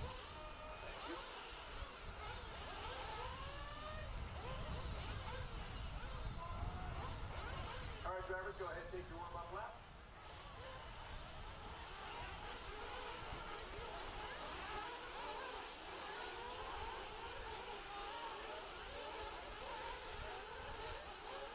If you are concerned about fuel, the top off at the end of this one.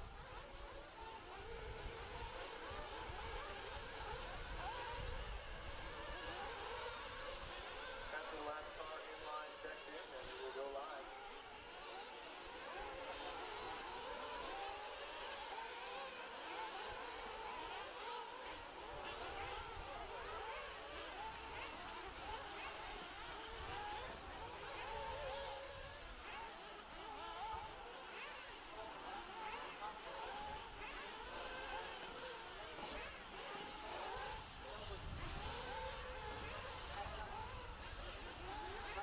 Good question here from EKG 24,000. Why has runtime been a factor? Most guys or most events have 5-minute qualifiers. Not a problem. We have a long lap of 34 seconds. Here at the Roar Race, they're doing 6 minutes. So you have to do 6 minutes plus your out lap. Plus, you know, if you get a whole nother lap. So normally guys can get 7.5 minutes, but there's been some of the lower drivers that are not as good at tuning their engines and things like that, they have been struggling.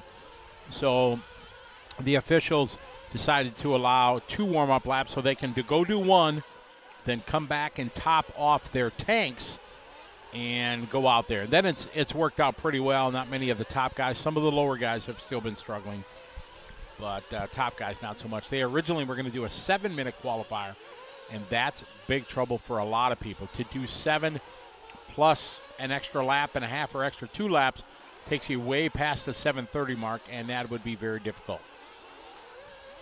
So everybody's hot and heavy here, rolling out on lap number 1, qualifying round number 3 here of our B sort. We got the Techno Joe Bornhorst out front, leading the way. Cole Tollard in the Associated. He's running into 2. We got the TLR, Tom Rendernick now to the top of the board. Then Jared Wiggins, followed by Spencer Eck. There's Mason Fuller now moving up. Follow the yellow and orange of Joe Bornhorst.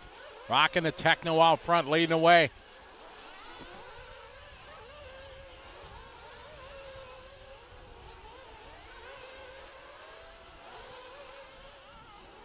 Good start here for Joe. Now Rendernick back on the top of the board. There's CFT Cole Toller, 36.4 that time by. Hackert now to the top of the board, 36.1. Mason, 36.4. Drake, a 36.8 into Mugen. He's back. I'm back. 3 seconds. Yeah. That's what you lost. Yeah. 37s across the board, 138 and 139. Yep. That was pretty good. Thanks. Exactly. Everybody was cheering you on. You're officially the other guy. Great. Yeah. Looks like we're following along with Bornhorst and CFT. Cole in the Associated, 35.807, running on J Concepts tires.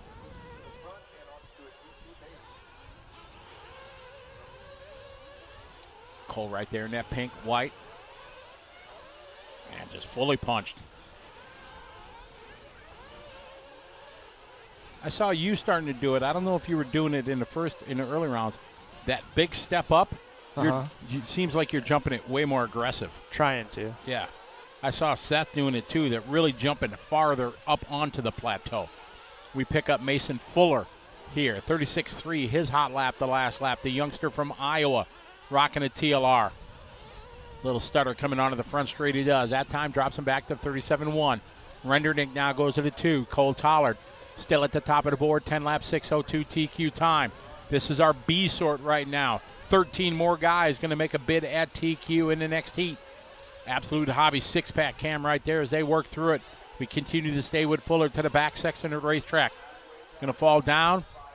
Now step up. This is the section I was just talking about it. Jumping up higher was Tyler trying to be more aggressive into it. We saw Seth Van Dalen really attacking that. A little trouble in front of Mason. He works through it. No step out this time coming across the line. Good lap there for him. 36.7. Rendernick 36.5. Cole Toller 35.9. We pick up said Rendernick right here. There's a Tom. Oh, Tom. Just a bit outside. Looks like Heckert may be out of this one.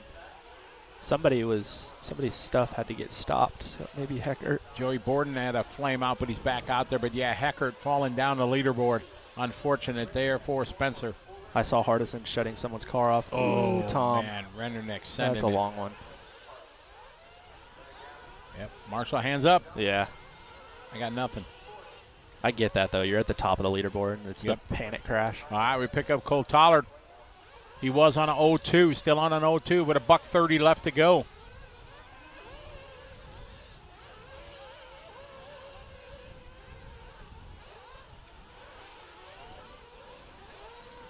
John Moore just keeping you updated with your consistency. 98.004.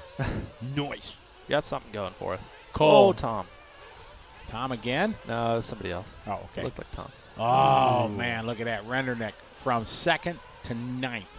I hate when that happens. Yeah, me too. Mason Fuller making it happen there. 36.2, new hot lap for him. Adam Drake climbing up the board, 36.3. How about Pavitas right there, 36.2? Wiggins trying to make a bid for it, 10.608. He comes by with his hot lap, 36.4. And Fuller with his hot lap, 36.2. Joe crashing in the rhythm section. Right in front of Cole. Cole. Goodness. Man. Good save there, keeping it out of Cole's way. There's our absolute hobby six-pack cam. I like it. Got about 30 seconds left on the race clock, less for some, more for others.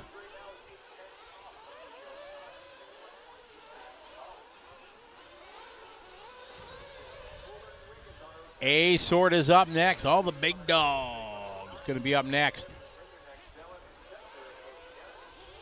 Lee Setzer just doing his hot lap. Joey Borden doing his hot lap there, 37.0.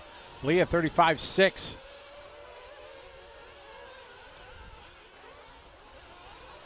Whoa, nice save.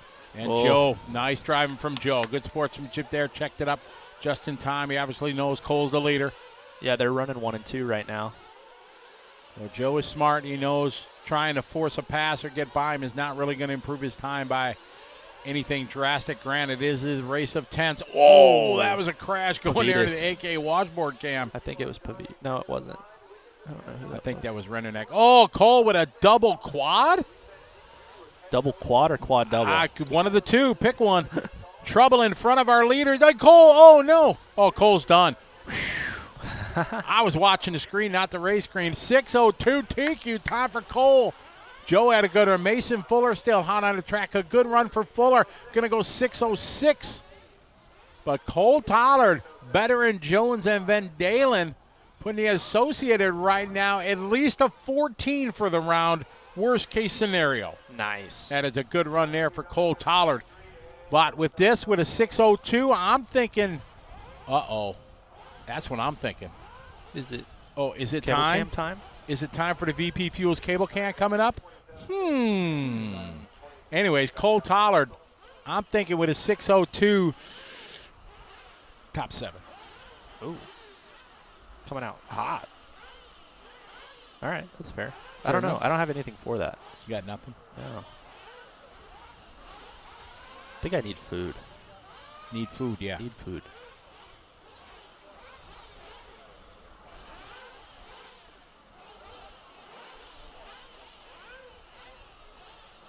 They got a food truck here at the track.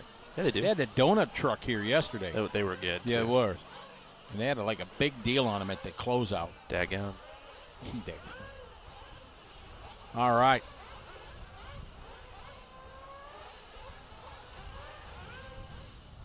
As we zoom in here, you can see the Gladiators. Here's Horn on the left. Too Tall, Ryan Lutz. Then there's Mayfield. Sontag. There's Sontag there. Then there's Tanner Denny. Cole Ogden got the hair working.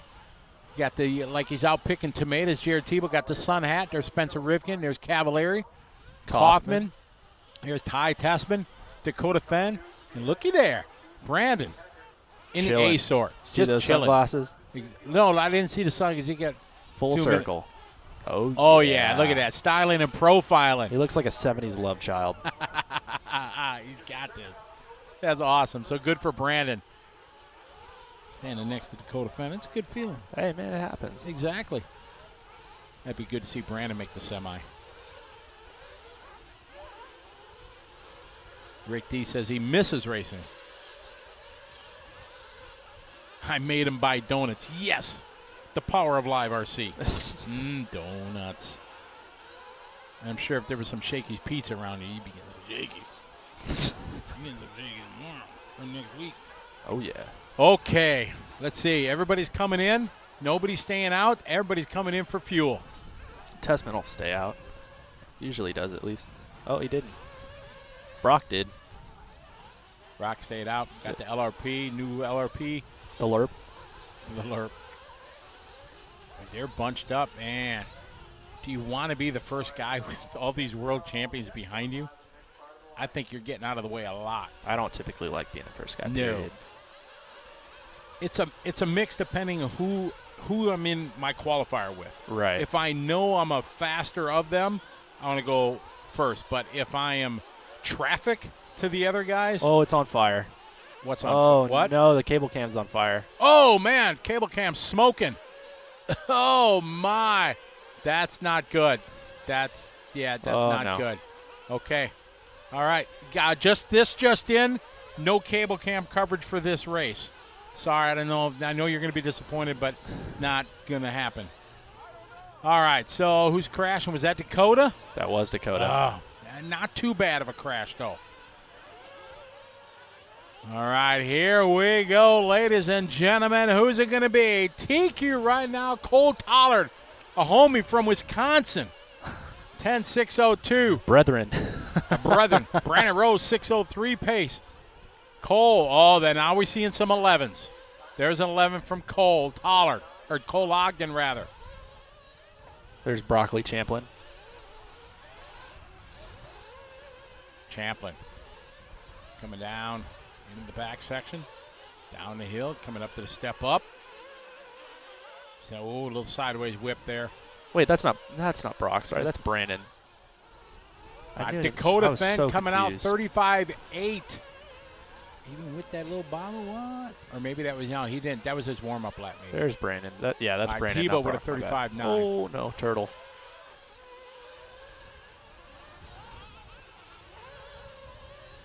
Falling around with Cavallari down in the 12th spot. So Mayfield not making it. 4 start. Ooh. We followed Jared Tebow on the racetrack, but yeah, Mayfield not scoring. There's Lutz across the line. Maybe he was controlling the cable cam. Maybe.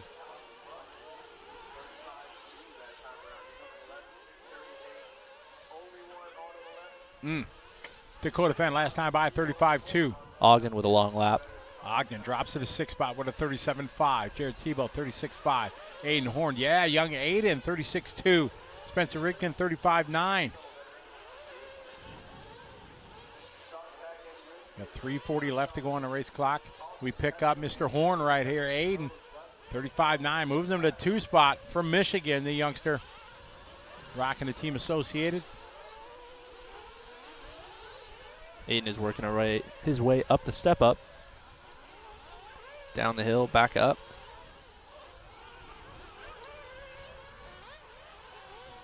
There's somebody upside down. Was that Lutz?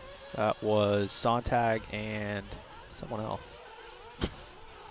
Great observation. Sorry. Kaufman. Kaufman and Sontag. That's not going to help either of them. All right, Fenn, 35.4. 35.7, hot lap there for Aiden. Ty Tessman doing his hot lap, 36.0. Jared at 36.2. Brandon Rose doing his hot lap, 36.3. Cole Tollard's time right now sitting a hole for 3rd. So much for my top 7. Well, it would be top 7, but. So Finn working his way around in the TQ spot. He's the only person on an 11-lap pace. Aiden Horn just throwing down his hot lap now, stepping up to 11. So he's trying to join the 11-lap club. Jared Tebow on a 10-lap 6.02. Spencer at 10-lap 6.03. Tessman 10.603. Followed by Ogden, Denny, Sontag, Rose, Lutz, Cavallari, Kaufman, and unfortunately Ryan Mayfield not able to make the call right now here in Q3. So Tebow expertly letting Finn go and still making the triple-triple. Not quite sure how he did that so well, but he did it. He's only probably done that a couple times. We followed Dakota Fenn. Down the hill he falls, slides it around, step up. Car is ripping. It is looking solid. Aiden on an 0-1. Pick up Aiden Horn here. Far left side of the racetrack now. Down the back section. That's a little deep there on the step up. Good line. Trying to take it maybe a bit too fast through that down section. Got it unwound just a little bit. Whoa, Aiden. Able to hit that triples all right. Still defend out front. Horn. Tasman doing his hot lap there for Ty. Ty 35.6, his best lap. Good shot there from the Absolute Hobby 6-pack cam. Tebow comes by with a 36 flat. He's running in the 4th spot. Ogden to 5th. Denny 6th. Sontag 7th. Rose, Rivkin, Cavallari, Lutz, Kaufman, and Mayfield. 1 minute to go in this one. 1.2 second lead for Fenn over Horn over Tessman.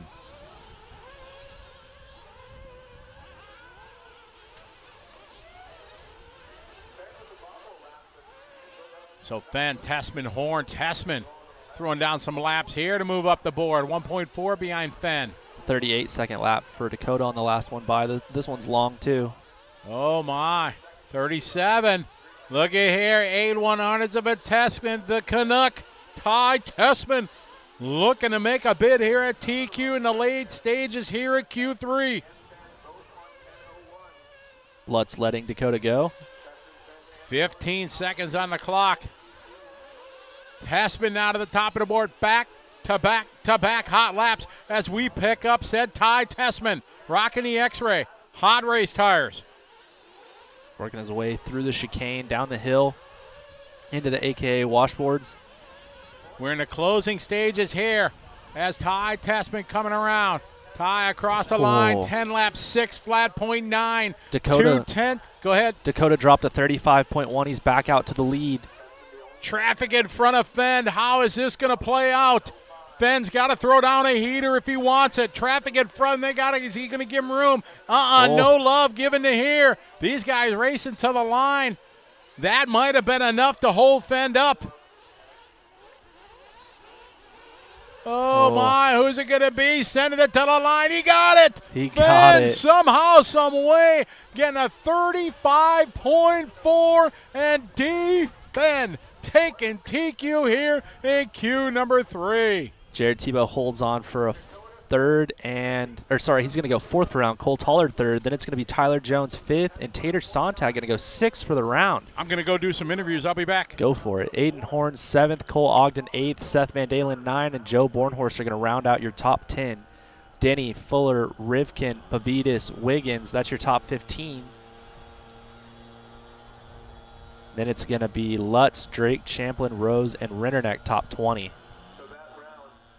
And with that, Scotty's out. Try to go get some interviews. Horn is a team associated driver.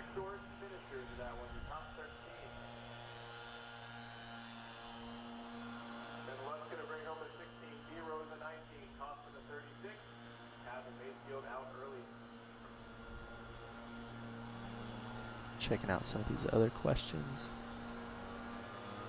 Finn looking good in that one. He's got 2 TQs now in Buggy.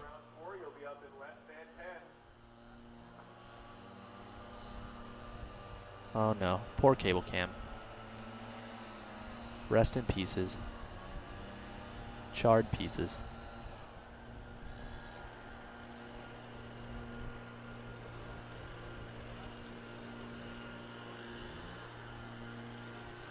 Done burnt it up.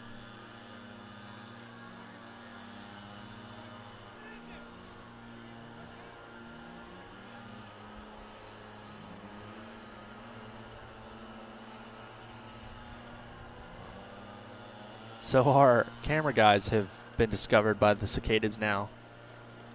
And they are attacking everyone, not just drivers or pit guys or roar officials or whoever. They are now getting cameramen.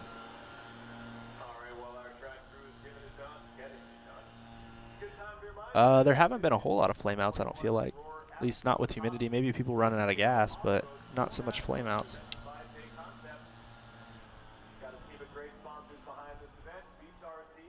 Tyler Jones runs Techno. I'm not Tyler Jones, though. I'm the other Tyler. I also run Techno. But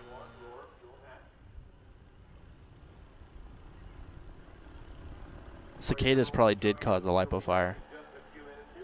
But we're going to send it down to Scotty Ernst with a J Concepts race report down in the pits. All right, we are down here trackside with Dakota Fenn. Dakota, that was a heck of a qualifying there. It came down to the last lap. You got a little bit jammed up with traffic, but you were able to pull it off there at the end. Yeah, got off to a great start. The cars were working all good last weekend. Had a really good first round. Second round, my car was really good. I just had some mistakes that were all on me, and I wanted to clean up for this third round, and everything was feeling good like it always had been, and got a really good clean start. Was doing good for the first few minutes, and then yeah, I just kind of got on my rhythm a little bit, catching some cars, and then had some mistakes on my part as well, but was able to kind of rally a bit there back at the end and be able to get the TQ for the round. In scoring, watching the scoring lap times, I've seen pretty consistent from all you guys throughout the course of the event. How has your feeling been about that? Yeah, I think so. It really just depends on the sun. It's a little bit cloudy today, so the track's not grooving up quite as much. It rained last night a little bit, so kind of washed away the groove some. But track is pretty decent again. There's decent grip out there, and it'll just kind of come up for the next round. We'll have to keep an eye on the weather and just make some changes and make the tire choice last minute. As I came up to do the interview, I saw the TLR powwow there. Thomas Tran had the whole team. You guys just kind of decompressing after your run, talking about it? Yeah, just seeing how everything was. Quite a few of the team guys had a really good run, so awesome on that. I think Tater had got like 6 for the round, so super proud of him. He's been working hard, and we'll just keep working as a team. Like I said, we've been working really hard at home. Everyone back in California, the whole team, Dunford, Thomas, everyone's been working really hard, and it's showing. All right, well, best of luck to you. Thank you. All right, Dakota fan having a good run. Let's get Ty Tessman in here. Ty, as I just said to him, man, that was a shootout. You really came on strong there at the end. Yeah, I ran some tires. I'm trying for the main just to try to figure out something that'll last the whole time. So I know I had 2 good runs from yesterday, so it's time to experiment a little bit. I'm not too concerned about TQing because I would like to run the semi and then be able to figure out tires and kind of get familiar with the track before the main. But yeah, it was a good run, and I was getting used to the tires and kind of pushing harder at the end, and it wasn't quite enough this time, but I'm still happy with how everything's going and how my tires are working. Car's running awesome. Engines are awesome too, so yeah. You just made a good point that I'm sure the viewers at home would think about. Me as a racer, you got a chance to TQ and not have to deal with the semi. You're like, man, I'm right in the championship final. But you just said the opposite. You want to run a semi to be able to learn what you can. That's fascinating to hear. Yeah, I was up there thinking I was like battling for the lead, and I'm thinking I kind of want to TQ because it's still good to TQ, but I also want to run the semi, so I don't really know what would have happened if I'd have done it, but I guess I don't have to worry about that till the next round. But I think they should make it so it's an option to run, so if you wanted to, you could. But yeah, we'll see what happens, and still try to go fast the next round too and figure some more tire things out. All right, well done. Good luck. Thank you. All right, good to have Ty running well. That was pretty cool to hear him, say that, I don't want to TQ. Whoever think about not wanting to TQ around, but that was cool to hear him and see what he is. So back to you, Tyler, in the Nitro Pro broadcast studio. So Scotty getting some words with the boys. The guys were killing it out there that run. Let's see if I can check out how our qual points are looking after 3 rounds. In Nitro Buggy, it's Finn with 0 points, followed by Tessman with 4. So Tessman cannot TQ now. He has no chance of TQing, 0. Cole Ogden has 4 points. He has a 0 and a 4, so he still has an opportunity to take the TQ. Tebow has a 3 and a 4. He's in 4th with 7 points. Lutz has 9 points in 5th. Then it's Cavallari in 6th with 13. Sontag in 7th with 13. Mayfield in 8th with 16. His best run of 5th place. And Horn in 9th with 16. Tanner Denny in 10th with 19. Tollard in 11th with 21. Rivkin in 12th with 21. Then 13th is Bornhorst, 14th is Pavitas, Fuller, Renderneck, Rose, Jones, Drake, and Wiggins top 20. So then our top 30 is Champlin, Bourdon, Jellin, Setzer, Kaufman, Van Dalen, Mechanic, Hooks, Johnson, and Lime.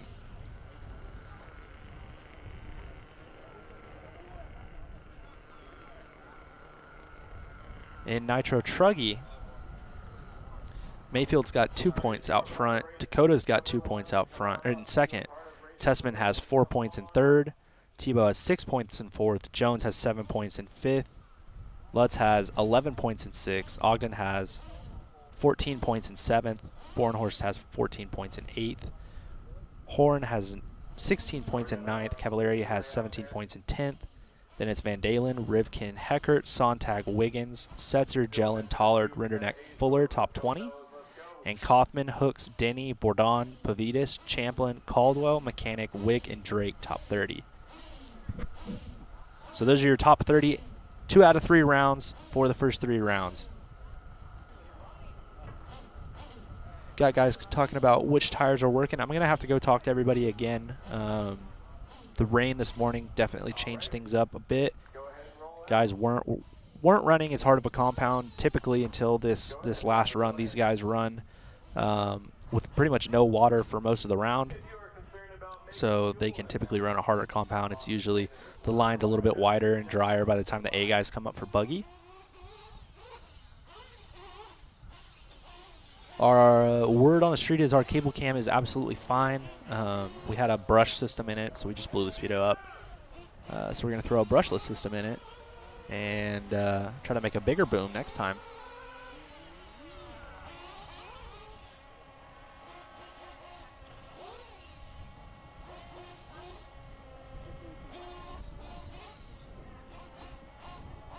We already took the camera down, though. It's not out there anymore. So up next is race 1 of qualifier round 4.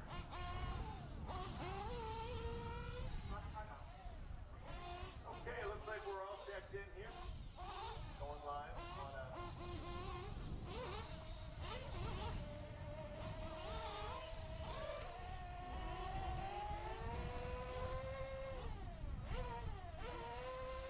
Tyrone saying respect to the track maintenance crew. Yeah, those dudes have been killing it. The track is consistent pretty much every run. You know what you're going to get. You know when the watering schedule is. You know when the blow-off schedule is. They've made it really easy.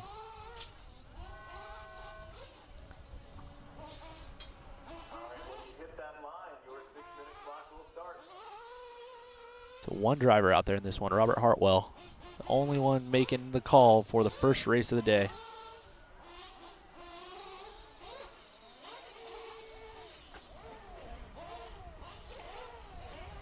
So Hartwell working his way around. Double, single, single, single, single.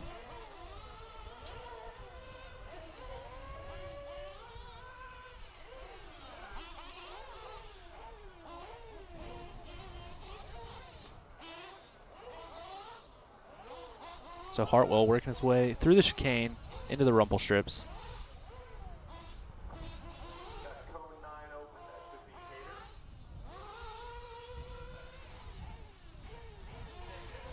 Cater.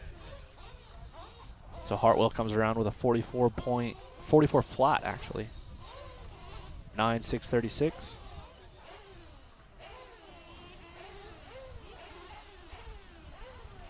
Got cone 9 open, that should be Cater Sontag out there. So 120 down, 440 left to go.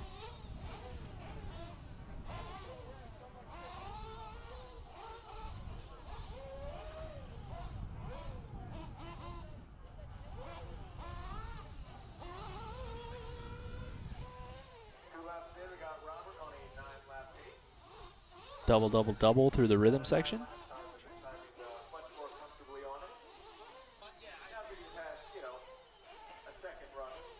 Working his way through the single, double, double, double section. Double, single, single, single, single.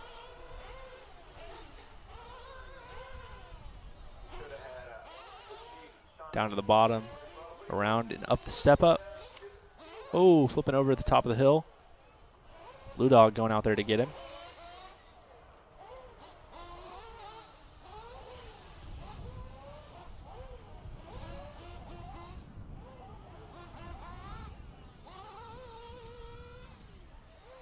Mr. Little Chili, thank you very much. That's a really surprising order for 250 Moto 1. I'm not going to spoil it for anybody else, but thank you.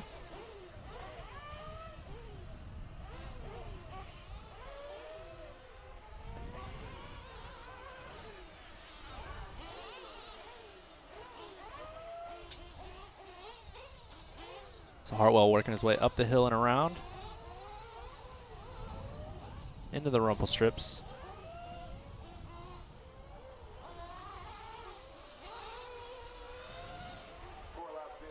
He's got his new hot lap of the race, a 40.3. Are we running a one-car race right now? Yes, Gregory, we are running a one-car race. We're not really sure why either, but we are. How many heats are there? There's 4 heats. Best 2 out of 4 count. I'm back. Hi. Yeah, I don't know, because I know Scott Belcastro is here. Owen is here. So I'm surprised a lot of these guys, I don't know, maybe they signed up and they're not running. I don't know. But hi, Gregory Tennis from Trackside Hobbies. All right, so that was shocking to me to hear what Ty said about not wanting the TQ. I don't know. That one, I see that both ways. I feel like Oh, if you yeah. TQ, you say you wanted to TQ. If you qualify second, you say you wanted to qualify second. Maybe, but then he bamboozled me because it didn't look premeditated. It looked Well, the sincere. rules are still that you get to run both semifinal warm-ups if you TQ. right. You run a warm up. Correct. You run Right. a warm up, but So you still get 20 minutes. true. So my thing is, like, if you really want to go out there and figure out what tire is going to last, you can go out there in your 2 warm-ups, run the same tire, and just run it as if it was a simulation. I don't disagree. So then Mayfield, we were talking to Jay Rona, What happened? and I says, what happened? He said, well, when you hit the telephone pole at 40 miles an hour, it's not a good thing. You'll have that No, sometimes. exactly. And he said it to me in true Mayfield style. When you hit the Oh yeah, Yeah. You can. It was just bam. yeah, you'll have It was that. straight up Mayfield. Yeah. Yeah. And yeah, unfortunately, we did not see that. No, we didn't. No.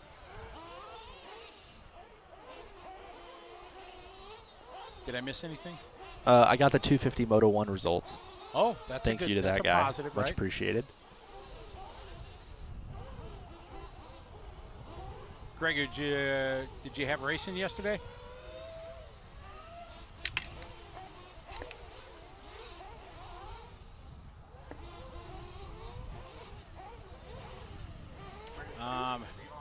No, I didn't, but it'd be a good thing. I go out and talk for the. What race are you in? Me? Yeah. I am in 11. Okay. I was going to ask, I figured to answer the question about the bodies and stuff, I was going to ask tomorrow, because I in the morning when the lower mains are going on, I figured I would go grab some photos of new tires and new bodies and some other stuff that's going on. Copy that. Matthew, TQ is a guaranteed spot in the A. Just in Buggy. Yeah, just in Buggy, if you TQ. Well, I guess the truck too, obviously, yeah, but you're in. But yeah, we're running the ladder main or Christmas tree or whatever you want to call it. Ooh, going to the World of Outlaws. Is that up at Beaver Dam, Gregory? yeah, I want to say there's one really close to us, maybe, tonight. Really? Yeah. Well, if there's one up at Beaver Dam, well, they can't. There can only be one. It's one series. It's not split. Yeah, you're right. I don't know what the... They have sub-series, but if it's the World of Outlaws, they usually go to Beaver Dam, Wisconsin.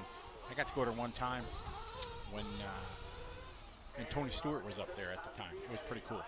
World of Outlaws is rowdy. It is. That's a party.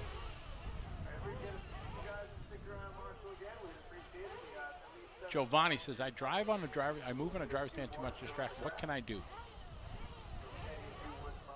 That's a tough one. All I know is when I get nervous, and I start getting nervous, Brian Kinwald told me to do this many years ago when he used to come to the short course showdown and such.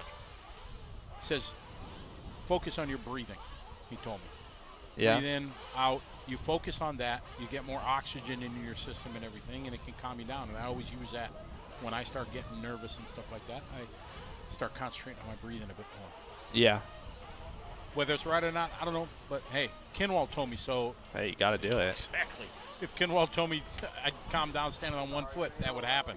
Why is Scotty standing on his one foot? Oh, he must be nervous. Oh, we got some volunteers. Don't lock your knees. That helps too. Correct. Well, they taught us that in boot camp when you're standing. Do not lock your knees because you'll pass out. Let Oh, the yeah. blood flow. Especially when you get excited, get your adrenaline going.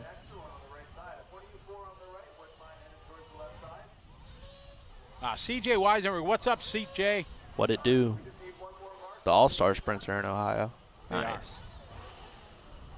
And then is the XRS, that Tony Stewart series, is that tonight somewhere? I know don't they know. raced last week.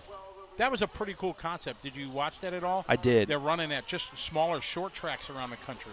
And that's pretty cool. The only thing I don't like is they don't have car numbers on their cars. Yeah, they need to And- fix that. But they aren't just running. They're actually, those cars were made to do a whole bunch of different things. Like, they're going to do road courses Yeah, right. They're and all sorts of stuff. kind of yeah. a generic car. Right. But it was cool to go to a local short track, and the local Right, short Stratford. track hero won. Yeah, that was cool. That was so awesome.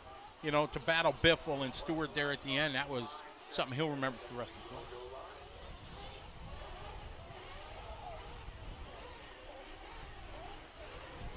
Yeah, Lynn, exactly. You remember that, right? Don't lock your knees when you're standing at attention or at parade rest, and otherwise they'll drop bad habit. Oh, they're at Knoxville. Ooh, dirt oval night for SRX. Really? That'll be interesting. Where'd you see that? Oatified said it on the YouTube chat.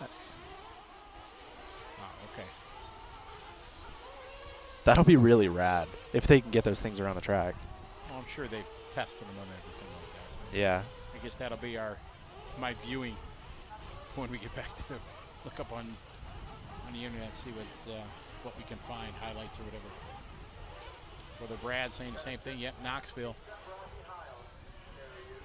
That's rad. They're making the names bigger on the cars. There you go. Why not just make them? I think Whatever.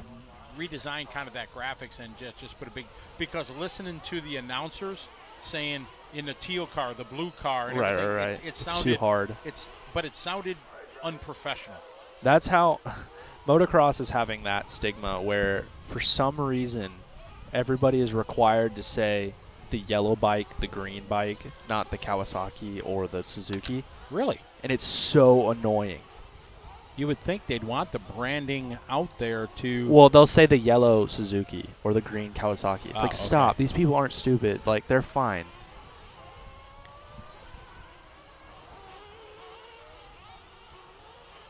John, yes, the track does smell good because they're using laundry soap in the watering of the track.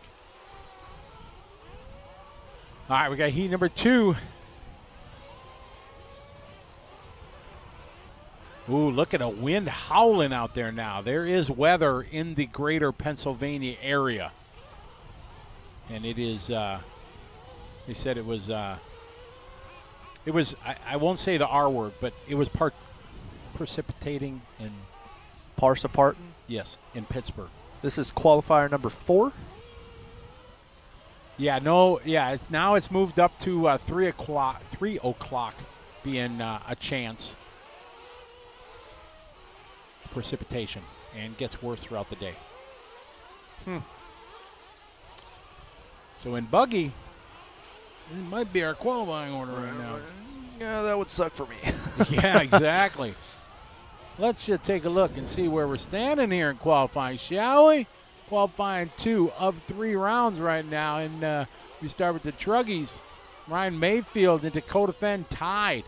Mayfield had 7 seconds on him. Tessman, Tebow, Jones, Lutz, Cole, Ogden, Joe Borners, Aiden Horn, and Ryan Cavalieri top 10. What are they? They're taking up to, it would take 11. And Seth Van Dalen would be the 11th. In the Buggies, Dakota Fenn is TQ. Then we would go, we go down to 21, right, we said? I think that's what it was. Sure. Yeah, exactly. Come on, you're the smart one. What are we doing? Yeah, I was just reading 2 I thought you had told me 2 through 21. that's 10.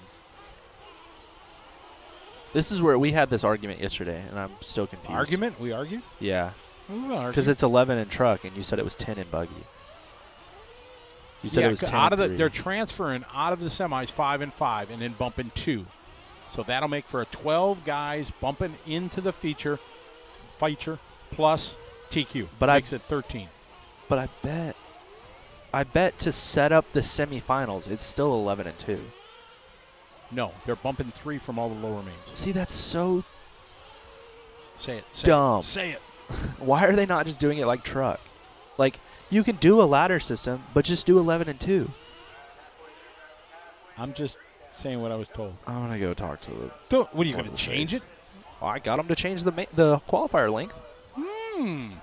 Well, they can't change it now that qualifying They started. sure can. Uh-uh. Done it before.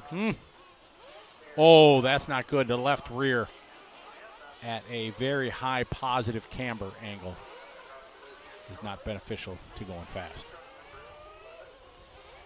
Miguel Cotto, esta la vista, flor camera más alta camera. I think you just cuss us all out. I sure didn't sound very good, whatever I was trying to say.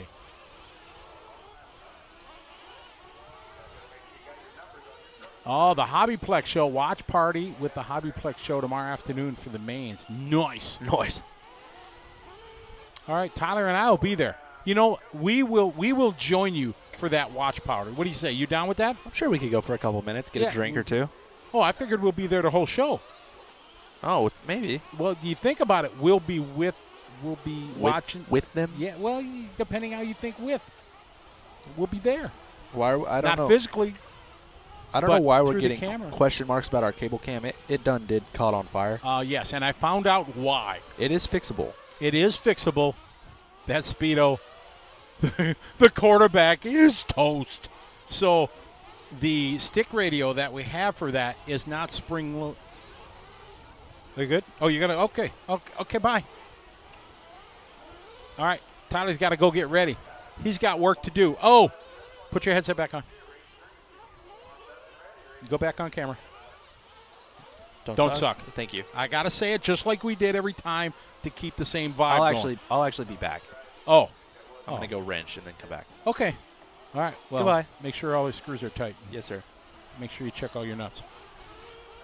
1 minute. 1 minute to go in this one. We got Chris leading the way. You got it? 9 laps, 6:26.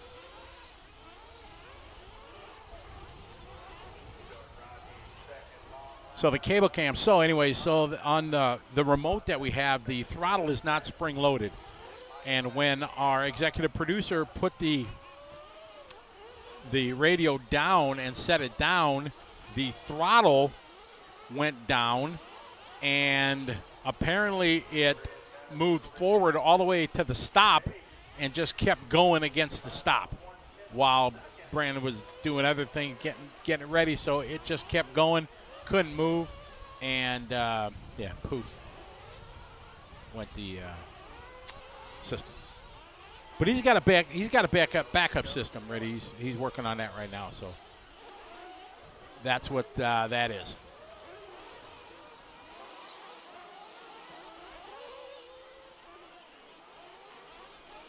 Donnie Schatz getting his 300 last night. That was pretty awesome too. That was really cool.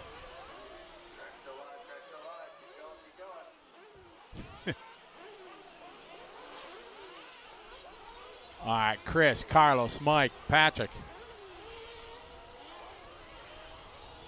See, if he had a pistol grip radio with my Kimbrough kind of wheel, the boat wheel, yeah, he'd be dialed. All right, across the line that time. Chris going to take this one, 46.8 last lap.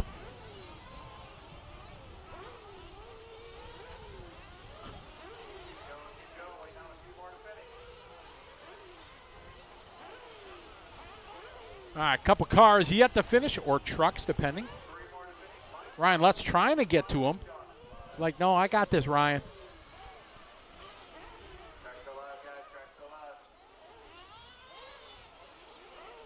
Heat 2 of 12.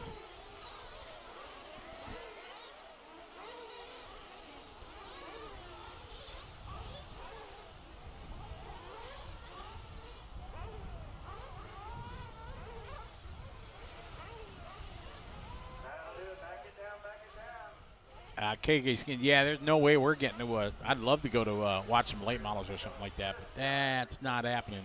Because if we get all the racing in, we're racing until 9:30. We won't get packed up and out of here until past 10. So this is the only racing in my future right here, the U.S. Nats.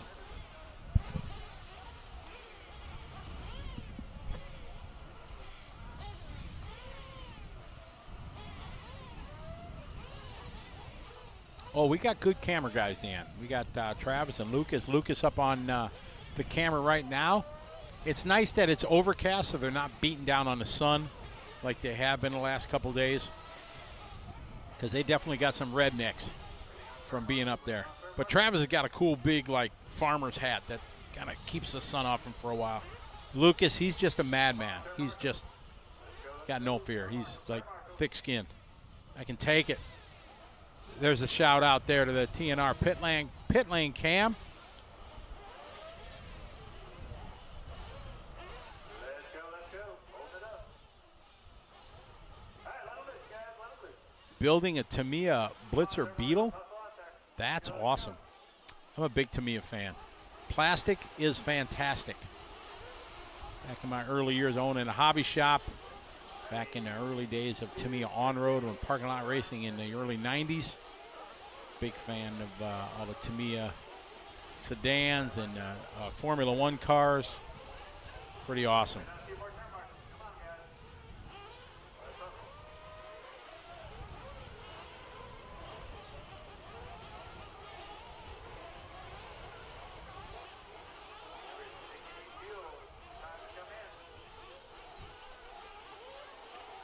Oh my, did you hear about the big explosion at the Lego factory yesterday?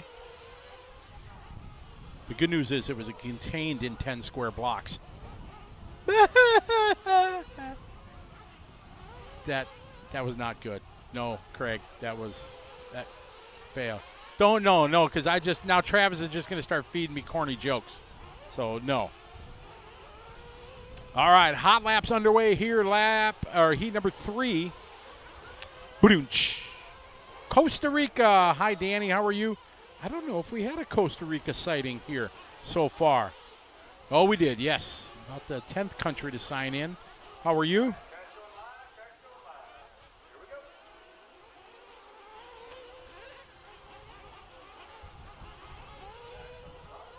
Really? This just in, Lego is the largest tire producer in the world. Wow. I did not know that. You guys believe that? Travis told me, so it's got to be true.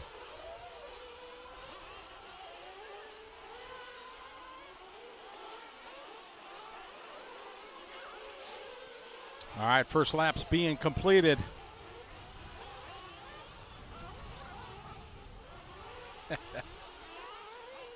Five minutes left to go in this one. Lap number 1, Zachariah Luke.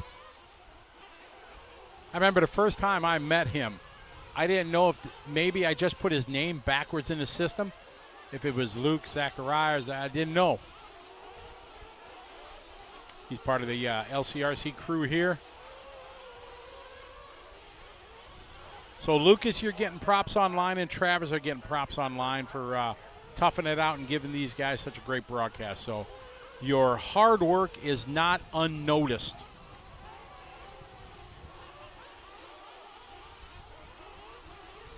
All right, we got Zachariah out front. Zach with a 41.2. Tony with a 41.8. Matthew with a 42.1. Michael Diggs now moving up to the 4th spot, 43 flat. Tony Roney, 41.8.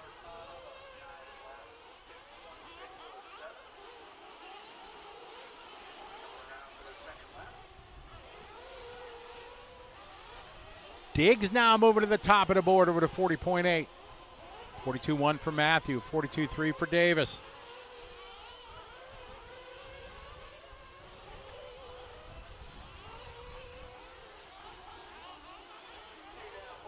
Davis Taylor that time, 40.4. Mikhail Toombs with a 42.5. Oh, trouble there for the 11. I think that was 11. I wondered if he scored. No, if that was Zach, I'm looking like 11 to me. It is the 11 truck, so Zach went in along the pipe. It did not score him. Hopefully the race director will catch it this time by. Because he was just taking a hit on the pipe going along the front straight. It normally should have picked it up, depending where the loop is buried. Here comes Zach. This should be a long lap as he comes along. Yeah, so 126. So that should be a credited lap. At least if I was a race director, but maybe Roar's got different guidelines and rules.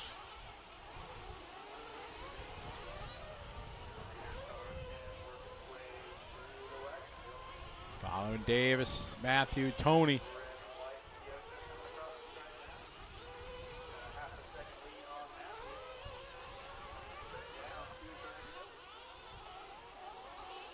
Oh, I think that's our leader upside down.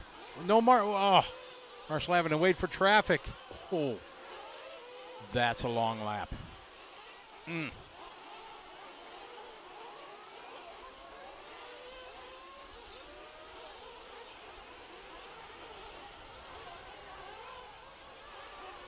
right, Alex from the Hobbyplex.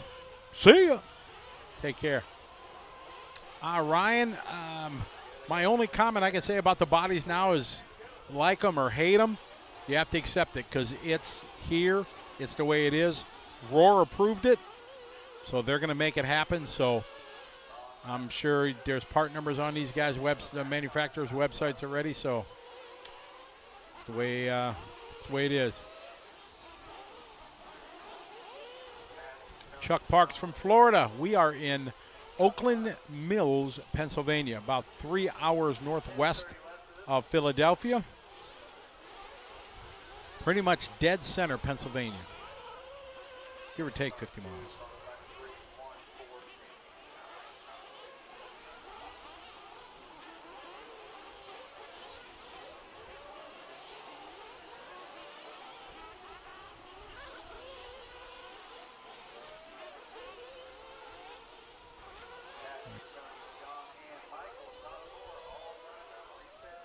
Matthew to the top of the board, 42.8. Tony Roney, 41.2. John Goodwood at 43.3. And Michael Diggs, 43.2.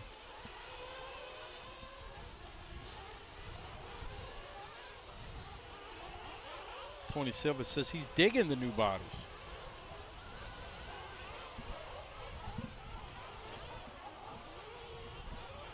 You can't have an argument and say they don't look like trucks because the current setup really doesn't look like a truck. Here's Davis Taylor across the line, 40.7. Nice save.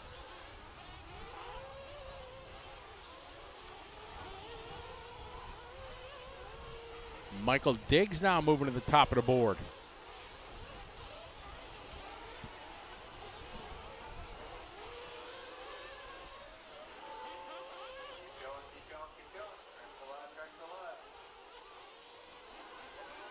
KG Skins, yes, I've made the comment yesterday. We've, next to the racetrack, that jungle gym system with the kids playing on it, that has been the most viewed thing we've had on the broadcast because it's like nonstop the whole time. And what a great idea from the Muma family to include that here for the Nationals.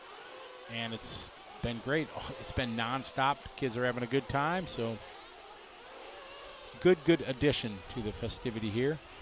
There's a good shot of it. And big kids, and not only little kids. We got main qualified kids over there that are 13, 15 years old. Pretty funny.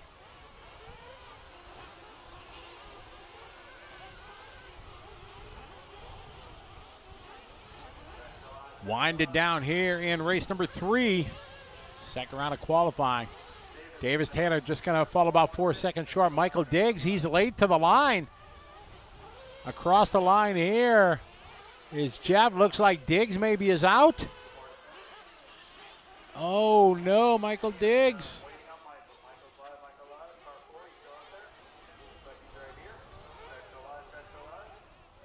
So Michael is out. Michael Diggs not making it. So Davis Taylor ended up taking this one.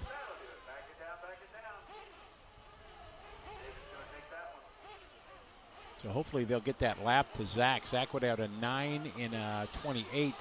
So that would have put him, 28.6 would have put him 4th.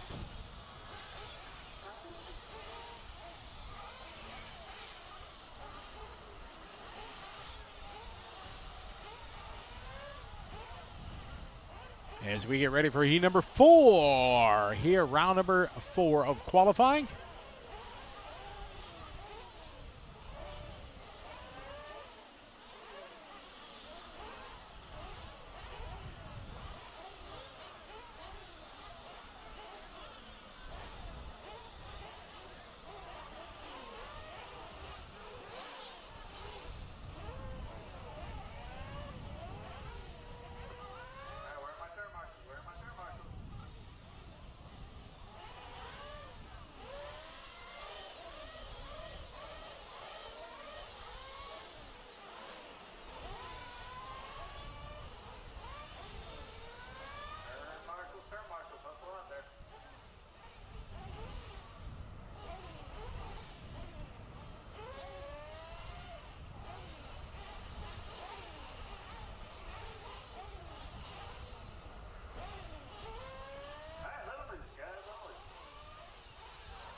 All right, warm-up's underway.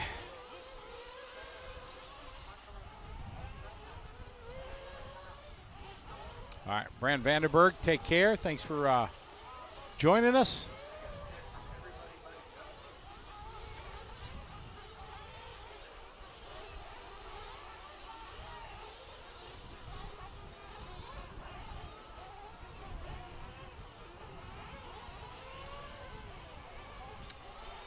I don't know who's, I think Dakota's working on his own stuff.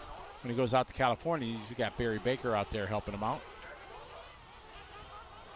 You know, his wife Chloe has been the pit girl, fueling him up, stuff like that.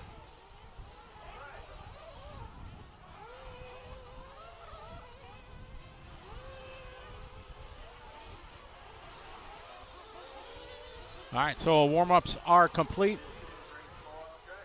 Brad, I am doing swell. How are you, Ben? Good to have you following along on the show. We're having a good time here at LCRC for the U.S. Nationals. Big shout out to all our sponsors: Lifetime Drag Race Systems, Beach RC, A-Main Hobbies, ProTech, Leadfinger Racing, Lifetime, Nitro Pro, J Concepts, BP Fuel, TNR Fuels, AK Racing Tires, Absolute Hobbies. All those fine folks making it possible for us to bring you what we feel is the best coverage of RC racing anywhere in the world, right here on LiveRC.com.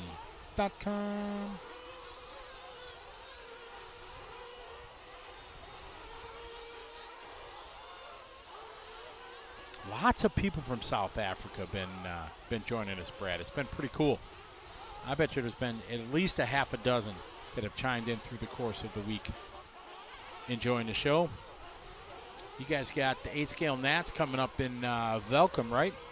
At Antonio's track. I think coming up in a week or two.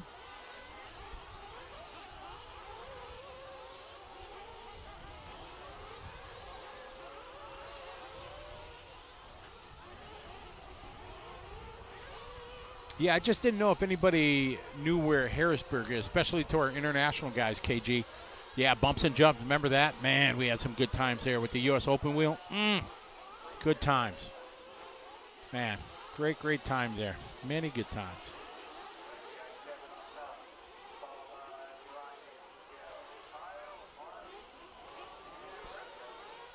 Tim Clark, all I can say is, dude, what an amazing job you did last week at your race. I was heartbroken I couldn't make it. I had to make an option, test the new drag race light system with LiveRC or go spectate your big race. But absolute tip of the hat to you. Nothing but great comments online. Everybody I spoke to, everything. It was just fantastic. And I haven't seen you in a couple years, and I miss being up there and everything. So well done to you and your crew. Yeah, it is very close to yours, Tim. Packed down pretty well. And it's great. So just congratulations. Tim Clark, if you guys wonder who I'm talking, Tim Clark's in our Facebook chat. He owns Clark RC Park between Madison, Wisconsin, and Milwaukee. It's the big 8-scale track in Wisconsin. They had their big race, 308,000 entries last week or whatever it was, and it was pretty awesome. And unfortunately I couldn't make it, but well done to you, your wife, and your crew. And did Bucky run the show? If he did, whoever did it was pretty awesome because they finished up at a good time on Sunday. That was really nice. So good for you. One of these days I'll make it back.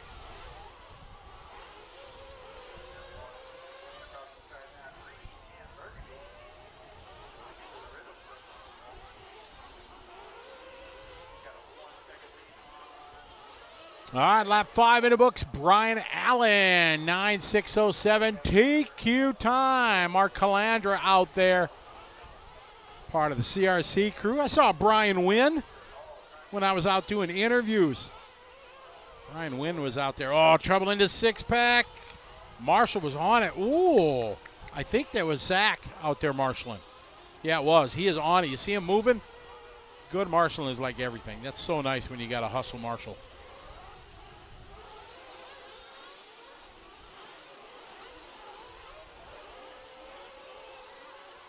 Little drag race down the back straight.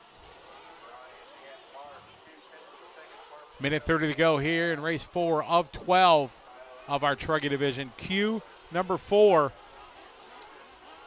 Like I said, there's some poor weather coming in the forecast. I think we're going to get through Truggy okay. But Buggy is, you can see some black clouds coming in the sky.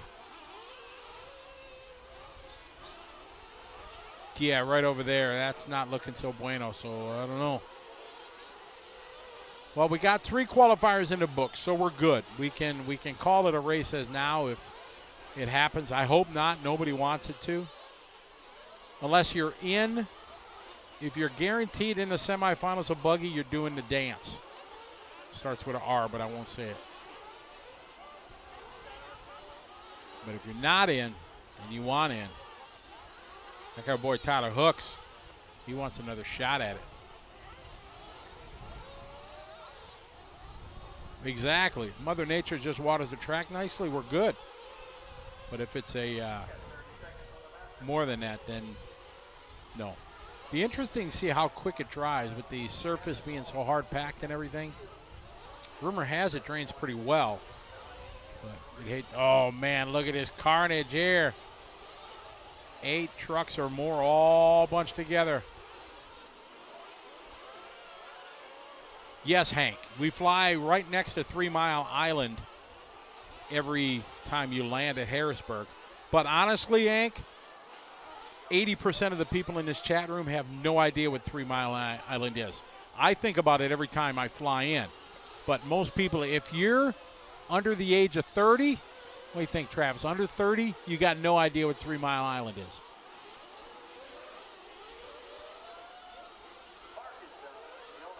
These guys, Mark Calandra, are going to do, oh, Calandra moving to the top of the spot. What?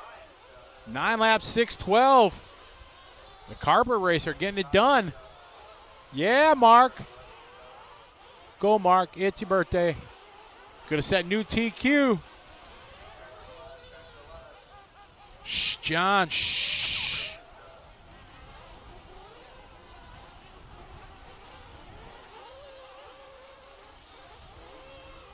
Really, Danny?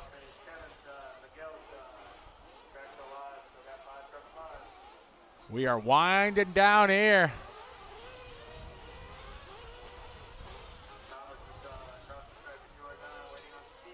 So Mark Calandra going to set new TQ, 9 laps, 6:12 here in Truggy race 4, heat 4 of 12.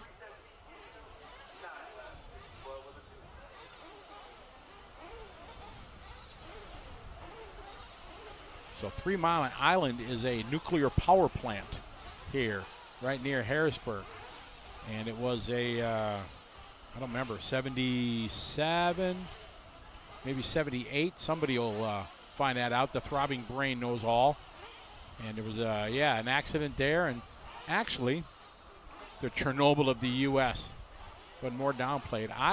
My supervisor in the Navy, his father was one of the people that had to go in and work it. He worked big time. He was like a bigwig there at that station and was heavily involved in the recovery of it and everything. 1979, thank you, Gary. Yes, I knew it was in the late 70s. So that was it. Hey, we got another joke. I got jokes. There was a big paddle sale at the boat store. It was quite an ordeal. No, nothing. Crickets. Oh, yeah, I got jokes. I don't. People have been feeding me jokes. So, yeah, I was, what grade was I in?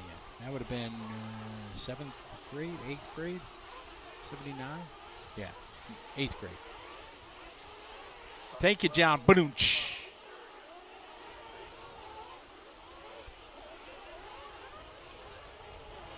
Premium dad jokes, yeah.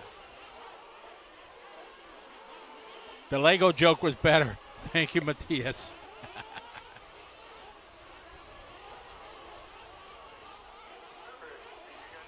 All right, race number 5. Let's can we see Lucas is up on camera. Can we get a look at the sky here? Let's see how ominous it's looking here to the left. I'm thinking that's to the west of us.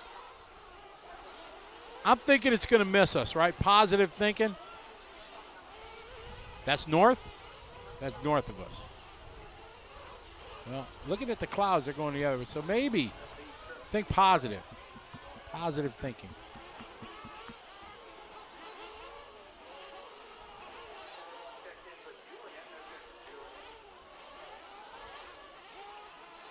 Sorry, Tim, I didn't see the watering schedule. They're only watering between divisions. So after Truggy, they'll do a full water. They are blowing off the track with backpack blowers every 5 races. We think it's every 5. I can't count higher than 4, so I don't know if it's 5 or 6 or what.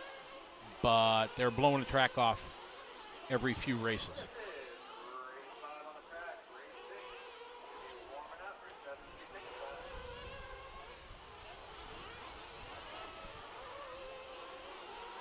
All right, here we go, heat 5.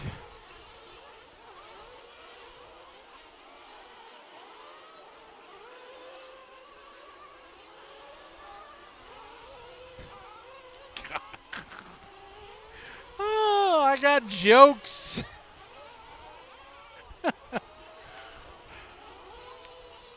You know, you got a group of friends you hang with, you know, that are your homies. Sometimes you question that circle of friends that you're in.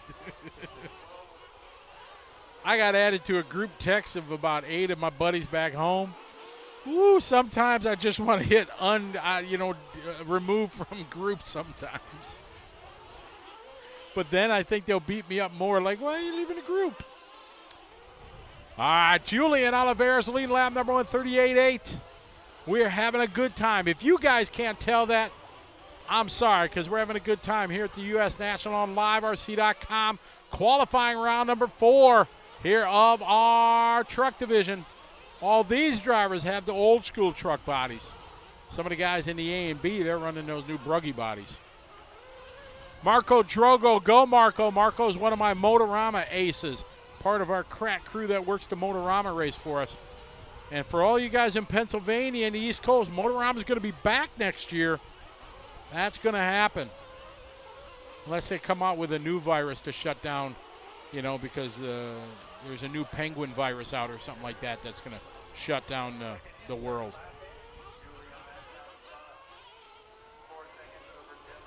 Julian, Dylan, Marco, Cooper, Caitlin, followed by Ryan, Rob, Christopher, Braden, and Toby, Wendell, and Carlos Cruz.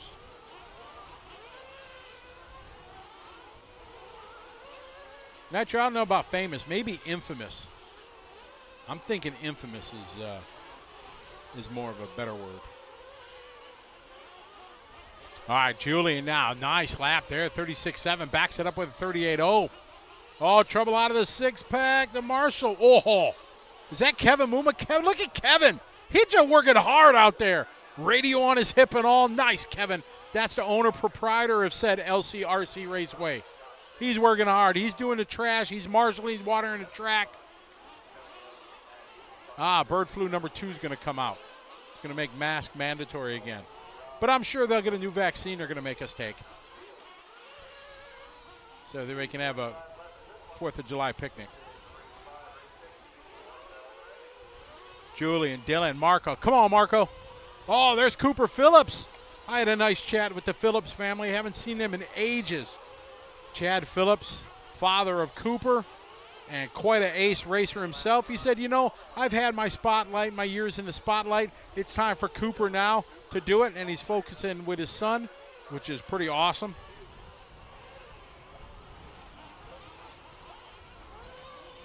Brad Vandenberg, because of the EPA, the Environmental Protection Agency here, they would shut us down if we spread oil on the dirt, because it would probably screw up the water system in, like, you know, we're in Pennsylvania, so they'd probably say it would hurt the water system in California or something like that. So we can't do that. We do it in the Philippines. The Philippine Master, well, they put molasses down. I know when we were in Thailand for the Worlds, they put oil down on the surface. Yeah, and it worked really well. Yeah, Chad works at one of our wonderful sponsors, Absolute Hobbies. And they say they were just crazy busy during this whole shutdown of the world. Everybody buying their stuff since a lot of hobby shops are closed. Chris Matheny from the Dallas, Texas area. What's up, Chris?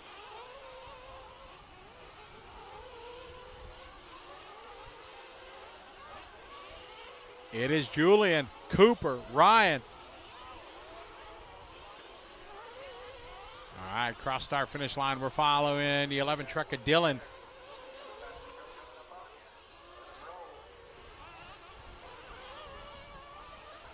One minute to go in this one.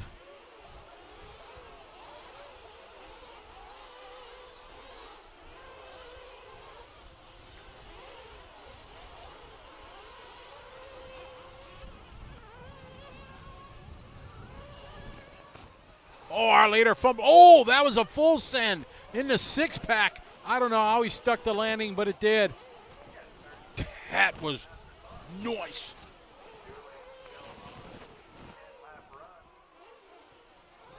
Chris Matheny, he's all over. He's in the Bookface chat. He's on the LiveRC chat. He's everywhere. They use soap here. That's what they put detergent when they spray it. It's got a nice fresh smell.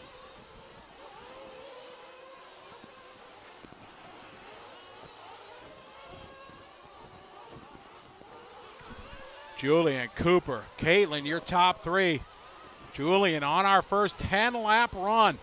He is crushing TQ by 20 seconds, maybe more. Work together, you two, easy. Yep, all right, that worked out. Irish Spring, not sure Hot Rod what it is exactly. I'll have to ask him what his concoction is. We are winding down here, a couple laps yet to go. Julian with a stellar run, 10.626.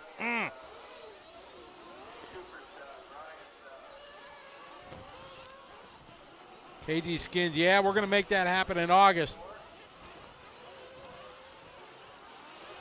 We got, we're paying out top 16 and Outlaw. Even the Ready Run classes are going to win money, so we're going to have a big payout for everything.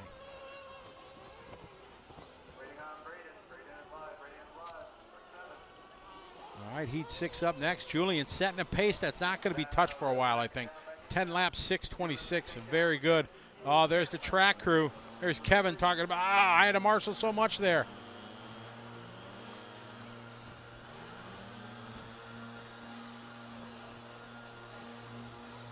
Brad, I'm sure cook anything. You'd spray anything on track. They would find a reason. Hey, there's Travis, our cameraman. Hi, Travis. JV, you just missed Julian Oliveira set new TQ, 10 laps, 6:26. We were talking about 3 Mile Island. We're talking about Irish Spring soap. What else? I was telling some really, really bad jokes. That was probably the biggest thing you missed.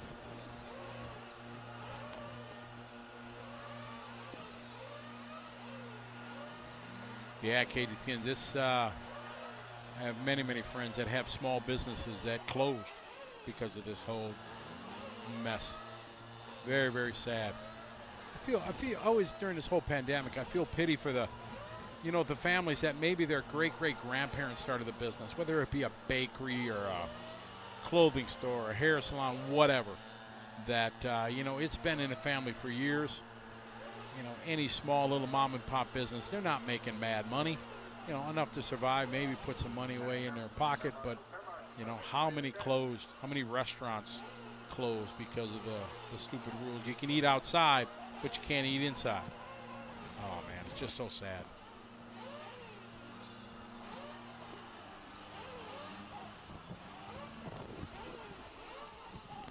There's a good shot there. The TNR pit lane cam.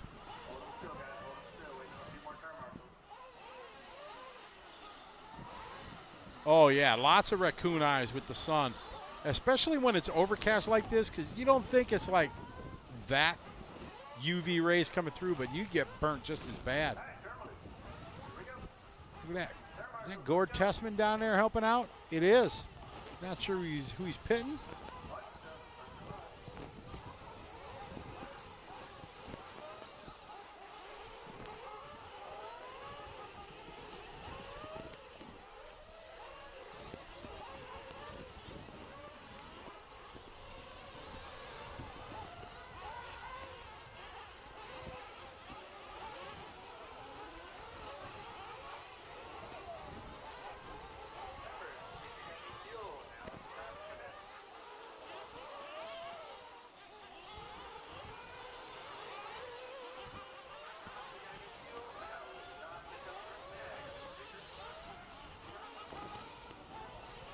All right, our cameraman Lucas just came in to let us know it is precipitating a bit.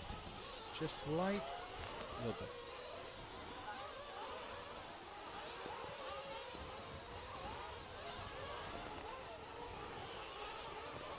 No, loamy, big piles of dirt track. Those, they're gone, at least in America.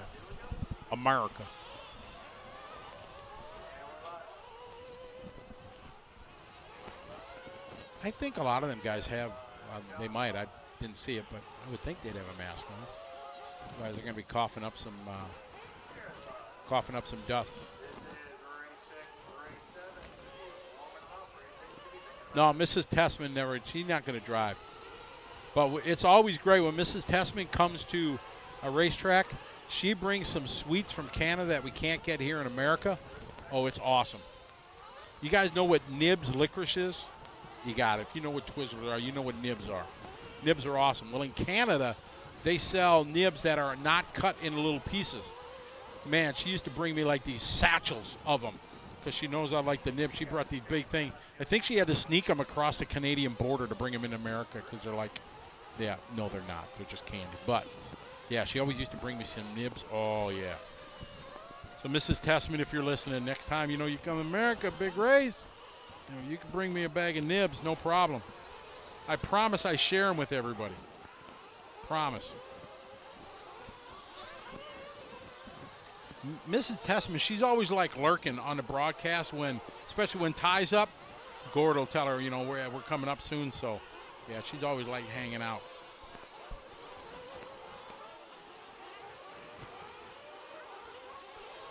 KD Skins down? Not really. I mean, I think some of the pros, they probably have a amount of castor oil that they like in it, things like that. Some people,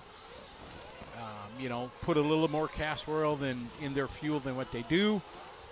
Things like that. Some of them guys like Ty that work closely with VP Fuel, they work to get a combination that really works for them. So it's different. Some people mix their own fuel.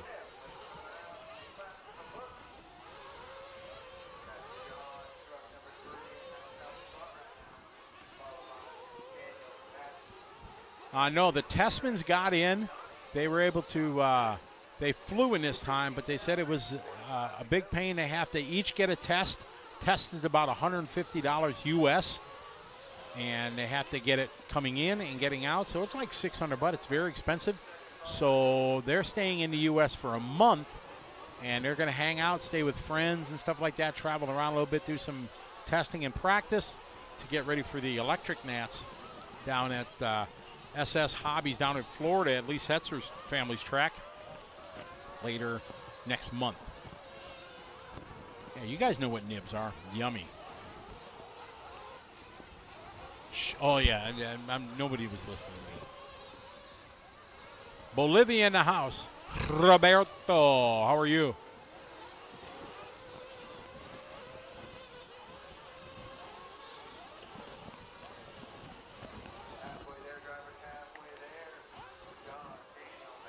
Bishop, how are you?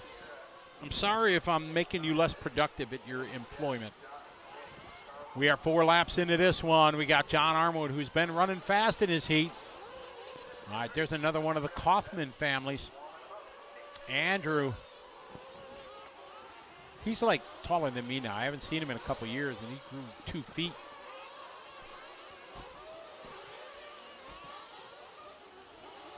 Howard, Cadrain, these are Truggies. 1/10, or 1/8 rather. I'm sorry, first time doing a race. These are 1/8. That's what they're scaled in our hobby. I'm sure it's arguable that it's 1/7 or 1/8.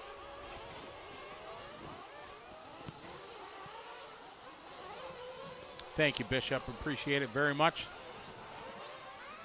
It is Daniel Blaylock down to the top of the board.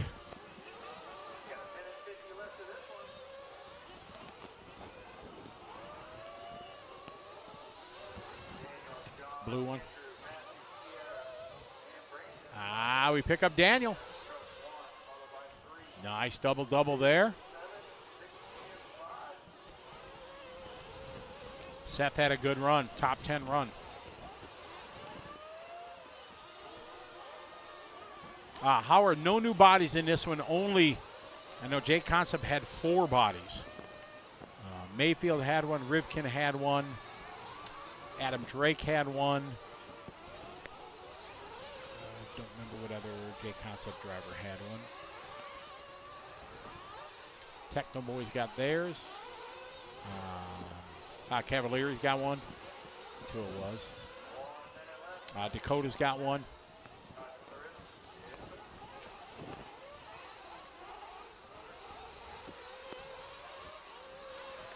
"45 seconds in this one. Race 6 of 12. We're halfway through Q4.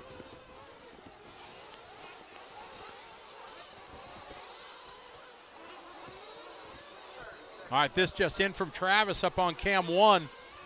It is precipitating. We got 6 races to go yet, too, to get this qualifier in. Let's hope.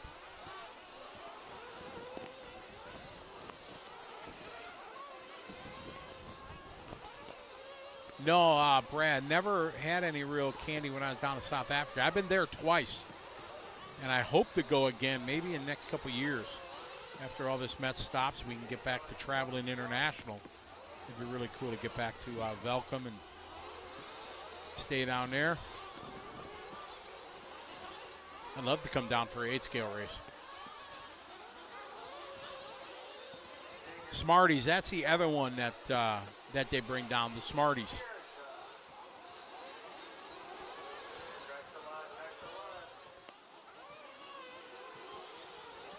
We are winded. Daniel Blaylock looking to go 10-6-32. Not a TQ run, but good enough for second.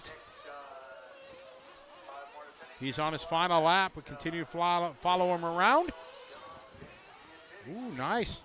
Marshall, stay out there. Track's still hot. Listen to me talk like I'm a race director. There are, oh no, oh, there's a good shot. You can see the rain on the track. Oh man. Oh, look at Fee Long just cheering them on. Good marshalling. You can see they're on the ground. Here's Toby.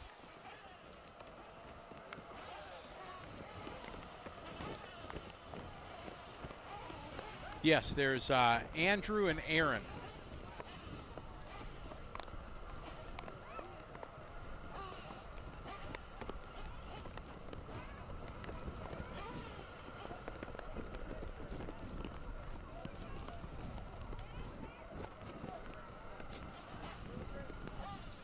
It's coming down harder now as we can see it, but are they?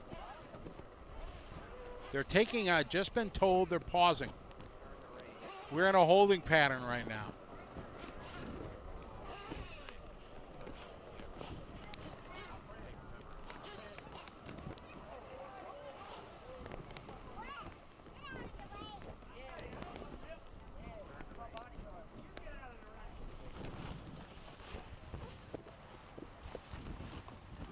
Say hello to all the RC wives that are watching. I don't know how many RC wives are out there watching. We got a bunch of ladies racing here, though, and so now you can start to see the rain coming into view. Ay. Well, we got 3 rounds in. That's for sure. So we can run mains. No question about if and when, but hopefully this is just a small little watering of the track. Then it's going to come into the whole discussion of, is the track going to be the same? You know, these guys are not going to go as fast as race 6 did, and blah, blah. That's always an uncomfortable situation.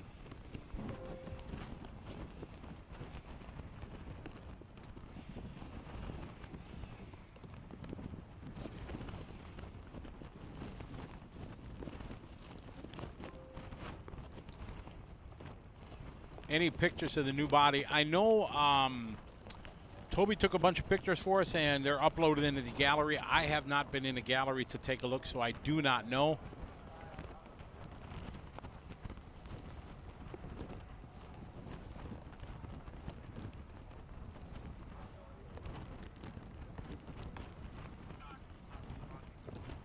Yeah, would that be funny? All of a sudden, big rain, and we get a lot of suds and soap.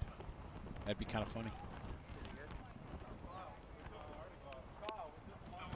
So as the rain continues to fall here, not too dark in the sky, which is good. Is it off now? I'm not looking at it. I'm just kind of clicking it from the ground. Radar shows clear at 7. Yep. I would think if we lose 4 hours like that or whatever, if we would do it, I think they would can round 3, or round 4 rather, take it as it is, and then proceed with the finals. That's my guess. Because you don't want to have to run late and then have to shorten the mains tomorrow or something like that. So we'll no. See what they say. Nice thing is I ain't got to worry about it.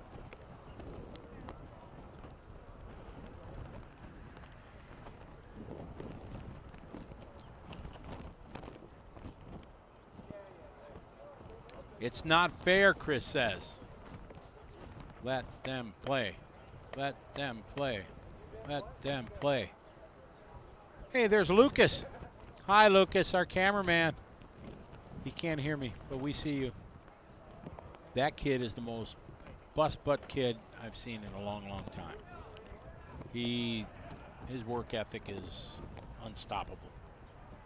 It's pretty awesome. Let's hope. Just a light little sprinkle. Okay, there you go. Just so we are clear, when we resume, we will rerun race 6 because the end of the race was affected by the precipitation. So when we resume, we will rerun race 6. I'm going to put the microphone really close. When we resume, we will rerun race 6.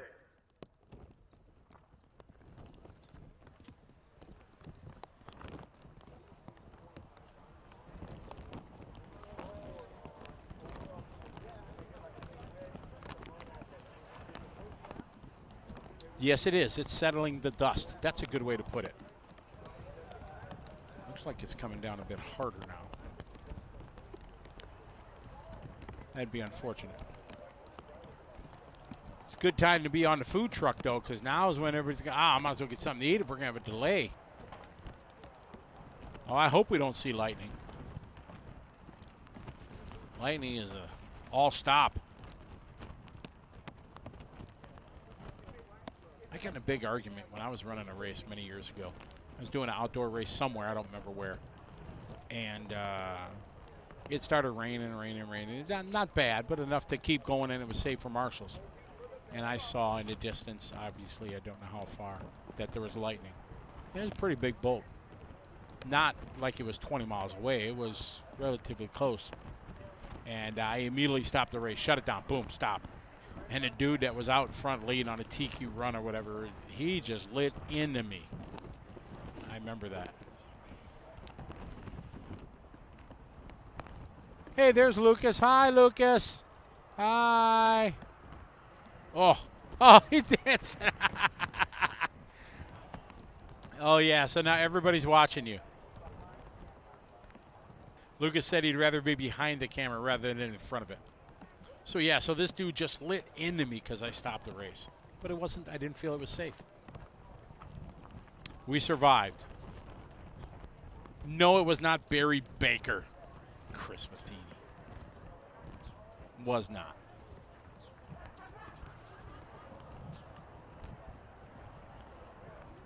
Looks like maybe it's slowing down slowly.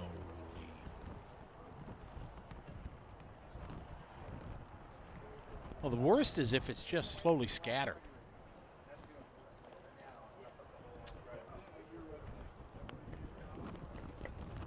So we are in a holding pattern right now. See that? Yeah, John, we had antennas sticking out of the radios back in the day. So yeah, that was part of it. Exactly. You're holding a lightning rod in your hand. It didn't get postponed by rain. It got postponed by a tropical storm, he said. I'm assuming Florida? Are you in like Jamaica, man?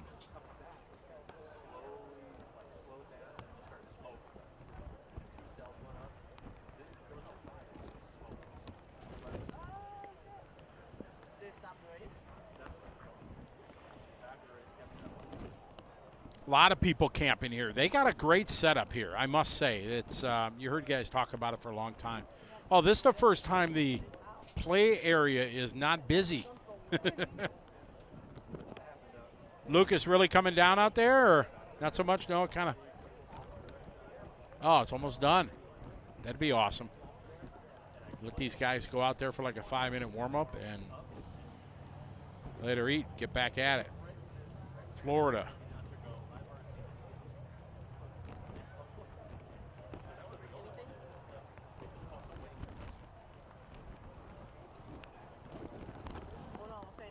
Yeah, you should have went racing. Got a race day on a weekend? Make it happen.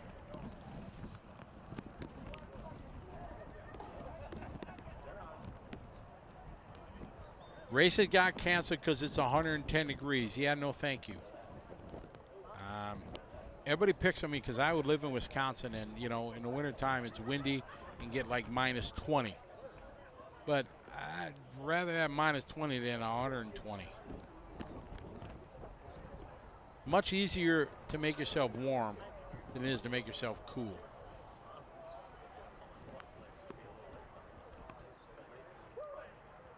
Yeah, Mark Pavitas does that for a living. He converts those Mercedes vans into like homes and cool little vacation things. That's what Mark Pavitas does for a living. That's my ultimate retirement, is to get a small mobile RV. Not like one of those big buses that cost $250,000. Just a smaller one. Enough to carry all my RC gear. And then I want to drive around going to RC races. So this week I'm in Indiana racing an off-road race. Oh, there's a race in West Virginia next weekend for an on-road race. I'll go there. Oh, there's a race in Florida the next weekend. Drive down there and do that. And just see America. That's what I want to do for like part of my retirement. Tyler Russell, hopefully you got the job. Yeah, I'm not going to get one of those Mercedes ones. Yeah, no bueno. I can't do that. I work in the RC industry, so I don't make that kind of money. Yeah, just something with a little trailer to tow behind, have something would really, and then have a little moped scooter that you can put on the back, so if you got to go somewhere, you don't have to, pull up stakes and go. You just on a little moped or something. That's the plan. I want to do that for some time and do that.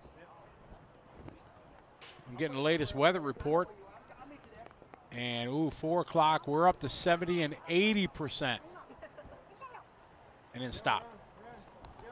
Tomorrow looking gorgeous. It looking beautiful. Tomorrow looking beautiful. Barnstormer's got fans here.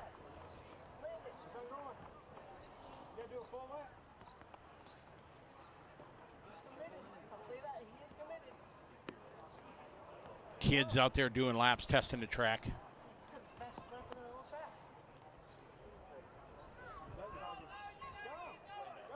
Looks like I don't see any more droplets. Like they're just letting the rain stop.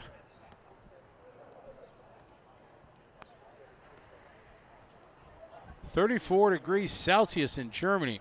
That's hot. I know anything in the 30s is crazy. No, Mark Santamaria is not at this race. He is probably at his home in Dallas making a new YouTube video, being a superstar on YouTube.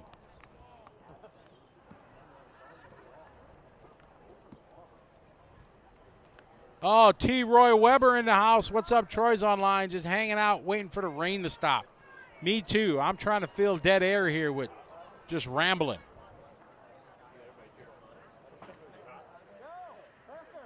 The Worlds in Thailand were fantastic. Thailand has got stories upon stories about life in Thailand, and it's a beautiful country, really awesome. The track there, they had just a ton of workers to make sure everything was perfect. It was one of the best races, if you look at the final, that ever would be. Cody King ended up being a champion, but there in the race, Sushihara threw everything he had at Cody King. And, you know, that was Cody's, you know, big win of his lifetime in his career. And there's no argument. On that week in Thailand, Cody was the best. You know, since then, there's always the haters that say, oh, he ain't done nothing since. And that might be the case. But you win a world title, that can never, ever be taken away from you, because at that moment, you earned it. You were the best. And I always say that about Cody, you know, to people that, you know, say, but like I said, you know, I never did anything afterwards or whatever. Didn't matter. On that day, he was the best in the world, unquestionable. And I always show respect to any world champions that have done it with any form of racing. If you were the best for that time, then you have to, what do they say, you might hate, but you got to respect.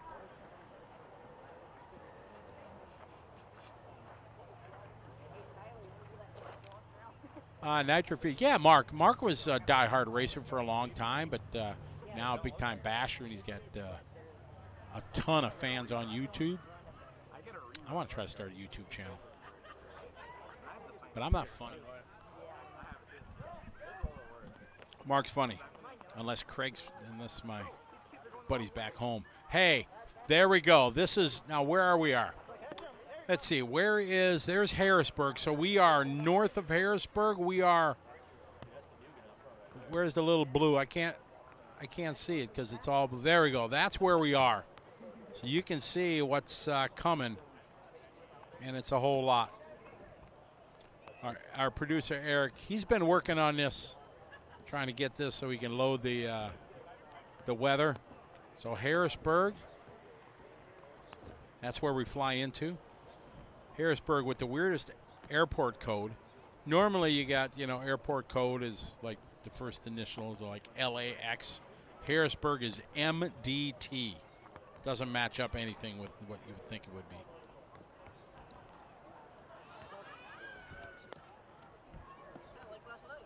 So we got, is there more after this, or this is the one wave that's going to hit us? Because it's supposed to go till like 7 o'clock. Oh, there we go. Oh, yeah, this is the one front coming through. So once this is through, this is... Now looking at the radar, it looks like it's moving fast. Man, this should be gone in like 30 seconds the way it's moving. It's good stuff above us didn't hit us, because that looks a little darker and yellow and not so good. See, but now you can see where we are in the USA to our international people watching. See Philadelphia. You see Joycey? Joycey's not that far. Whoa. That was the wrong one.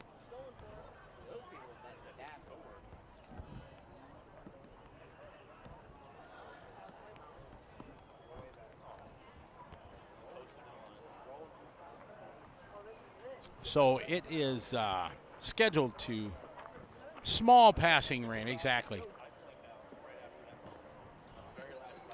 Brendan, I'm all about it. I'll be down there. I want to do an 8-scale buggy race when we come down to Antonio's track. I think it'd be awesome, because I heard he's rebuilding his 8-scale buggy track right outside the Velcom Arena. I don't know if that's true, but that's what I heard a while ago.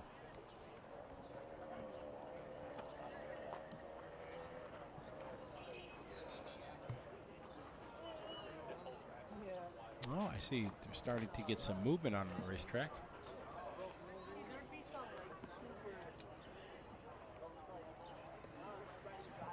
Yeah, Jonathan, sunny California is awesome until you get stuck in traffic for 4 hours to go to the grocery store. I'm never a fan of you have to plan your day based on traffic. You know, if you need to go somewhere, you can't go there between 8 and 10 in the morning because you get stuck in traffic. And you got between 10 and 11 is not so bad, and then forget it. If you want to go somewhere after 2 o'clock, it's going to take you 4 hours.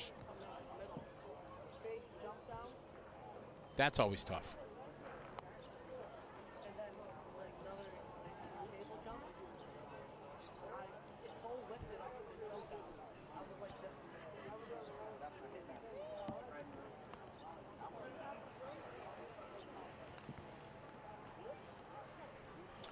All right, folks, so I am going to leave the Nitro Pro broadcast studio. I'm going to meet up with Lucas here, and we're going to go rambling through the pits, walking around the track, talking to people. We're going to fill this time productively rather than hearing me just, talk about traffic in California.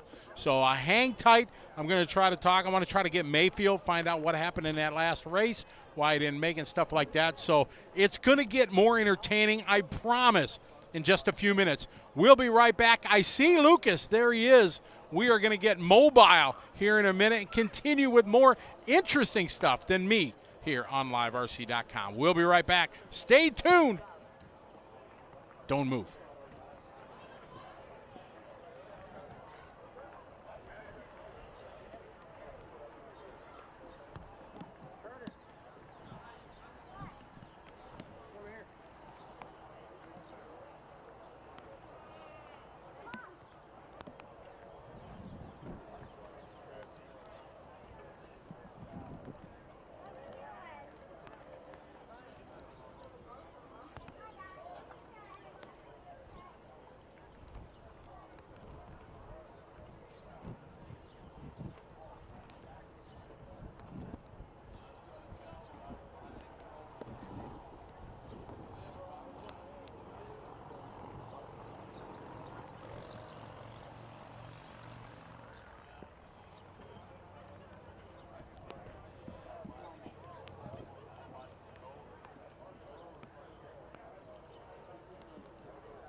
All right, we're down here at Trackside right outside the Team Associated pit. A little bit of rain still coming down. You heard me talk about him throughout the course of qualifying. This is Gunner Rick. Gunner, you used to be a mainstay racing all the time with us, and then kind of grew up out of your youngsters, and you went into the Army, and that's pretty awesome. Tell us about that. Yeah, so in 2017, I joined the U.S. Army. Went through some extensive training for about 11 months, then got to my duty station at Fort Drum, New York. Shortly after that, I went to Iraq for 9 months. After that, I've just been up in New York, just flying day in, day out, doing the same thing. I went over to Arizona to the instructor pilot course. So now I serve as an instructor pilot for the guys over in New York. So it's a pretty good gig. Flying drones, correct? Drones, right. I knew it's exactly what I wanted to do. I was like, well, if I can't make it in the RC industry, I'm going to go to the next best thing, which is, drones, because I want to be the forefront of aviation. So that's kind of why I got into that one. That's pretty exciting. What was life serving in war in Iraq from your perspective? Definitely different, more taxing on the body, and just a culture shock. They live totally separate lives over there. But honestly, it was a great experience because it's more more appreciation for our culture, what we do. But overall, it was just an experience that I would have never got if I never joined. So I'm very thankful for that. I loved it. Were you able to go into the towns and things like that, or were you just restricted to base? I was just restricted to base. They did have a few locals that came on, but obviously over there, everything's a threat. You never know. So, take it for what it's worth. But they did have, the little locals set up coffee shops and stuff. So that was the highlight. But never really got to go out and experience the towns or anything, which is, good and bad at the same time. You want to get the full experience, but I definitely got it from being over there and flying all over, so. Did you miss the racing? Did that ever enter your mind? Because you used to race hardcore. You and your dad, big time. You were into racing, and then bam, full stop all of a sudden. Yeah, I missed it a lot. I deployed in February of 2019, actually, and I was watching DNC in Kuwait in transit over to Iraq. So, yeah, I missed it, and I've been following ever since. Just finally able to take a break and make it happen this time. How much racing can you get in now between your job serving the country? I touched a controller for the first time in 3 years 2 weeks ago. Then that was just to break in the cars for this weekend. So not much at all. Not much at all. It's very hard to break away. Are you going to be able to get any more for a while, or is this your swan song for a while? It's funny you say that. My dad said the exact words last night. This is going to be the swan song. I will try. However, needs of the Army, I go where they need me to go. Take it one step at a time. The only thing that's definite in the military is that nothing is definite. Yeah, so absolutely. Well, you hear it all the time. It's almost a cliche sometimes from some people. They say, we appreciate your service, but from somebody that served, I know the pride that we have as service men and women in the world and everything, so we do appreciate it, and it's pretty awesome to hear what you're doing now. I appreciate that. All right, best to you, buddy. Thank you. All right, Gunner Rick, enjoying the hobby he loves so much. As we're talking here, the rain definitely starting to come down more. I know, Kevin, you got a minute? All right, live TV here, baby. You got to love it. All right, that's Kevin Muma, the owner of LCRC, and we'll see if we can get him. Here he comes. All right, Kevin over here. We'll have a chat. I've said your name 100 times this week. Minus the rain, it's going pretty amazing job you and your family have done. Yeah. The girls play it in on the store on the counter, and it's flattering to hear our peers, we've watched you for, a long time, and, to hear you talk about us in that way it makes you feel good, and we appreciate it.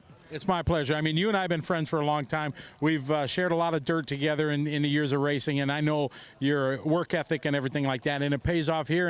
And the facility you built is not just, everything was well thought out. Your jungle gym, the #1 thing viewed next to the racetrack that we've had, but it's the small details and attention to those details that make everything. I have to tell you, you spoke sort of incorrectly. I didn't build it all myself. Oh, okay. I have another half, and we work together, and the jungle gym thing, I didn't do any of that. That's all her. That's awesome. That part's all her, I do the dirt work. She does the cool stuff on the side, and we have an amazing group of friends, and Kyle, our only legit registered employee, and the guys all work hard, and if it's banner day or if it's pipe day, no matter what the occasion, I just send out a group text, and the next thing you know, the boys show up, and here we are. And we were blessed to find Thomas Kaufman years ago, and you know, like the races where I bumped into you over the years. You know, Thomas actually said to me last night that, yeah, I mean, we work hard and he's good at his job, but he had the best group of racers yesterday, and everyone was doing their job and doing it on time, and that makes him look good. Right. You know, you can have the best guy behind the mic in the world, but if the group of racers doesn't want to make him look good, you know, so we're very blessed to have a really good group of racers, and you know, the whole industry's here supporting the event, and I mean, it's awesome. It is. It's going really well. With the rain that we have in the forecast a couple hours here, what does your track normally do to moisture? Is it quick draining? You got to do a lot of work. What is the future next hours come future for us? It just has to stop raining, and at that point, no matter what condition the track's in, let's say it downpours for 2 hours. There'll be a couple puddles. We'll get the standing water off, and within 90 minutes, we'll have it sawdusted, dried, and cars on it. There's French drain under the whole bottom deck. There's drain grates in 3 places. We're in good shape. I mean, it's awful that it's raining. Yeah. But you know, considering the situation we're in, I have to brag for a minute. This is one of the best places to be in the rain. Yeah, and we're at a good time in the program right now. We got 3 solid rounds in. Has there been any talk yet with Roar about plans if this rain continues? Are we going to scrap around? Are we going to, what is any discussion? They've discussed some scenarios. They have a plan. They have multiple plans. We have to see when the rain stops. Well, again, tip of the hat to you and your crew and the wife for sure. You know, we want to make sure she gets plenty of prop, but it's just been great, and congratulations. Thank you very much. Appreciate you coming. No problem, Kevin. Kevin Mumma here, the host of the him and his family hosting this, and we're gonna throw it back to the Nitro Pro Broadcast Center. Eric, you can put us on static camera. Lucas and I are gonna roll around. It's really starting to rain a bit heavier now, and we'll see if we can find some other people to chat with. Back to you.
All right, we're down here in the Mugen pits with Ryan Mayfield. And Ryan, you got a full rebuild going on here. What's going on?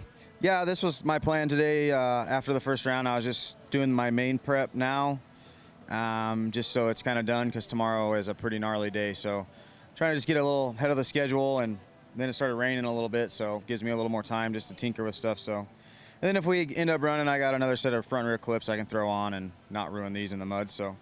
But yeah, just trying to, like I said, get ahead of the schedule. Tomorrow is the gnarliest day in our racing, with the Truggy main, and then a Buggy semi, and then a Buggy main. So anything I can do to be able to maybe just sit down and relax for 10 minutes tomorrow is it's a good thing.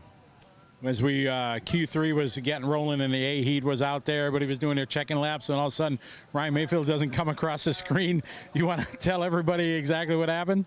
Yeah, I started my first lap, the car felt good. All right, just getting a rhythm, and second lap, came through the back off-camber section, and yeah, just got excited, full whiskey throttle into the pipe, ended up hitting the telephone pole, did like 8 360s, landed in the whoops, and I was like, all right, got away with that one, and then I went through the whoops and the right rear tires broke. So, yeah, that corner's kind of had my number. And Buggy, I've hit that thing a few times, and that time it really taught me a lesson. But yeah, I broke a rod end, which it was a deserving hit. You know, you hit a light pole at 40 miles an hour, it's going to break. So, yeah, I mean, the car was good, just a bad driving. You know, I've had a couple driving issues out there. Q1 was definitely interesting for me and Buggy. Q2 was pretty decent. And then, yeah, today didn't start out so well. But I'm 9th. If we don't get a race anymore, I'll start, you know, 4th or whatever in the semi. So still not terrible. And, yeah, the real race day's tomorrow. Do you like the semifinal format, hour-long mains? Do you enjoy that? Well, when you're qualified 9th, yeah. Because it gives you an opportunity to move up on the grid. Yeah, I mean, I like it because that's, you know, that's how the Worlds is raced, you know. So it's nice to kind of run that format and kind of get in that. Not that we're going to go race the Worlds, but it definitely adds a little difficulty as far as just having your car prepped for an hour and a half stint, basically, because you only get, you know, maybe an hour after your semi, so you can't really rebuild it or anything, which I would want to. Everybody would want to after 30 minutes, especially on a track like this. But that just means you got to be on your game mechanically and make sure all your equipment's sound. And yeah, it just this is a real race. You know, it's hard. So yeah, I enjoy it. I've had a couple bad nationals the last couple of years, but I've had a lot of good other races. So hopefully we get to race and I can kind of make the main, since I haven't in the last 2 years. In that short, after the semis and everything, in the prep, what are the key things so our viewers can know, you know, what are the best in the world? What do you do in that short amount of time? What's the most important key points to fix or rebuild? It's different depending on what the track is, you know, what track, you know, how it's demanding on the car, you know. Here, honestly, I probably really won't do anything except check the clutch and put some tires on it. If my car feels good in the semi, you know, check the clutch, make sure it's okay. If that needs to be changed, change that, and then put some tires on it. If the track's very super high speed and super grip, like a lot of traction, I would attempt to get my diffs rebuilt and even maybe do the shocks, which that's a hard thing to get accomplished in an hour. So the biggest thing is just making sure you have your tires mounted and maybe a second set of shocks, which I've done at the Worlds before. That way it's just a quick on and off situation. But I think tomorrow it should just be a clutch and tire and check it over, make sure everything's tight. And but first you got to finish the semi to get to play that game. So we'll see. That is true. And you got old school Mike Trury over there helping you out this week? Yeah, me and Mike, we've been good friends for a long time. And he's living in Arizona now. So he helped me at Nitro Challenge, did an awesome job, and he wanted to come here. So I was like, hell yeah. You know, you can always use more help. So yeah, we've been working really well together. I trust him to do anything, and he's willing to do anything, and that's a good combination. So yeah, we'll get these things cleaned up, and hopefully we don't really have to race in the mud, which it looks like we probably will. But luckily I got a mechanic. He can clean it up. Copy that. Well, best to you. All right, thanks. All right. Right there. You got Ryan Mayfield, arguably one of the best in the world. And it's cool to get a little insight from him on what he does. Especially, it's interesting to see what they fix in that short amount of time between the mains. But he's got a positive attitude, ready to go. So we'll go back to the trackside and we'll continue to mosey around, see what we can get as the rain really coming down much harder now. And we're going to see what happens.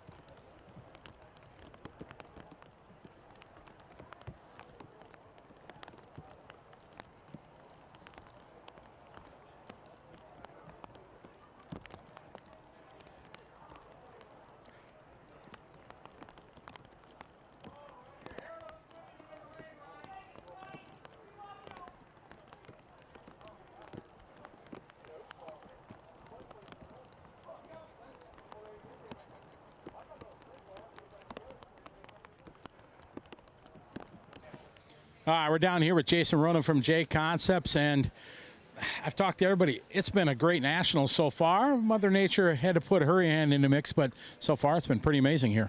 Yeah, it's always better at the race than it is on Facebook. I can tell everybody that. Everybody likes to make a mess of it online and all that type of stuff, but we always have much better time here than I think what everybody sees online, so I think that's something to kind of think about.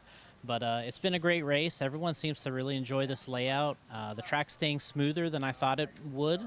It's been holding together and kind of allowing the racing to be pretty close here in qualifying, and allowing other drivers that normally maybe you don't see coming to the top, allowing them some room here to grow a little bit and have some great runs at a nationals. I mean, this is probably, probably 40 deep in terms of how fast these drivers are here this weekend, and it's really competitive. It is, and this track, you say everybody's liking it. It's different than the tracks we've been from, DNC and PNB and Silver State like that. No big, massive jump section and everything. A lot of rhythms and a lot of slow sections, as you said, is really helping a lot of drivers and making for a good track. Yeah, we've seen a little bit of it all so far this year. Started SIC, Nitro Challenge, Silver State, and some things in between, PNB. You've been at a lot of them this year. But yeah, this is cool. We were here last year for the Mugen Challenge, had a good race then as well. And, we were here maybe almost 10 years ago, 2012 Roar Nationals, I think. And then they ran an E-Nationals here in 13 or 14, I think. And, it's a great facility for this. They got plenty of room, the parking, the ability for people to have trailers and RVs and all that stuff is great. And it's just a great place to visit. We're getting a little bit of moisture today, which, we've had perfect weather up until now, and I don't even really think this is that bad. Hopefully we can sit it out and maybe get some more running in today. Absolutely. It's pretty cool. We're not going to end here, but I want you to just pan over here to Ty. Look at this. Everybody in the RC world thinks these guys hate each other. Everybody, all the top guys in the world, they're all like arguing, hey, they want to beat each other. Yeah, they all want to win. But here, Ty Tessman just coming over, hanging out during the rain delays, just chilling, chatting with Ryan Mayfield. That's pretty cool, and that's something that's never seen. Everybody talks about, all the animosity they have for the drivers. But I just wanted to point that out while we go. We're back to Jason here. Tire-wise, Jason, what you've got 3 full days now into it. What has been the tire game for J Concepts, guys? Yeah, what we've been doing is, between the blue compound and the aqua compound, we've been bouncing between the two, depending on if it's the heat of the day or if we're more of a morning run or more of a late afternoon run. So blue and aqua compound seems to be our combination, and reflex on Truggy. And then Buggy, a lot of the guys running rehabs. Spencer's been a little all over the place trying different things. He's probably been the most experimental. And then Ryan, I think he's prepping for, if we're going to run a 4th round in Buggy, I think he's prepping to try something different because he wants to be a little more prepared for the semi and the final, I think. He broke out that last run, so that kind of eliminated him from maybe, I guess, TQing or being a 1st or 2nd. I think he could hope for a top 5 if he could TQ the last round. Maybe he could start 4th or 5th. And that's what I would like to see him still be able to start 2nd in the semi would be great. So we'll see what we can do. I think he's going to experiment a little bit in the last round, which I think will be good, and maybe find something that maybe fits him a little bit better.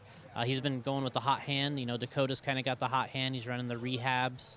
And that's been working really well. And I think Paul counted up. We had 7 of the top 13 guys in the last Buggy qualifying round running that tire. So, that's obviously working pretty well.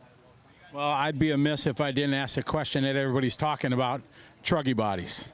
It's, you and I had a chat earlier when I first got here and everything. What's your whole take on it? What is Roar's position, and where do you think the future is for truck bodies? Yeah, I feel like a little bit like we've kind of been here before. Back when Losi introduced one of their Truggy bodies, everyone was calling it the tadpole-looking body. This is back in like 09, 2010. We made Ryan a Punisher body for his associated Truggy back then. We did the Nationals in Joliet. We talked about that.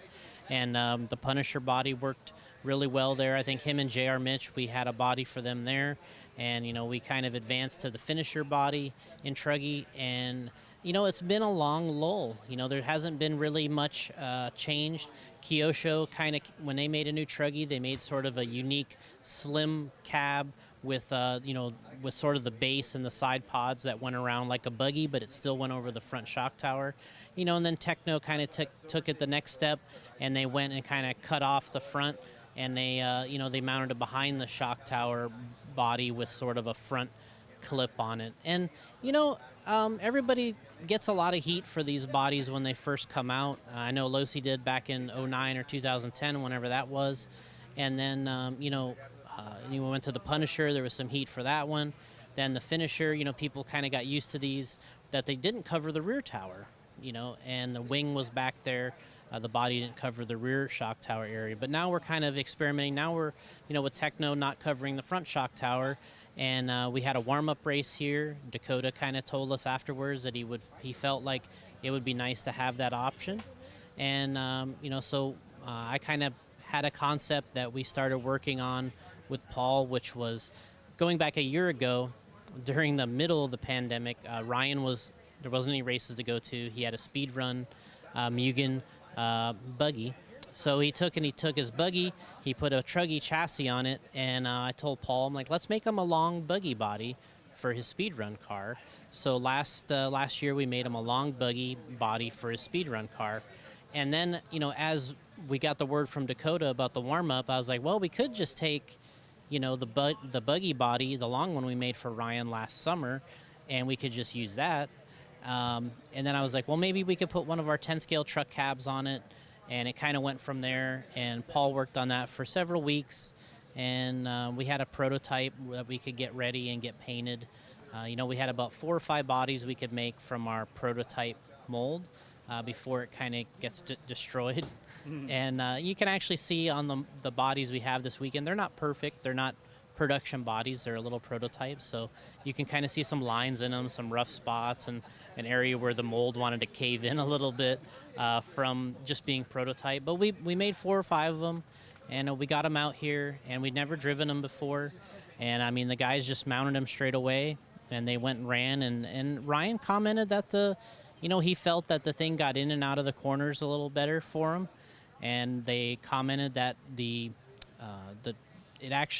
like watching the front suspension. Usually you can't see the shocks on the front of the Truggy, so they commented, the pit guys, that you could see some of that. And so those are 2 things I think that's been nice.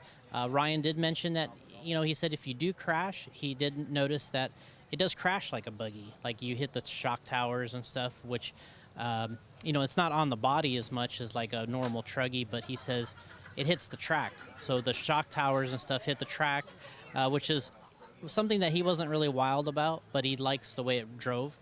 So from that standpoint, I think it's been a success on the track. And we're still working on cleaning up the look a little bit. The look isn't final. And, obviously there's people online, like we talked about earlier, it's a lot better being here than it is being online. But, everyone, kind of attacks some of these looks. But there's a lot of people that love it too, and they're ready to move on and get another body. And I think the essence of that vehicle is that it was only a truck when it started. It was really always based on a Buggy. That's why it's called Truggy. It was always based on a Buggy. And now we're just running a body that really resembles more of a Buggy than a truck. So, we try to keep a traditional cab. And actually it's a cab from our F2 10-scale truck body. The front piece that we're running is actually the front end from our 10-scale truck body. We narrowed it, or Paul narrowed it, and we got it, so we could make some to put on the front end. And so that's the way it is, because we were assuming we might need decals or headlights and grill. So we made a front end that we could use existing decals. So, like on some of the bodies here, we were using existing decals on the front. And because, they said that's sometimes a rule that you have to run some headlights and stuff like that. So we wanted to make sure we had that. So we got some 10-scale body parts on this big 8-scale Buggy body that we made last summer. And that's kind of where it is. And, Roar's rules aren't really specific on the body right now. It's a little old. The rules are a little old. And I think that just comes with having so many classes to deal with. And I'd say probably the majority of things that they're always working on, and probably this is probably electric motors. I would say the majority of Roar's time is probably spent on batteries and motors and all these different things. And a lot of these classes sometimes get left out, or the ability to constrain it a little bit more. I mean, we've been through 3 generations of tires and wheels in Truggy, and now we're on our 3rd maybe 4th generation of body. So it's really sort of the evolving class. And, you know, it's just kind of is what it is to me. I don't really even think, I haven't considered it a truck probably since 2009 or 10. It's just sort of this weird vehicle that we run. And really the main events in Truggy are probably some of the best racing you can watch. They're really fun to watch. They're really fun to drive. People like them. And I think it's just an extension of that. And I think people will eventually, this body setup and concept will become the constant. I think that we're going to see it on all the trucks here eventually, just as we did before. Just as we went to the, you know, the Losi, the version they had, and then we went to the Punisher, the Finisher. I think people will adjust and they'll start to see it as what it is going down the road. And you know, I mean, obviously you look at the trucks themselves. They got 4-inch wheels. The tires are like 5 inches tall. So, you know, it's a unique piece. It's always been a very unique piece. It's not something like we have in the drag racing where it really is supposed to be based off of Street Outlaws or a real car or branding or a Ford, Chevy, Dodge. You know, we've never really had that, you know, in a long time in this class. So I think that's what makes it different. And it's usually the one that always gets all this weird changes for, and I think it's the rules don't constrain it that much, and maybe that's kind of a unique aspect to it. I don't know. When I look at all of them now, I know Chad Bradley posted like his favorite picture the other day, which is his old Jammin' Truggy, and it looks cool too from those days. But you know, I kind of reminisce and go back and look at all these too, and I'm like, you know what, I adjust. You know, I adjust along the line, and pretty soon I'm like, well, I like this one now. You know, you kind of get used to these. You can kind of get in that golden age mindset, or you can kind of just keep moving with the times and accept it and kind of keep going. And you know, we've done that in Buggy. You know, when we did there's the RC10 days, and you know, we had the body had to go over the back of the rear shock tower, and the wing went over the top of the back of the body, and to get the body on and off, you had to pull the wing out and pull the body off. Then we went to, you know, Masami used to cut the back of the body off before anybody, but when TLR or Team Losi back then made the Triple X, they didn't have the rear of the body on, and I remember thinking, man, this thing's ugly, looks like some duck, you know, and I thought it was dumb back then, and then all of a sudden you get used to it, and you're like, oh, this is the only way it's going to go now. And then the B4 comes out, there's no back on the body anymore. Then it goes to cab forward. You know, we go to Finland in 2011. We get the finisher body going, and at first I was like, man, I'm not sure about this finisher body, and then we make the F2, and now it's like, I can't think of it any other way. Like, to me, that's the coolest looking body on the two-wheel, is the F2. And you just get used to it, and you move on, and I think that's where we are. I think that's where we are with the Truggy class. I'm getting heckled from over there. Well, thank you very much for you know, explaining everything. Thanks for all the support you give to the racers, to LiveRC and everything like that. And it's great to have you here. Thanks for sharing your thoughts, and wish you the best of luck this weekend. All right, thanks, Scotty. Thanks for being here. Yeah, always, man. So there you go. That's right from one of the man, Jay Concept, Jason Rona, letting you know how it is. Like him or hate him, the buggy, the truck, whatever you want to call it, it's here. Get your part number, get him online with your favorite hobby shop or online retailer, but the new Truggy bodies are here. So let's go back trackside. You might get yelled at, so prices change, but they don't want footprints on the actual track. I know it's not, but Lauren thinks it is. I just don't want to get yelled at because. I mean, they're trying to cancel us for today anyway, so. Yeah. Dude, it's not just being just great. It's a lot. That's horrible right now. Major League coming out. Cancel today, I'm kind of screwed. Wow, that's actually tough. Dude, I Oh, I got ice cream? Oh, heck yeah. Well, you did not for everybody else. You got one per gram? Yeah.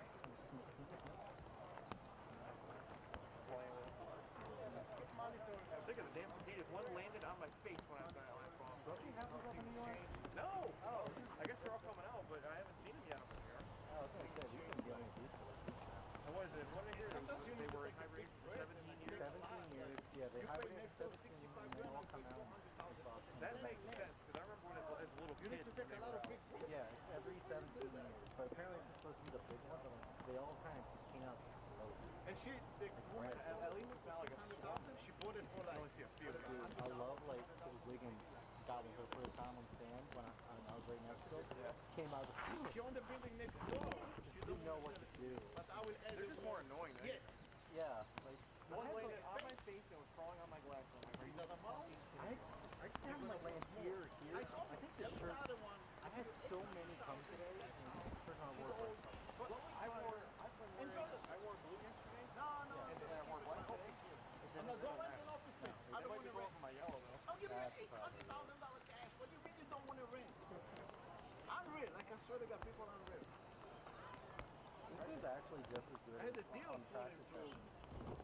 Dude, this track is prime. We can run it right now. It's a building in the lot. $520,000. And he owned the building next door. I told him, sell me the other one too. No. And then he said, you know what? I might steal some of Sell it Thomas's next door. tires. We agree on like 800,000. I got the money ready, the lenders, the whole 9 yards ready. Then the guy tried to, we have the contract. The guy would try to go behind my back and sell it for more. Like That's got 5K. I'm like, we have the contract, well, can't sell it. That's it. You can't sell it. You got like nothing against it. You can't. And his property by like next month supposed to go to auction. Supposed to take it because he didn't pay taxes and all this other good stuff. And the guy is like, but let's see. So I mean, now I got those. I got those. No, I got those. I need that money. By the end of the day, You said you were gonna pay me. I never said I was gonna pay shit. Okay, fine. You're gonna force to sell it to me by the word. Like the judge will sign. I'm gonna be calling the And hand it to me because we got buying contract. It's serious stuff. What was I gonna say? I don't know. Oh, But I it's got crazy. the Peroni I don't want to buy. aluminum dips for my hot bodies. And then I'll the buttery. Yeah, but those dips are almost $70 a piece. Fuck that. But they look badass. Yeah, they do. Yeah, aluminum. They did. Back when the 64, like for 10 scale, E64 was around, they had to like a couple companies came out with aluminum stiff housings just to keep the stems warm. So bad. Yeah, with the Techno Point 4, they made steel diff cups. I almost bought one. I feel like for the 2.0 they should, just because of like how much load that center diff we gets. you're not starting, so the loan, whatever, not a process other than the lane, it's not a big deal.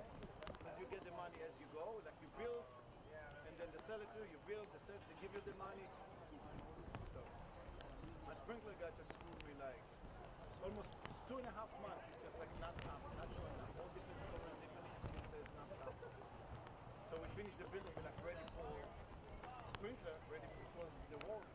We can't. There's no sprinklers. So we like did everything back. We finished the outside of the building, finished the roof, finished the back, finished the side. We finished like 10 bathrooms complete. Sheetrock, tiles, vanities, done. We finished the kitchens, we finished the doors, we finished the windows. The building is done. No sheetrock. We need to keep moving, so it's there now, like working. You keep moving, you know, you have to keep the guys busy, keep moving. Now I'm waiting for this other permit. Well, hopefully in a week or so. Then we start moving. Not keeping the guys doing maintenance now, like clean the buildings from outside.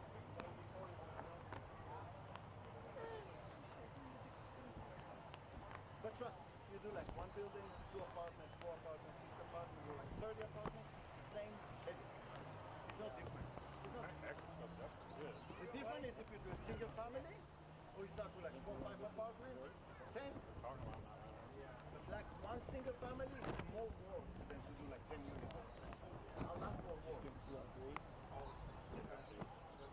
We're going for all flavor areas as well eventually.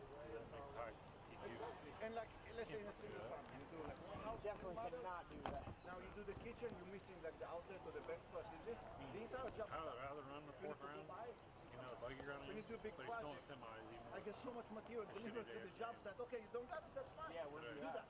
Do that. They put do in that. like do all the 18s other stuff overall. around until we get it. So because now the shipping to get material, it's a nightmare too. we change the cars on too, so we want to keep so it long. better. Well, you're not going to get accurate results. I know. You're gonna race or what, Chiggy man? Yeah, definitely not now. They do 2 out of 3. I'm in the truck, so you call it, dude.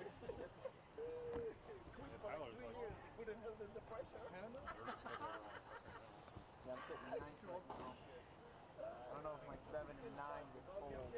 Every time we go for a race, all this bullshit. 10, bump 3, right? No, 11. And we cleared up when we racing. Now 11 2. I'm serious. I heard 11 crazy. Spend like thousands of dollars and time and all of that stuff. Well, but then we go online, like you see Ripken, baby come Hecker, to me, Van look, Dalen, people and Kev racing in these, and are all like, like 1 point and behind then me. they get into with a it, good and you point go and to a bad race point, again, so it's like, it's fun. I could easily not make the major. Honestly, I don't know what I'd do in my free time if I didn't race. That's If we don't run something around that's so much, really yeah. easy. Yeah. In my mind, But it's yeah, they like hold it down. Oh, yeah, they call it now, for sure. I'm not. And that's it. This whole week I'm working on Yeah, in my freaking office. call I'm it. working on Done. the cars and Pack phone it. calls, emails. You know what's even better about that? Get all my stuff ready. Something different than all the pressure of work and sheets and what. Without it, seriously, I would go nuts. Like, seriously, I would go crazy.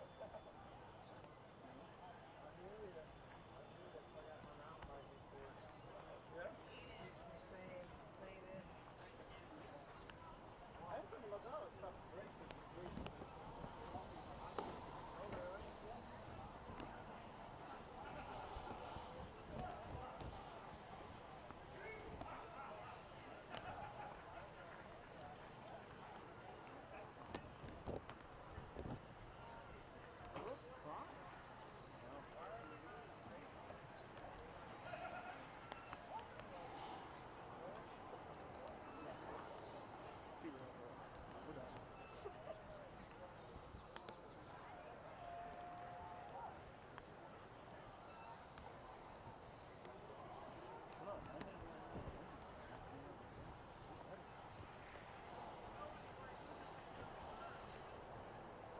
What's the word?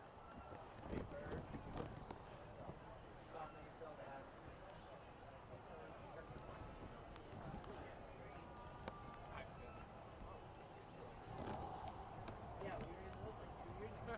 2-3 years ago. I remember buying them.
going here? About 2 minutes.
Everybody's a comedian today, ain't they?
Hello, hello, everybody. Welcome to wet and cloudy and muddy Oakland Mills, Pennsylvania. What was a beautiful 3 days is gone. So as the rain slowly crept in, now it is a constant downpour. And as you can see from the look on the track, there's water in most places. So the Aurora officials are discussing things with Kevin, the track owner, and trying to figure out what it is. And we're getting poised to give you the driver's meeting that they're going to give. So we are trying to get queued up for that. All right, we're going to throw it down to the driver's meeting here, Trackside. So that goes on 3 rounds, which takes the best 2 out of 3 across 4 qualifying. Brings us to mains. With the weather and the break in the weather for this evening, the track crew, when it stops raining, is going to attempt to get the track back in order, and we will do a few rounds of finals. Is right at 12 hours of finals, which will put us starting at 7:30 in the morning, and the buggy final will conclude at 6:30 in the evening, period. So that was the best that we could do under the circumstances, and with the impending rain and the track conditions, I apologize for having to cancel the 4th round of the 21 Nationals. To get the finals in, they have been adjusted to lower finals will be 10 minutes. All the way up semis for buggy will be 30 minutes. The final will be an hour. The truck will be 10 minutes for lowers. The B will be 20. The final will be 30.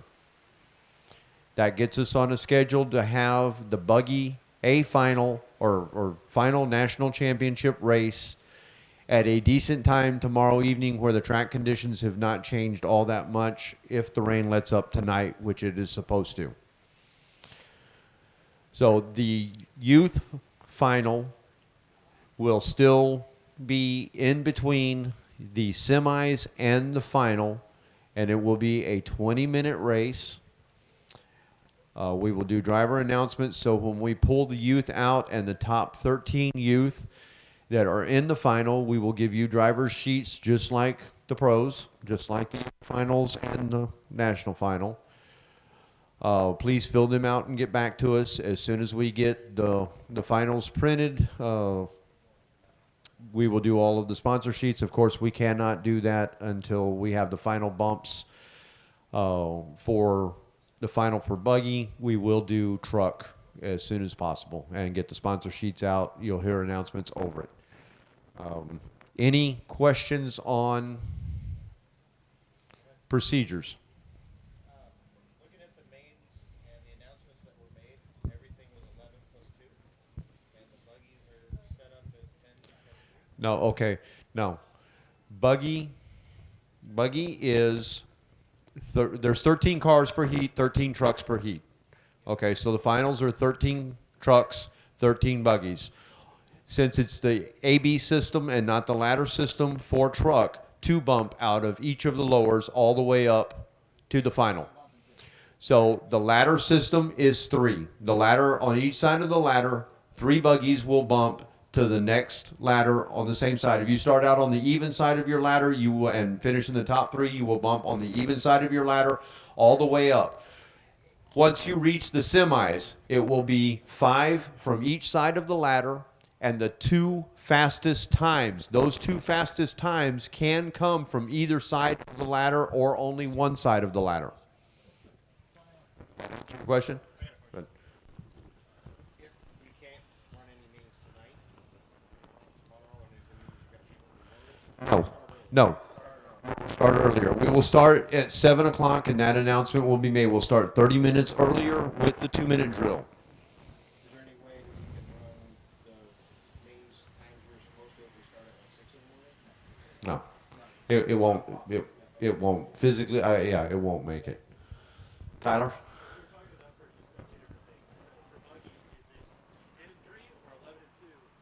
No, it is 10 and 3 from each side of the ladder is 10 because it's a ladder system and not an AB format.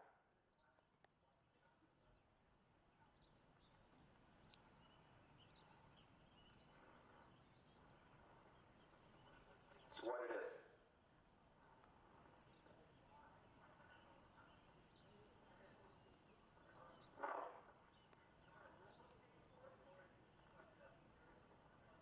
There is a rule book because the Buggy follows the IFMAR system. Trucks are not an IFMAR class, therefore they follow the ROAR system, which is an ABC format and bumps 2 up. The executive committee can take a look in the coming months at it for next year's final and to make it even so it's not a confusion. 3 from each side.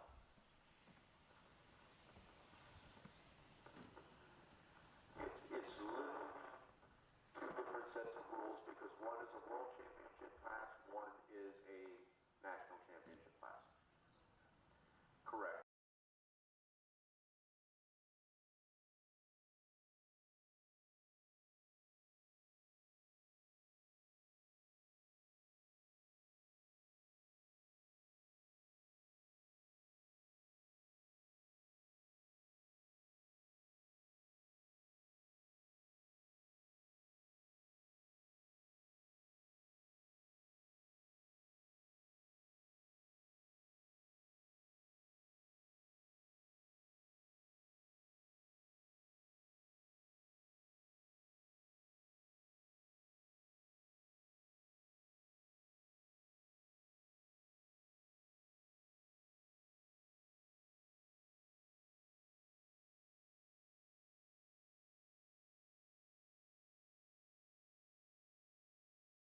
broadcast studio. My name is Scotty Ernst, and our first curveball sent to us here from Mother Nature of the weekend is rain. We, leading up the first couple of days, were really nice, clear, and beautiful sunny skies, quite warm. But today the rain came, started just a little bit of drizzle, but then really opened up. So I know you couldn't get all that they were saying here in the driver's meeting. It's kind of hard where we can get it. So the Q4 officially canceled. So it is done for the day. Qualifying order is going to be the way it is, and I'll read through those right now. They will take the 2 of 4, as I understand. So in the Truggy division, it will be Ryan Mayfield starting 1, Dakota Fenn starting 2, Ty Tessman starting 3, Jared Tebow starting 4, Tyler Jones is going to be 5, Ryan Lutz 6, Cole Ogden 7, Joe Bornhorst 8, Aiden Horn making the A. Well done to Aiden. Ryan Cavalieri. And 11th, Seth Van Dalen is going to be your 11th qualifier. On the outside looking in, having a bump, Spencer Rivkin, Spencer Heckert will be starting in 1 and 2 in the B main.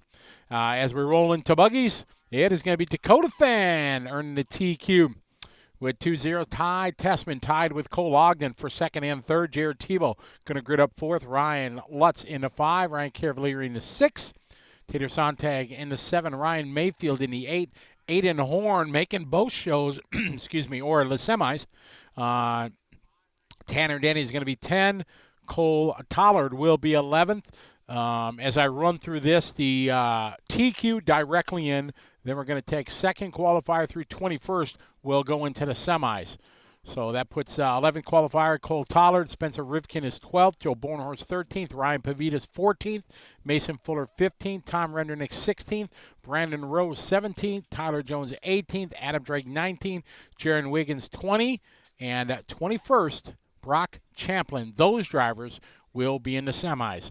Now, the mains are a bit different for trucks. It's a standard A main, B main, C main. They're going to bump up 2. They take 11 qualifiers and bump 2 all the way up. When we go to the semifinals, they will take, after they get the semi, they'll take 5 from the one side of the semi. There's 2 groups of semis, odd and even. They'll take 5 from the odd, 5 from the even. That's going to move 10 up to the A main, plus already the TQ who's there. So that'll get us 11. Then they'll look for the next 2 fastest times in those semis. They'll look at the laps and times. Whatever driver went fastest out of the top 5. So they'll look at 6th place and 7th place in both mains. Whichever drivers have the fastest times, most laps in the least amount of time will transfer. They can go from, both can come from the odd, both can from the even, or both can one from each other. And that'll give us a 13 car or driver championship final. Roar has announced that they are changing the times. All lower mains are going to be 10 minutes up to the B's. B main for truck is going to be 20. A main is going to be 30 minutes for the truck. So they're kind of shortening it a little bit to try to get it in, because we have well over 12 hours of racing to do tomorrow if we can't get any mains in tonight. They're going to try to get some mains in tonight to try to ease the day tomorrow. For the buggy division, their plan is to have the buggies done by 6 p.m. tomorrow. That's going to be quite a tall challenge, but the race director has done a fantastic job, so I think he can get it done if we can get a few mains in. In the buggy, lower mains are going to be 10 minutes up to the, I think, quarterfinals including. I couldn't hear exactly, so I'm unofficially saying they're all going to be 10 up to the quarter. Semifinal, I think, is going to be 30, and then a championship final will be 1 hour. That's unofficial because, like I said, I couldn't hear exactly what the Roar officials were saying, but that's what I'm going with right now. If I find out different after we're off air, I'll try to find out. As for today, rain right now scheduled for the next couple hours. What are we? We're at 4:30 here Eastern time. Right now the forecast is 80% rain till 7 o'clock. If you believe it or not, Kevin said, you got about half and half if it's true or not. The track crew definitely has to do some work that to get up the water and things like that. That's on a track, but possibly it can be done. So we'll see if they're going to be able to do it. Is there any questions you guys have? Please let us know. I'm happy to try to answer some questions. Did you guys see the interview with Jason Rona when we were talking about the bodies and things like that. I thought that was very interesting to hear his take on it. I thought it was very interesting to see how things are changing right now. Trying to get back into the chat here, guys. So see who's TQ right now. Ross, I hope you just heard me say that. Yeah, Element, you guys saw it. So that was a pretty good interview there with Jason to hear his take on it. And he was on a roll just kind of going through the whole progression of bodies in all the classes, buggies and truck through the years. As I said in the beginning of the broadcast this week, you know, my gut tells me, you know, I shouldn't like it because it's so different. I'm okay with change. I'm not the guy that doesn't like change. I think change is good in many aspects of life. And I think this is just part of the evolution. As Jason said, things are evolved. Techno was forward thinking. They obviously got the rule book out, said, hey, I think we can do this. They had it at a previous race. It kind of took everybody, shocked everybody. Everybody didn't like it.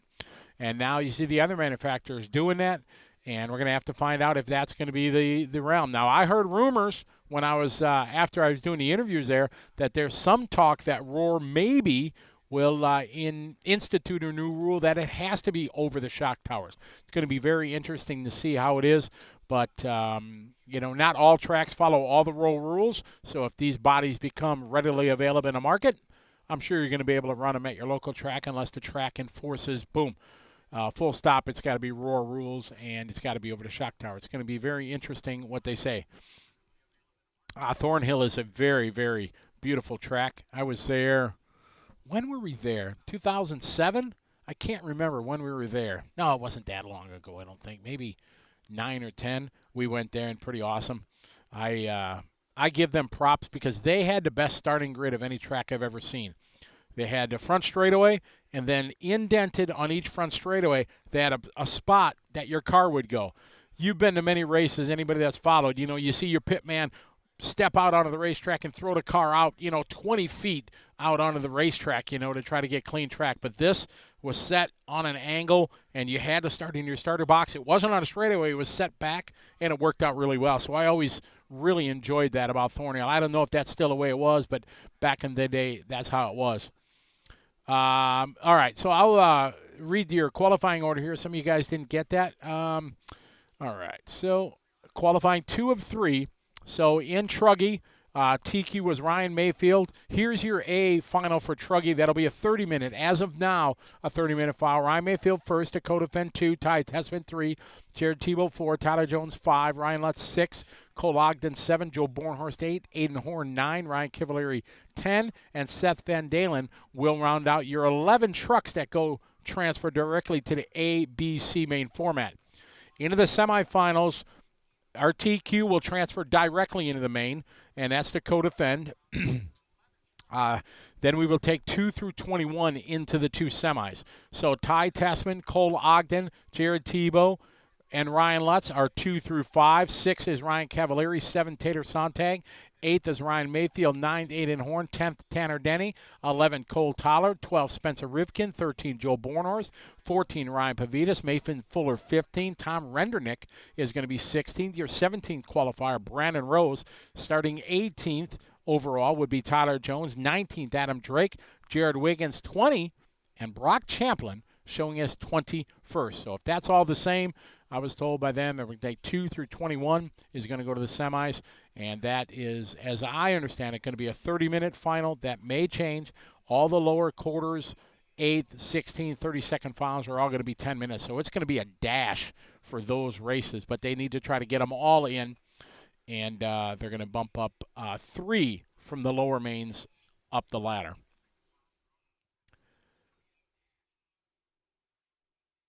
I think so. Elements. I think the body thing is going to happen. I think majority of the people like it. They see if they see the pros run it, they automatically think it's faster. Just if the pros choose to do that, it's got to be faster, right? Because they wouldn't choose something that's slower. So in the eyes, win on Sunday, sell on Monday kind of thing. So I'm quite sure that you will see it more and more. See if there's any other questions. We are going to run some lower mains yet tonight if they can get the track crew. Kevin and his track crew are going to get on it and see if they can do that and try to get some get some running in tonight. They're going to need to, because with all the races we have to do, I haven't done the math, but we're starting at 7. I think they're going to do that 2-minute running where they run each group for a minute and a half, 2 minutes to try to get the track broken in. Me personally, I would say forget about it. I'd say start at 7 o'clock. First race is going to be the first race. It's going to be the same condition for everybody. It's not qualifying. You just run them, and that's the way to do it. I would save the 30 minutes. As a race director, you know, my worst feeling is getting done so late. People that are 3-4 hours away, you know, they still got to drive. So if you can save 30 minutes, why not do that? It makes a better experience, I think, for everybody. In qualifying, of course, you got to clean the track, things like that. But here in the mains, it's the same for everybody. If it's a bit loamy there in the first couple races, may the better driver who can adapt to that survive and bump up. So there's arguments, obviously, both ways. But in the mains, it's the same for everybody. So if it's a bit slippery and wet, as long as it's safe for the marshals, I say run at 7. Save the time and get going. So I don't know exactly, but right now they're scheduled 7:30. Racing, going to start that little 2-minute drill to try to get everything through and get the mains. Any other questions we got, guys? BC, the new Truggy / Buggy, calling them Bruggy bodies, where everything's behind the front shock tower. That's the big debate that's going on.